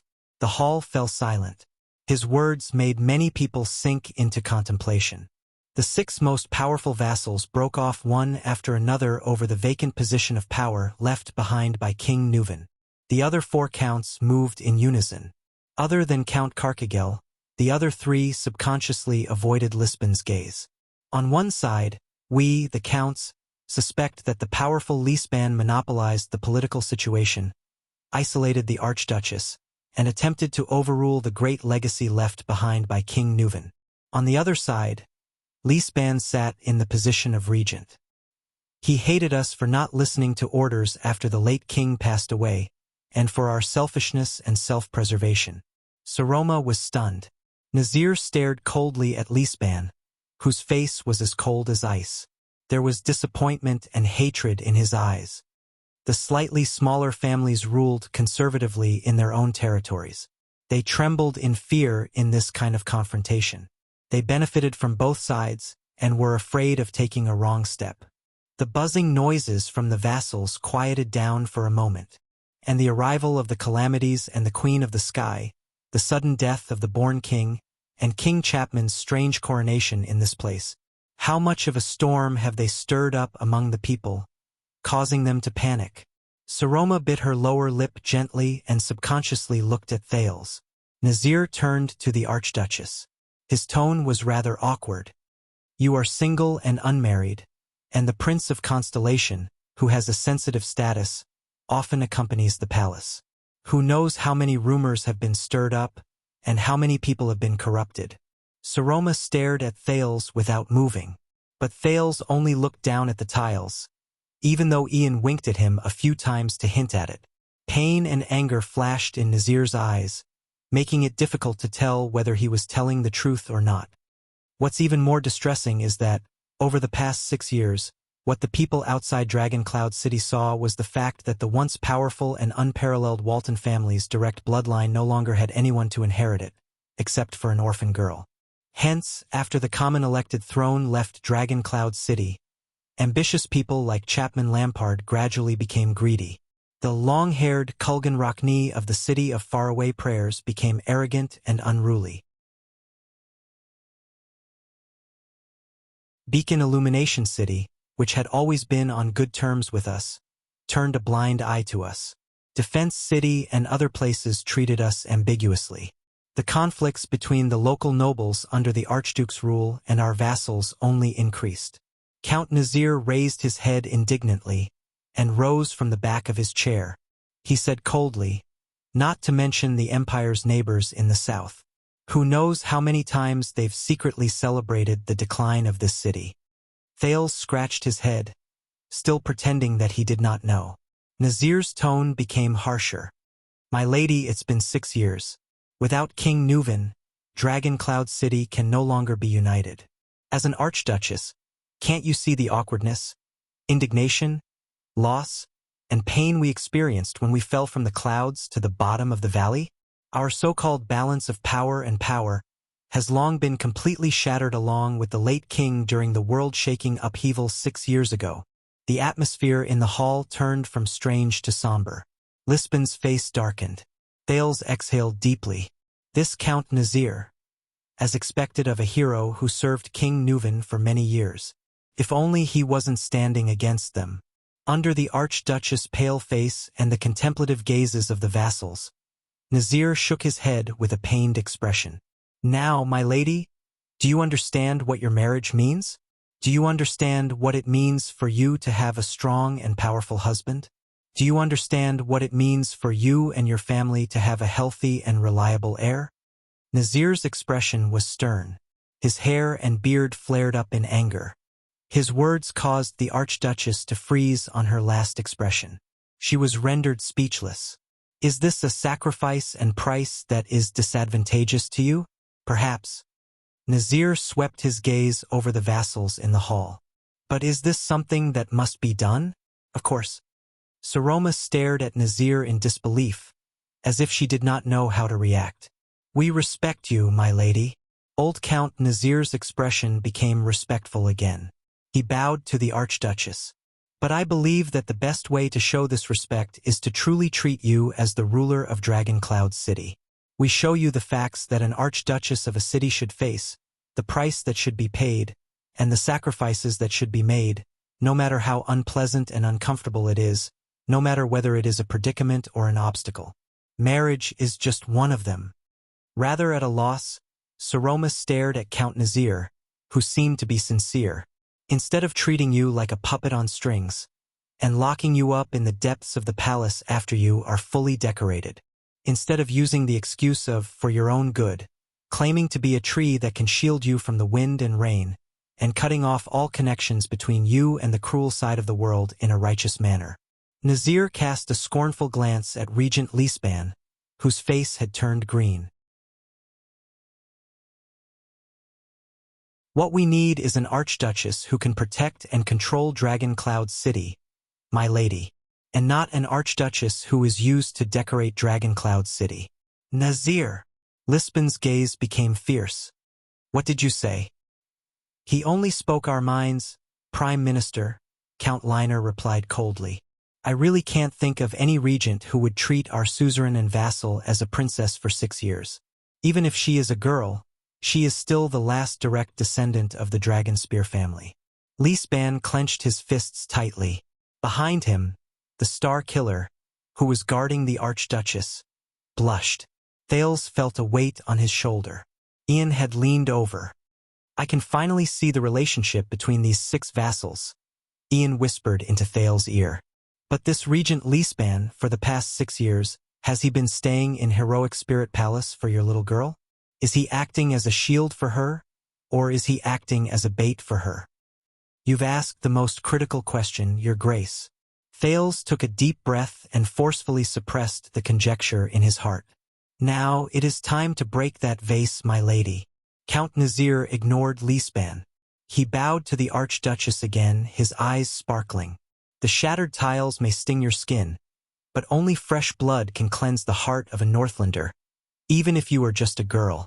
As Thales listened to Nazir's words, he suddenly felt a sense of familiarity. In that instant, he suddenly realized that perhaps this Count Nazir, or the other 4 vassals, were not as Putre had described them to be, powerful ministers with selfish motives. They were also not, as Lisban had been wary of, vassals who were eager to take action after Nuvan's death. Thales' gaze swept past the astute Lisban, the level-headed Nazir, the rather friendly Hurst, the silent Carcagel, the callous Liner, and the blabbermouth Cotterson. On the contrary, what King Nuvan had left behind for his successor might be a team that could continue the glory of Dragon Cloud City. However, this team had experienced the greatest accident left behind by King Nuvan's premature death, an Archduchess. Thales looked at Saroma worriedly. The Archduchess only stared at the Count in a daze. She did not seem to have reacted, nor did she seem to have anything to say. There is a saying in the Nazir family, the The noble bear responsibility, and the ruler must sacrifice, Nazir said coldly. You want to protect your family's honor and Dragon Cloud City's prestige? Of course, but at the same time, the price must be paid. This is you and your fate. Lady Saroma. No one knew that at that moment, Prince Thales, who was fully focused, gently closed his eyes. He vaguely remembered that day many years ago. He remembered the grave and awe-inspiring voice in that dark tomb. Are you ready? From the moment you are crowned with the name of Jadestar, to fight for Constellation, to die for Constellation, and... Thales opened his eyes abruptly. Just as everyone in the hall fell silent because of Count Nazir's words, a familiar cry of pain broke the silence again. Ouch, ouch, ouch, ouch. The gazes in the hall were conflicted and dissatisfied as they looked in the same direction again. The heir of the city of faraway prayers, Viscount Ian Rockney, was yelling in an exaggerated manner. He rubbed his calf and looked indignantly at Thales beside him. Thales quietly retracted his leg as if nothing had happened, as if he had never kicked Ian's leg. What now? Count Cotterson's anger was almost overflowing. Lord Clown? The Archduchess and the vassals also looked at him. Ian sighed and ignored the secret signals the City of Faraway Prayers diplomat group sent him. He shrugged helplessly and put on a relaxed smile. I'm sorry to interrupt. The young Rockney stood up and gestured for them to stop. He smiled apologetically, as if he was really embarrassed. All of you are having a heated discussion, but does anyone still remember the original topic? Remember the Alliance of Freedom, remember that we are the important parties involved? The 6 counts were slightly stunned. Yes. Ian was beaming with joy. He looked at the people in the hall and gestured with his hands and feet, as if he was teaching children words. City of Faraway Prayers. On the other side, the members of the diplomat group from the City of Faraway Prayers sighed and lowered their heads. They no longer held any hope. Thales shook his head. It's here. He raised his head and met Saroma's gaze on the stairs. He even gave her a reassuring smile. It's okay. Just like many years ago. No. Count Cotterson did not fall for Ian's self-proclaimed humor at all. I only know that a conceited clown insulted all of Dragon Cloud City yesterday, and today he came to us with a grin on his face to ask for our help, asking us to send troops to save them. The vassals looked at Ian coldly as he stood in the middle of the square. Ask for help? Save them? Ian raised his eyebrows, as if he was a little surprised. But in the next second, he revealed a look of realization, as if he understood what was going on. Then he grinned. Ha ha ha ha ha. Laughing, Ian shook his head and waved his hand, as if he had heard the most unbelievable rumor. No, no, no. I think everyone, including the Archduchess, may have misunderstood what I meant. The Archduchess and the 6 counts revealed strange expressions. The other dozen vassals also frowned. In fact, from the beginning to the end, I never said anything about dispatching troops. Ian shrugged innocently and winked at Thales in a barely noticeable manner. And I'm not here to ask for help from Dragon Cloud City on behalf of the City of Faraway Prayers. As soon as he finished speaking, Thales could clearly see that almost all the nobles in the hall were slightly stunned. Even the diplomat group from the City of Faraway Prayers were no exception. The Raven of Death even revealed and exaggerated what shape with his mouth at Old Boney, who was beside him. This was also the Archduchess' reaction. What? Saroma asked in surprise. We can solve the war ourselves. Ian waved his hand nonchalantly. What you said is very reasonable. If we can't even deal with that bunch of trash from the Alliance of Freedom, wouldn't it be too shameful for the Northlanders? Everyone was stunned. The nobles in the hall looked at each other, as if they could not understand the meaning of this sentence. The 6 counts, who were the most important, sank into deep thought.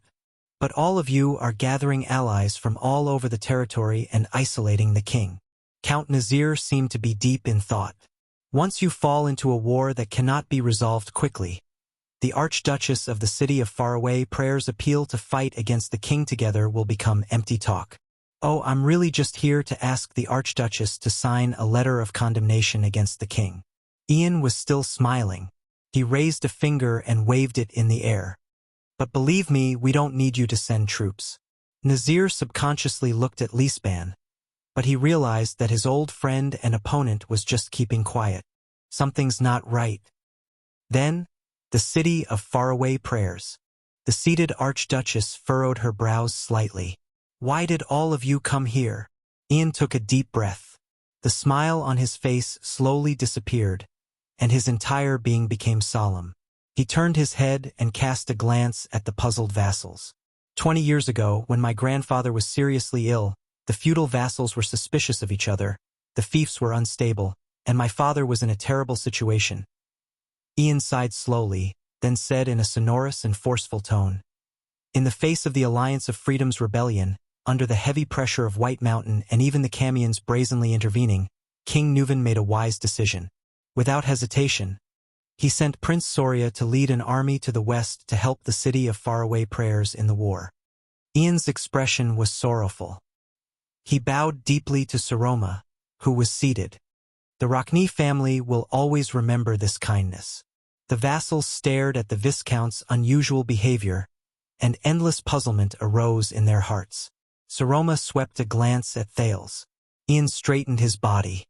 His eyes were filled with reverence and excitement. And that war forged the Walton family's glory. Regardless of whether it was the Alliance of Freedom's army, the mercenaries secretly sent by Camus Union, or the elite troops of the White Elves, when they faced Dragon Cloud City and Extet's powerful army, they were all defeated at the first touch. They were far from being able to withstand it. Thales was secretly amused when he heard that. "You speak as if you personally witnessed what happened 20 years ago, 19-year-old Sir Ian." Ian smiled at the vassals. "My lady, your father and grandfather, oh, and also the families who joined the expedition to the west with you, spread the mighty name of Dragon Cloud City and the Dragon Spear family throughout the Golden Passage. You intimidated Camus Union, forced the White Elves to retreat, and your influence has continued to this day. That is your grandfather's historical achievements, your father's military achievements, and the glory and honor of your family." Nicholas the Star Killer grinned a little. Monty, the Raven of Death, shrugged in tacit agreement. Count Nazir furrowed his brows. Why did he say these things? Could it be? But I can also see that the great Dragon Cloud City is in trouble. His expression was the same as Count Nazir's, who was grieving just now. The scene just now made me extremely worried. You wanted to follow in your father's footsteps and protect the family's glory, but you were forced by the situation in Dragon Cloud City, and it was difficult for you to do so. The Walton family was helpless. Aside from Lisban, the expressions of the 5 counts became more and more unpleasant. Their gazes became more and more bewildered. But it doesn't matter. Ian clenched his fists and waved them forcefully. The Viscount of the city of faraway prayers took a step forward without hesitation. "I, the heir of the Rockne family, Ian Rockne of the city of faraway prayers, will make up for your regret." The Archduchess stared at him, puzzled. She blinked. "Huh?" Thales lowered his head. "Very well. Everything is going according to plan. I hope nothing goes wrong. But it's clearly a step in the plan. But what's with this slight displeasure in my heart?" Thales subconsciously clenched his fists. Ian's gaze was firm, and his words were sonorous. "Saroma, please be at ease. On behalf of the city of faraway prayers, I will lead an army to tread on the path your father took on his expedition. I will carry the Dragon Spear family's flag, carry your family's glory, and fight against the Alliance of Freedom." His sudden change in how he addressed the Archduchess shocked many people. "In the name of the Walton family and the Rockne family, I will teach those useless Alliance of Freedom a lesson and rewrite our history.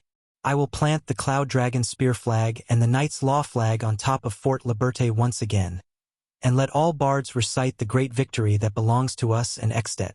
I will tell our enemies that Saroma Walton, King Nuvan's granddaughter, Prince Soria's daughter, has collected the debt that belongs to the Dragon Spear family. Ian acted like a fanatical recruit. In the face of his aggressive gaze, the Archduchess panicked a little. Realizing something, Count Nazir gritted his teeth and said, "Enough, Sir Ian." But the Count could not interrupt Ian. "Please do not worry. The glory of the Walton family will not diminish just because Dragon Cloud City did not send troops." Ian took a deep breath. His eyes were filled with pride and excitement as he personally experienced the epic. Because soon, everyone will know that this war is not just a war between Exdet and the Alliance of Freedom. It is also a war that I, Ian Rockney of the City of Faraway Prayers, am fighting for Dragon Cloud City's Saroma Walton. The entire hall burst into an uproar. Nicholas had no choice but to maintain order again and suppress the vassals' clamor, which was filled with dissatisfaction and puzzlement, even though his expression was terrible as well. "Wait a minute." The Archduchess seemed to have finally sensed that something was wrong.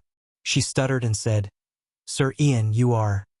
"And after the glorious victory, I will return with the glory of recreating the achievements of your father and grandfather."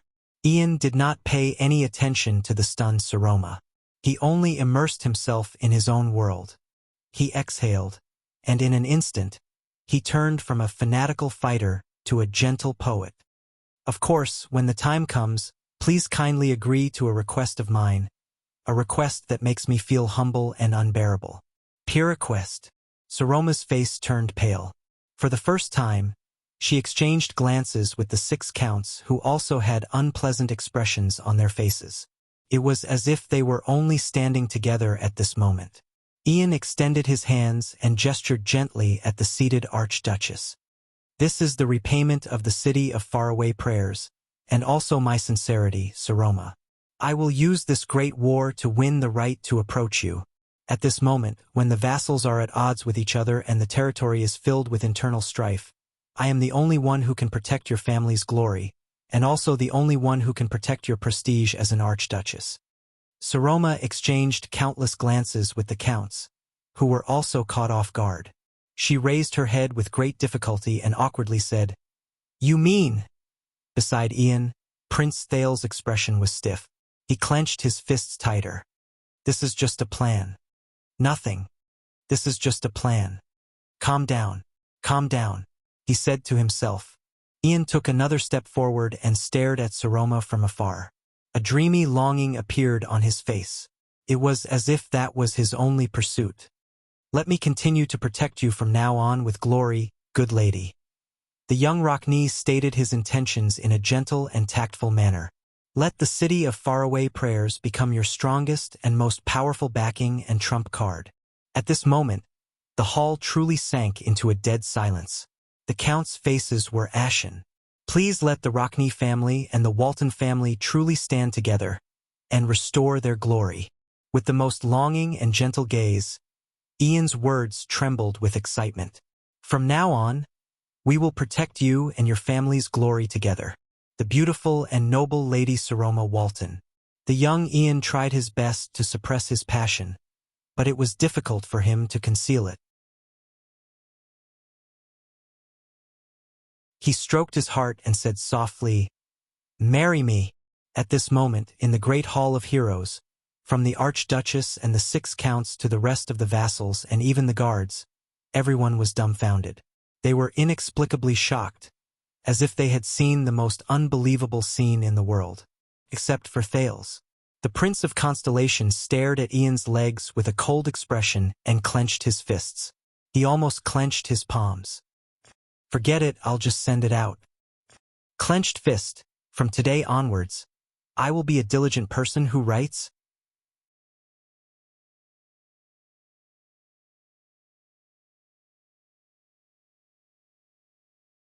Chapter 322. Is this another one of your jokes? After a long while, amidst the shocked vassals, Count Cotterson was the first to speak. "Clown!" Ian turned around. Under the hostile gazes of the entire hall, he smiled cheerfully at the Archduchess. "Answer carefully."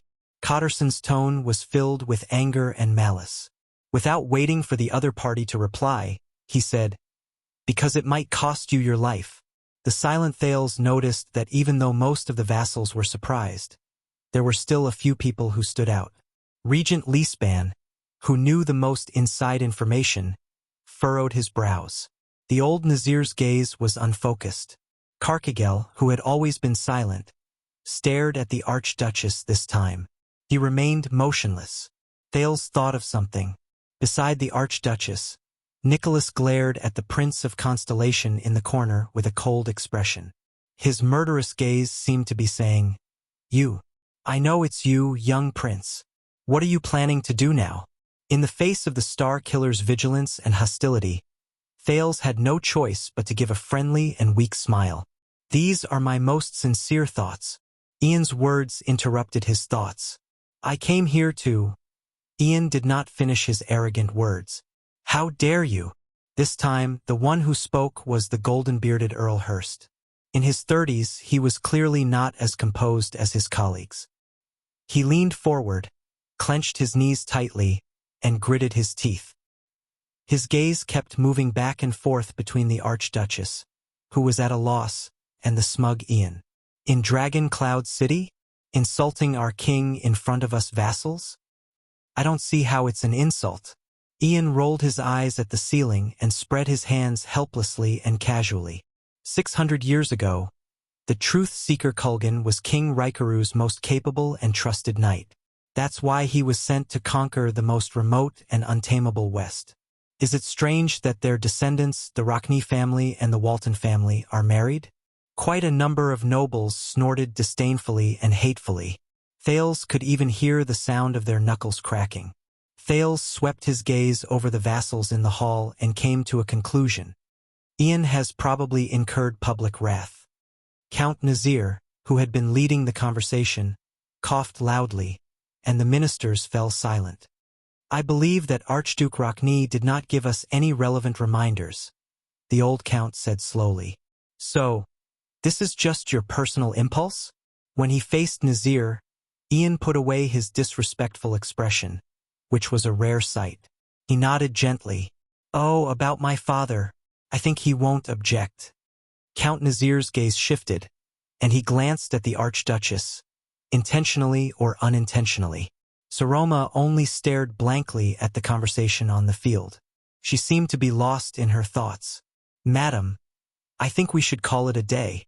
The regent of Dragon Cloud City's voice traveled steadily into her ears. "This visitor from the city of faraway prayers is asking for too much." It was rare for Leespan to stand together with the vassals. He stared coldly at the relaxed Ian, and his words were blunt. "I'm afraid we'll need to change the envoy for the negotiation between the city of faraway prayers and Dragon Cloud City." Once he said that, the diplomat group from the city of faraway prayers became as anxious as ants on a hot pan. But Ian just laughed. "Asking for something?" The Viscount of the city of faraway prayers acted as if he had heard the most boring joke. "Can't you see that me using the victory against the Alliance of Freedom to propose to the Archduchess is a good deed that will benefit both of us?" Some of the vassals immediately spat in disdain. Some even cursed out loud. "Win-win? Good deed? Only you can say that." Count Liner, who had always been expressionless, continued to hit the nail on the head and hit the nail on the head. "Dragon Cloud City doesn't need your charity, and we're not so kind as to let someone take advantage of the situation to satisfy the city of faraway prayers' dirty intentions." Dirty intentions? Ian snorted in disdain. Who was the one who forced the Archduchess to marry by sending troops as a condition? Who's the dirtier one? Only you can say that. He narrowed his eyes and shook his head. "My lords of Dragon Cloud City." Count Liner stared at him quietly and did not speak. Count Cotterson's face gradually contorted. A few seconds later, Count Cotterson's voice, which was filled with hatred and anger, rose clearly. "Listen up, shameless clown." Cotterson glared at Ian fiercely. "Go back and tell your father this. Dragon Cloud City is not the city of faraway prayers. Here, it is not popular to form a marriage alliance with the lowly troubled West Billow citizens, even if they only have half of our bloodline." Once he said this, The vassals of Dragon Cloud City let out low, mocking laughter. Ian's gaze darkened, and his shoulders trembled slightly. Thales narrowed his eyes. Wait a minute, the Rockney family is obviously a noble family in Northland, but Cotterson said that, to form a marriage alliance with the lowly troubled West Billow citizens, half of our bloodline. Thales glanced at Ian, who had an unpleasant expression on his face. He remembered that Ian had mentioned before that his mother was a local from the city of faraway prayers. He immediately fell into deep thought. Leespan coughed. Your Excellency Ian, we all understand your intentions. But, we are not only talking about a marriage proposal and war. Regent Leespan stood in the middle of the hall. He warned everyone with his gaze as he said to Ian, "This is politics." Ian sucked in a breath and put away his unnatural expression. He chuckled. What I am talking about is the politics of marriage and war. Count Leespan did not speak. The politics of marriage and war. I see. You are... Leespan cast an unexpected glance at Thales.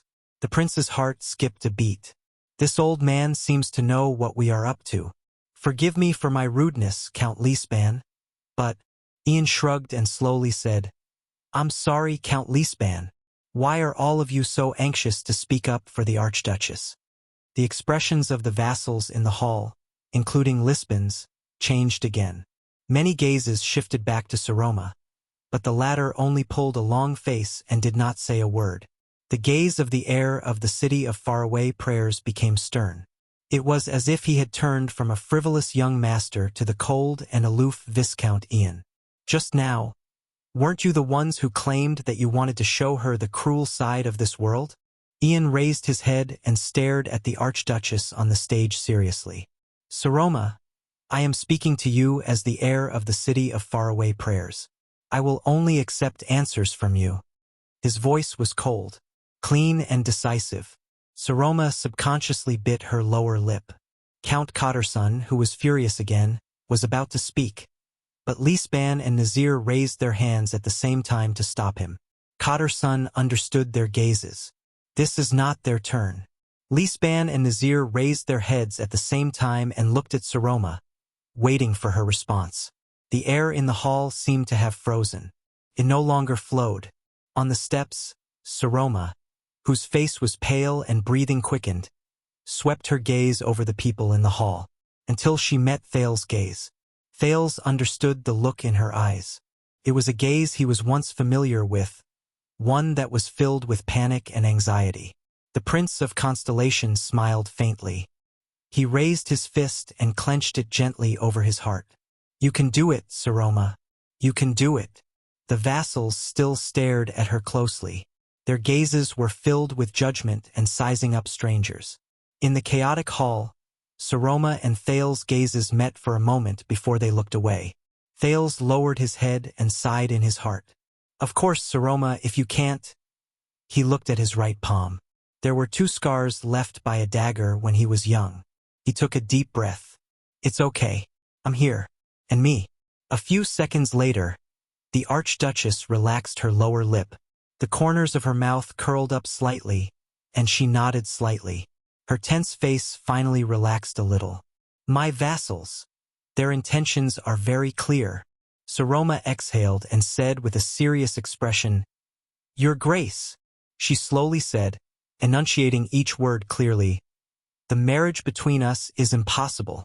Ian's expression changed. As if someone had opened a window, the frozen air in the Hall of Heroes finally flowed again. Thales could feel that many of the vassals breathed a sigh of relief without batting an eyelid. Among them, the 6 counts were especially special. Nazir glanced at Leespan, who was opposite him, again, but the regent just avoided his gaze. This made Nazir sink into deep thought as well. Saroma lowered her head and took a deep breath. I am very grateful for your appreciation and pursuit, but you are, after all, the heir of the city of faraway prayers, and I am the Archduchess of Dragon Cloud City. Even someone as shallow as me knows that this has never happened before. Under the vassals' gazes, which were much friendlier than before, The Archduchess cleared her throat and brought out the spirit she used to answer questions in Hick's class. She slowly said, "Our abrupt marriage will bring about unexpected consequences. Exdet may have an archduke in the future, and he will have the right to inherit 2 territories and titles at the same time. This will cause the entire kingdom to lose balance, and it will also bring us unnecessary trouble." But she was interrupted by Ian's chuckle. "And you are just going to let your vassals do whatever they want to you and make decisions for you? Saroma?" Thales saw Count Nazir and Count Leespan frown again. Ian clicked his tongue and shook his head. Then his voice rose. "Oh, no, no, my dear Saroma." The Viscount raised his index finger and waved it. He sighed and said, "Don't think about your concerns and worries first. Think about the consequences you are about to face right now. If your current position is shaky, then worrying about the imbalance of the kingdom is meaningless." Saroma was stunned, and the vassal's expressions became even more unpleasant. Ian's gaze swept past the 6 counts. He chuckled and said, "Your Grace, you know very well what the predicament you are facing is. The expedition to the Alliance of Freedom is a mission that you must complete. If you are unable to send your troops, it will not only damage your reputation, but also your family's reputation." Ian's smile became a little terrifying. His words also became fierce. "Your situation has always been difficult, but today, if you still let this matter pass, you can only stand by and watch helplessly in the face of your family's mission, and you can only let your vassals do as they please without doing anything. Then from now on, the whole of Dragon Cloud City, even the whole kingdom, will know that you are just a ruler whose words carry no weight. Even your vassals look down on you, even though they do not think highly of you to begin with." The heir of the city of faraway prayers said loudly, "Saroma, in order to avoid becoming an archduchess who has no opinions of her own, is manipulated by others, and is surrounded by wolves. Isn't this the reason why you gathered the vassals to attend the council hearing today?" The Archduchess did not speak. Thales saw the expressions of the 6 counts change one after another. "Then, good girl," Ian said faintly, "think about my proposal. Then, think about my suggestion. Think about what you can gain. As long as we, the city of faraway prayers, fight for you in this war, then the indifference of the Archduchess of Dragon Cloud City will turn into a romantic and bashful reserve. You will be freed from the weak accusation of humiliating your family, and the Walton family's reputation will not be damaged in the slightest." Ian smiled faintly. "And after I win, this will become a beautiful story in all of Exdet. It will change from a heavy story of a ruler and her vassals falling out to a romantic story of going to war for love." The hall was silent for a moment. The Archduchess still stared at Ian with a complicated gaze, as if she was thinking about his proposal. Count Leiner and Count Cotterson looked at each other. They both felt that something was wrong. After what felt like a century, Saroma slowly raised her head. Her tone was a little desolate. "Yes, when that time comes, I might have no choice but to marry you, the most sincere suitor who defended my father's honor for me. Am I right?" At that moment, all the vassals in the hall held their breaths. "My lady!" The young and vigorous Count Hurst could no longer stand it. His golden beard trembled inch by inch. "I swear, as long as the Hurst family is still around, no one can force you." Saroma forced a smile at him. "Then, can you count on these people?" Ian raised his head abruptly. "If I can use marriage to redeem my family's reputation, then compared to them, why isn't the city of faraway prayers a better choice?" The young Rockney, who looked like he had victory in his grasp, chuckled and shook his head. "In the future, no matter who it is, if they want to look down on your authority in Dragoncloud City, they will have to think about the price they have to pay." As soon as he finished speaking, the atmosphere in the hall changed again. The whispers of the vassals on both sides became softer and shorter. On the other hand, Regent Leespan and Count Nazir were both silent. Thales took a deep breath, retracted his observant gaze, and chased unnecessary thoughts out of his mind. So far, everything is going well. As long as there are no accidents. No, I can't be too optimistic. He clenched his teeth. Think about the places where accidents might happen. For example, the relationship between Leaspan and the vassals is worse than we can imagine. Or, the Northlanders' deep-rooted view of women far surpasses their loyalty to their mission, the importance they place on honor, and their obligation to Dragoncloud City and the Archdukes. Or what I'm most worried about. When Thales thought of this, he cast a sidelong glance at Ian. Like the Viscount of the City of Faraway Prayers changing his mind midway. Perhaps obtaining a marriage alliance with Dragoncloud City is more profitable than directly asking Dragoncloud City to send reinforcements? Thales desperately thought about every possibility. I hope it doesn't come to that. I hope there are no accidents. Otherwise, Thales turned around and glanced at the door. Ralph noticed his gaze and returned it with a questioning look. Now? Thales shook his head and gestured. No, it's fine. It's fine for now. Besides, Ian sighed and shook his head at Saroma in an extremely gentlemanly manner. I hope you understand that, at least compared to your vassals, I have no intention of forcing them. What we need is a symbol that Dragoncloud City is standing together with the City of Faraway Prayers, and a symbol that the Rockney family is fighting for the Waltons. He nodded in a friendly manner. If the marriage is too hasty, we can also skip this step first. With this step, I will first obtain your permission to bring the Walton Dragon Spear flag. I am not in a hurry. When I return victorious from the war, I will deliver that romantic request. When Saroma, who looked extremely solemn, heard this, she could not help but be slightly stunned. She hesitantly said, Your Grace, you are very confident. Ian laughed. Because I believe that no suitor is more qualified to stand by your side than a person who has personally defended your family's honor. He looked around the hall and laughed under the vigilant gazes of Dragoncloud City's vassals. And which suitor is more trustworthy than the person who, in times of crisis, stands in front of you without hesitation, withstands all harm for you, and fights endlessly for your safety and honor? Who is more trustworthy? In times of crisis, stands up, withstands harm, fights endlessly. Saroma's mind wandered for a moment. She subconsciously raised her head and looked in Ian's direction. Ian furrowed his brows. No, the Viscount narrowed his eyes and observed the Archduchess' gaze. She's not looking at me. She's looking at the person beside me. Ian was deep in thought. Thales lowered his head and uncomfortably avoided a certain someone's subconscious gaze. He opened his clenched fists and tried his best to get rid of all unnecessary thoughts and suppress the unnatural feeling. But the moment he lowered his head, he saw Ian's boots again. They were not quite the same style as the Northlanders' usual noble boots. But at that moment, Thales only felt that the boots were very ugly. Wearing such ugly boots to propose?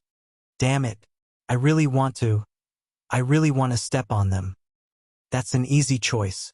Ian straightened his collar and said in a calm and unruffled manner. In the hall, the vassals saw the Archduchess staring at the guests from the City of Faraway Prayers with a complicated gaze.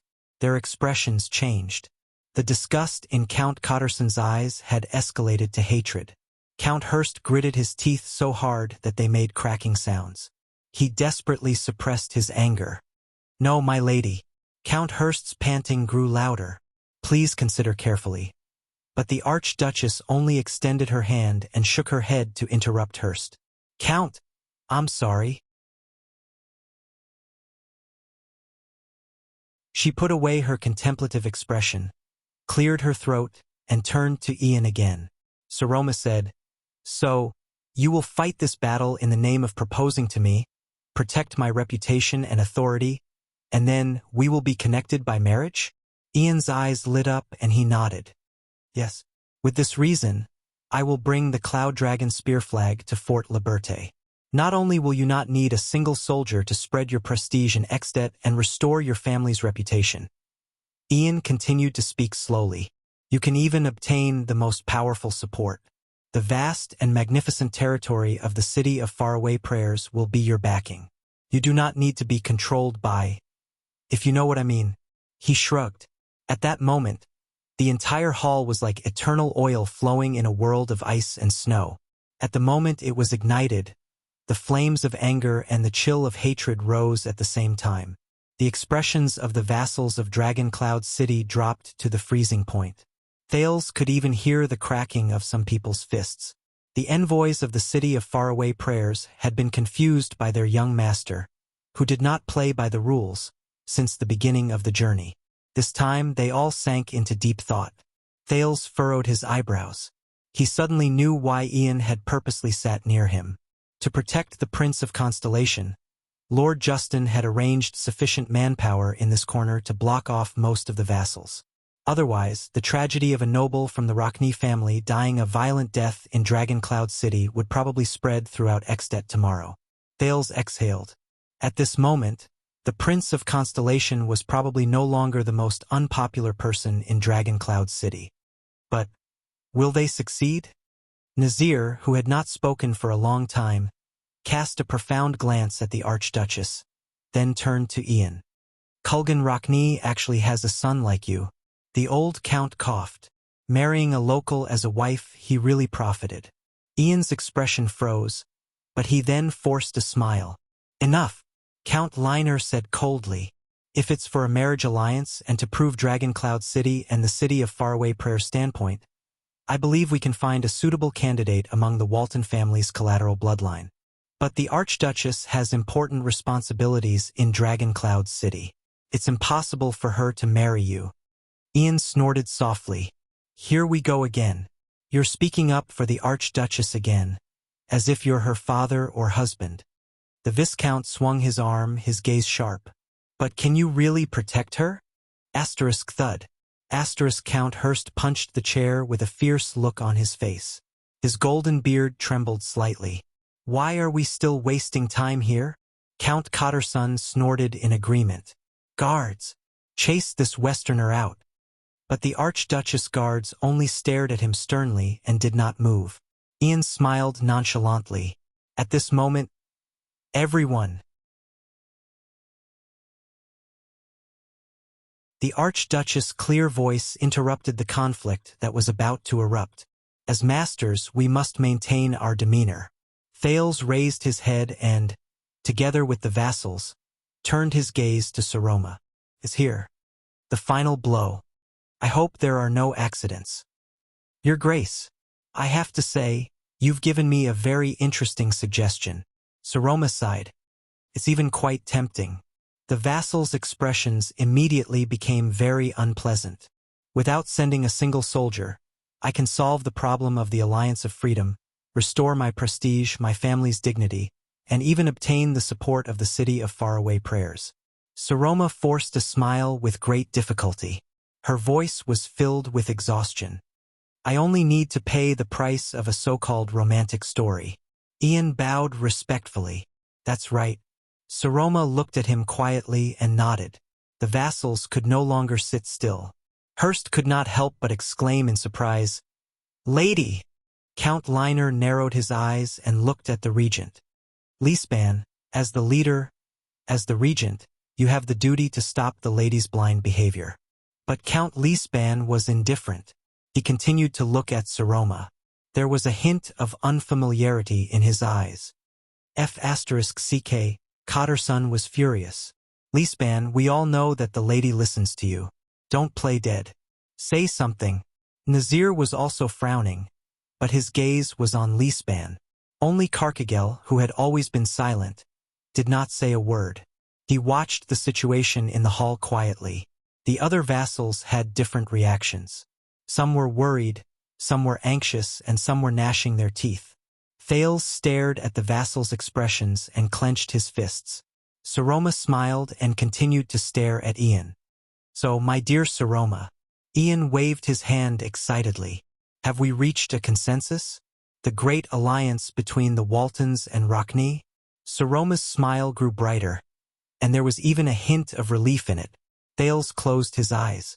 Under the gaze of the entire Hall of Heroes, the Archduchess of Dragon Cloud City gently leaned against the back of her chair and looked at the stone carving of the Cloud Dragon spear above her head. Your Grace, the Archduchess' voice was indistinct. as if it came from the horizon. No. At that moment, the entire hall was first filled with rhythmic breathing sounds, then immediately fell silent. Ian was stunned. Saroma, what? In the next second, Saroma straightened her back from her chair. She sat upright and still, and her expression became stern again. Count Nazir narrowed his eyes, while Count Lisban furrowed his brows. I said, Your Grace. No. The Archduchess stared coldly at the air of the city of faraway prayers and enunciated each word clearly. As the Archduchess of Dragoncloud City, I reject your suggestion, and I don't need the city of faraway prayers to stand up for us. I will also not form a marriage alliance with you. Ian furrowed his brows. Also, please address me as Archduchess or Lady, Saroma said indifferently.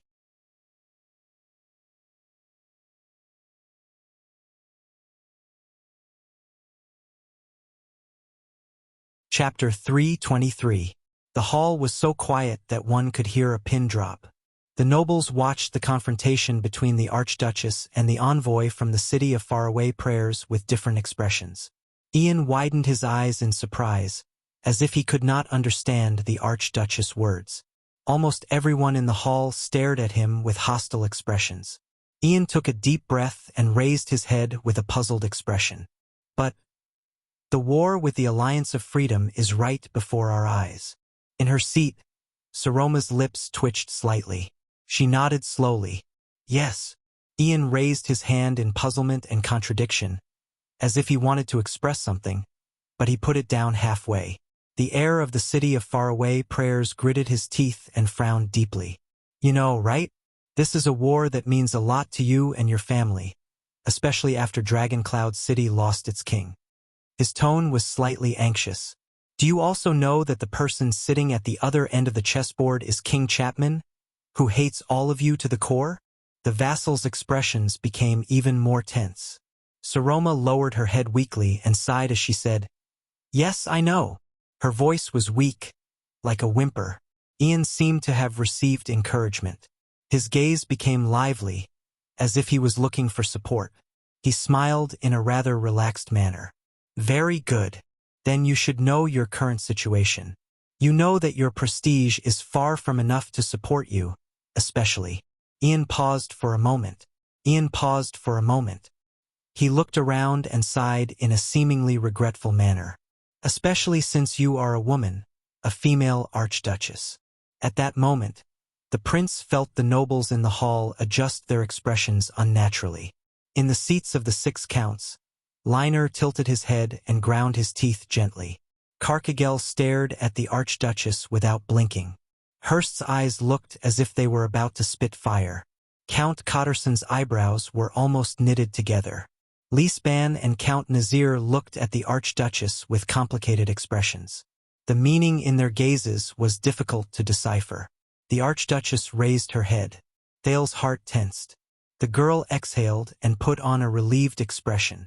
Her eyes were very calm. Yes, I also know this. Her tone was normal. It was as if the other party had only said trivial things like, the weather is good today. This bowl of soup is not bad. Read the book patiently. And don't rush me to update. Ian frowned. Then you... The Archduchess interrupted him. Still, I am a Walton. Her voice was still very soft, but there was a kind of unquestionable firmness. The eyes of her 6 vassals moved in unison. Ian was slightly taken aback. What? Walton? King Rikuru's heir? Walton? Cloud Dragon Spear's Walton? Dragoncloud City's Walton? Saroma stared at Ian indifferently. Do you know the meaning of this surname? Ian first narrowed his eyes, then a look of disbelief appeared on his face. Walton.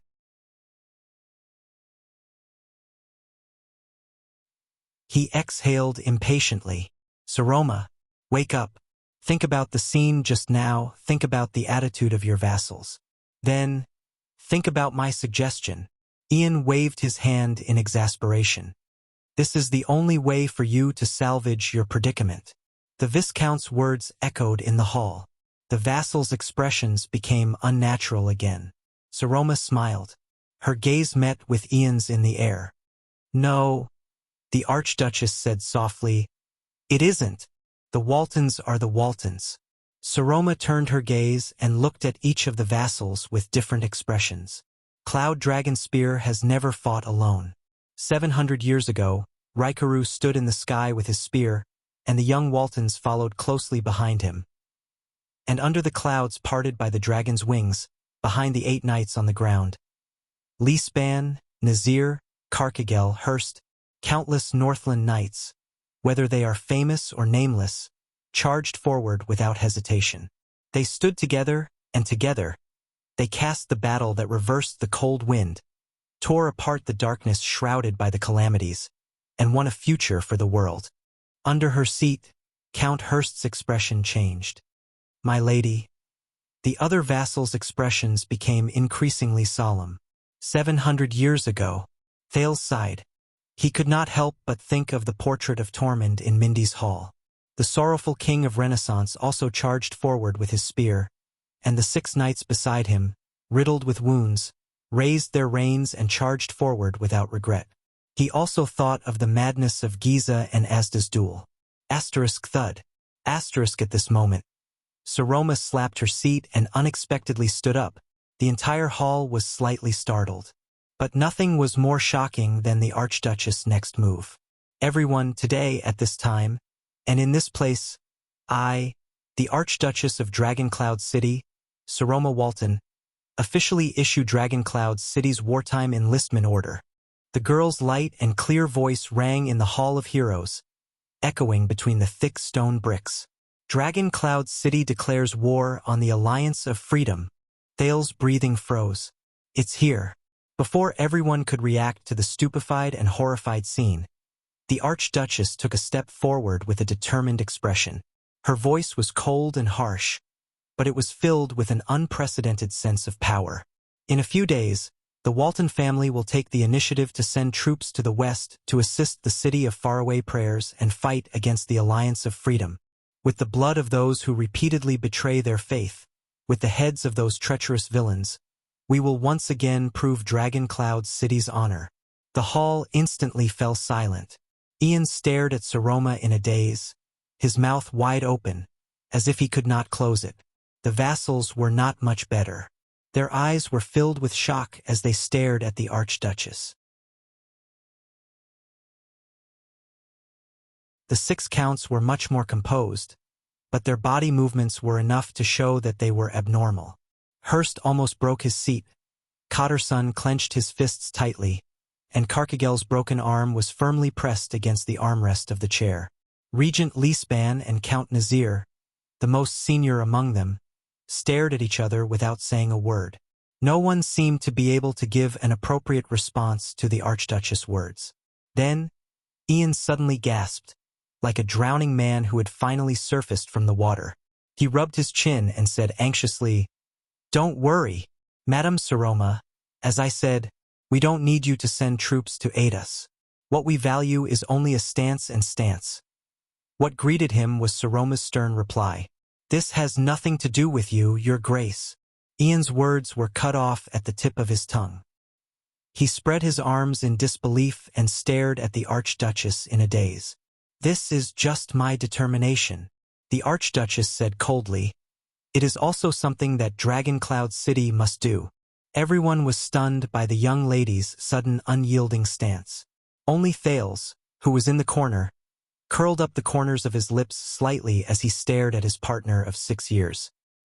He was also the only one who noticed out of habit that the outline of the girl's fist, hidden under her left sleeve, was trembling slightly.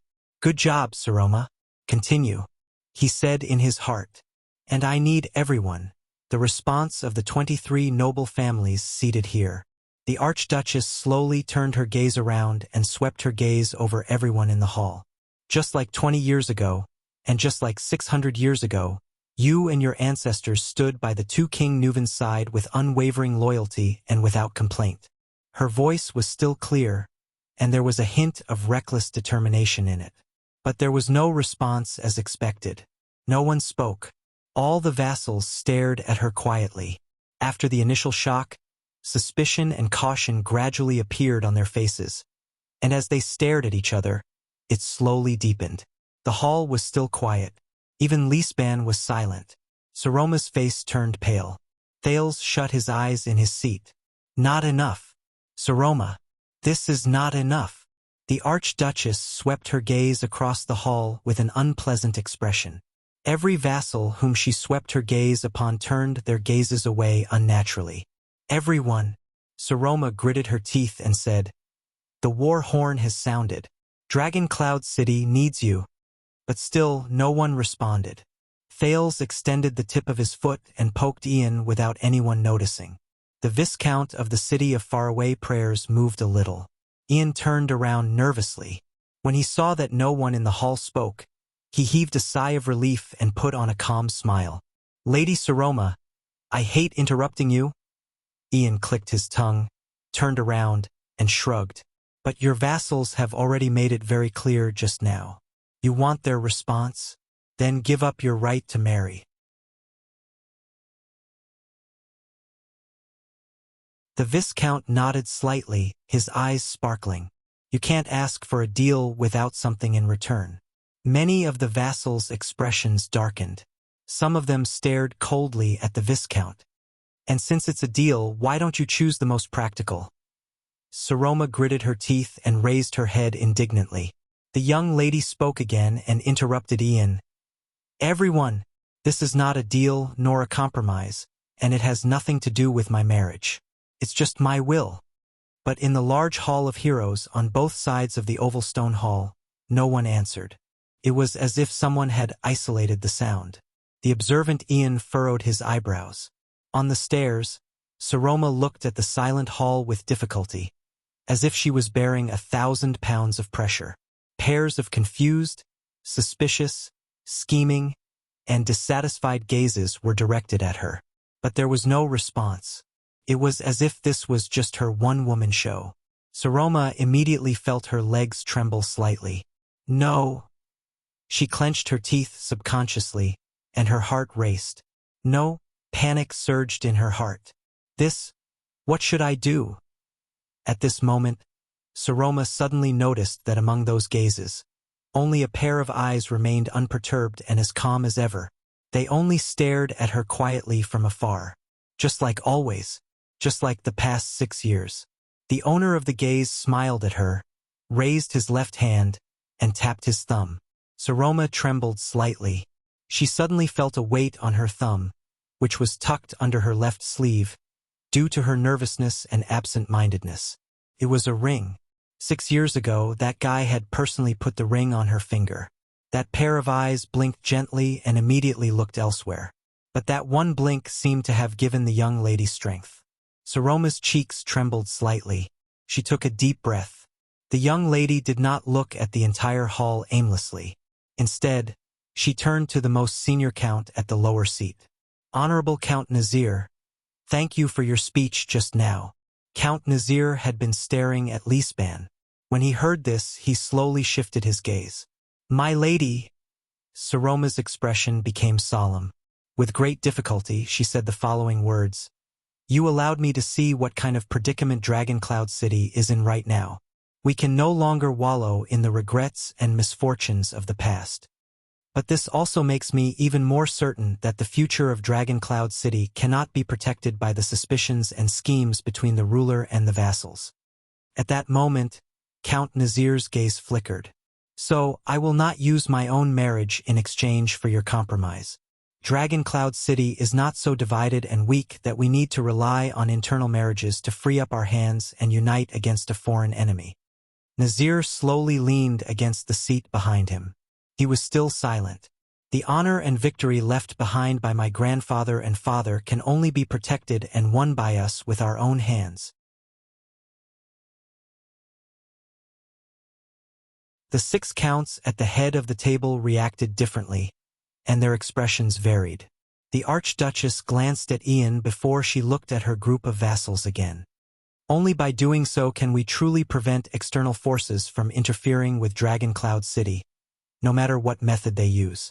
Ian was a little embarrassed. "This is a little too much, Saroma." But Saroma did not give him a chance to speak again. The young lady took a deep breath. So, no matter what, the Walton family will go on an expedition to the west. With King Nuven's remaining prestige, we will follow Prince Soria's footsteps and seize back what belongs to us with our own hands. Saroma stood in front of her seat, in front of the Soul Slayer pike. She looked around at the entire hall, clenched her fists, and her face was pale. Even if the Archduchess gritted her teeth. Even if no family responds to me. The quiet hall was filled with the sound of people inhaling at different speeds. Even if we are the only ones to go to war. In the face of the Archduchess' fluctuating tone, many of the vassals' expressions became strange.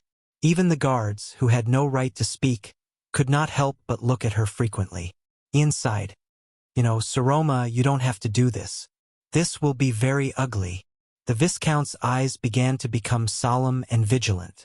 Be it now or when we go to war. Forcefully ordering to send troops will only force everyone to the brink of falling out with you. It will further damage your already shaky prestige, and you will only receive greater humiliation. You will have no way out. This sentence seemed to have pierced a hole in the stagnant atmosphere. The changes in the vassals' expressions became more and more urgent, and they became more and more difficult to read. Yes. Saroma flashed a bitter smile.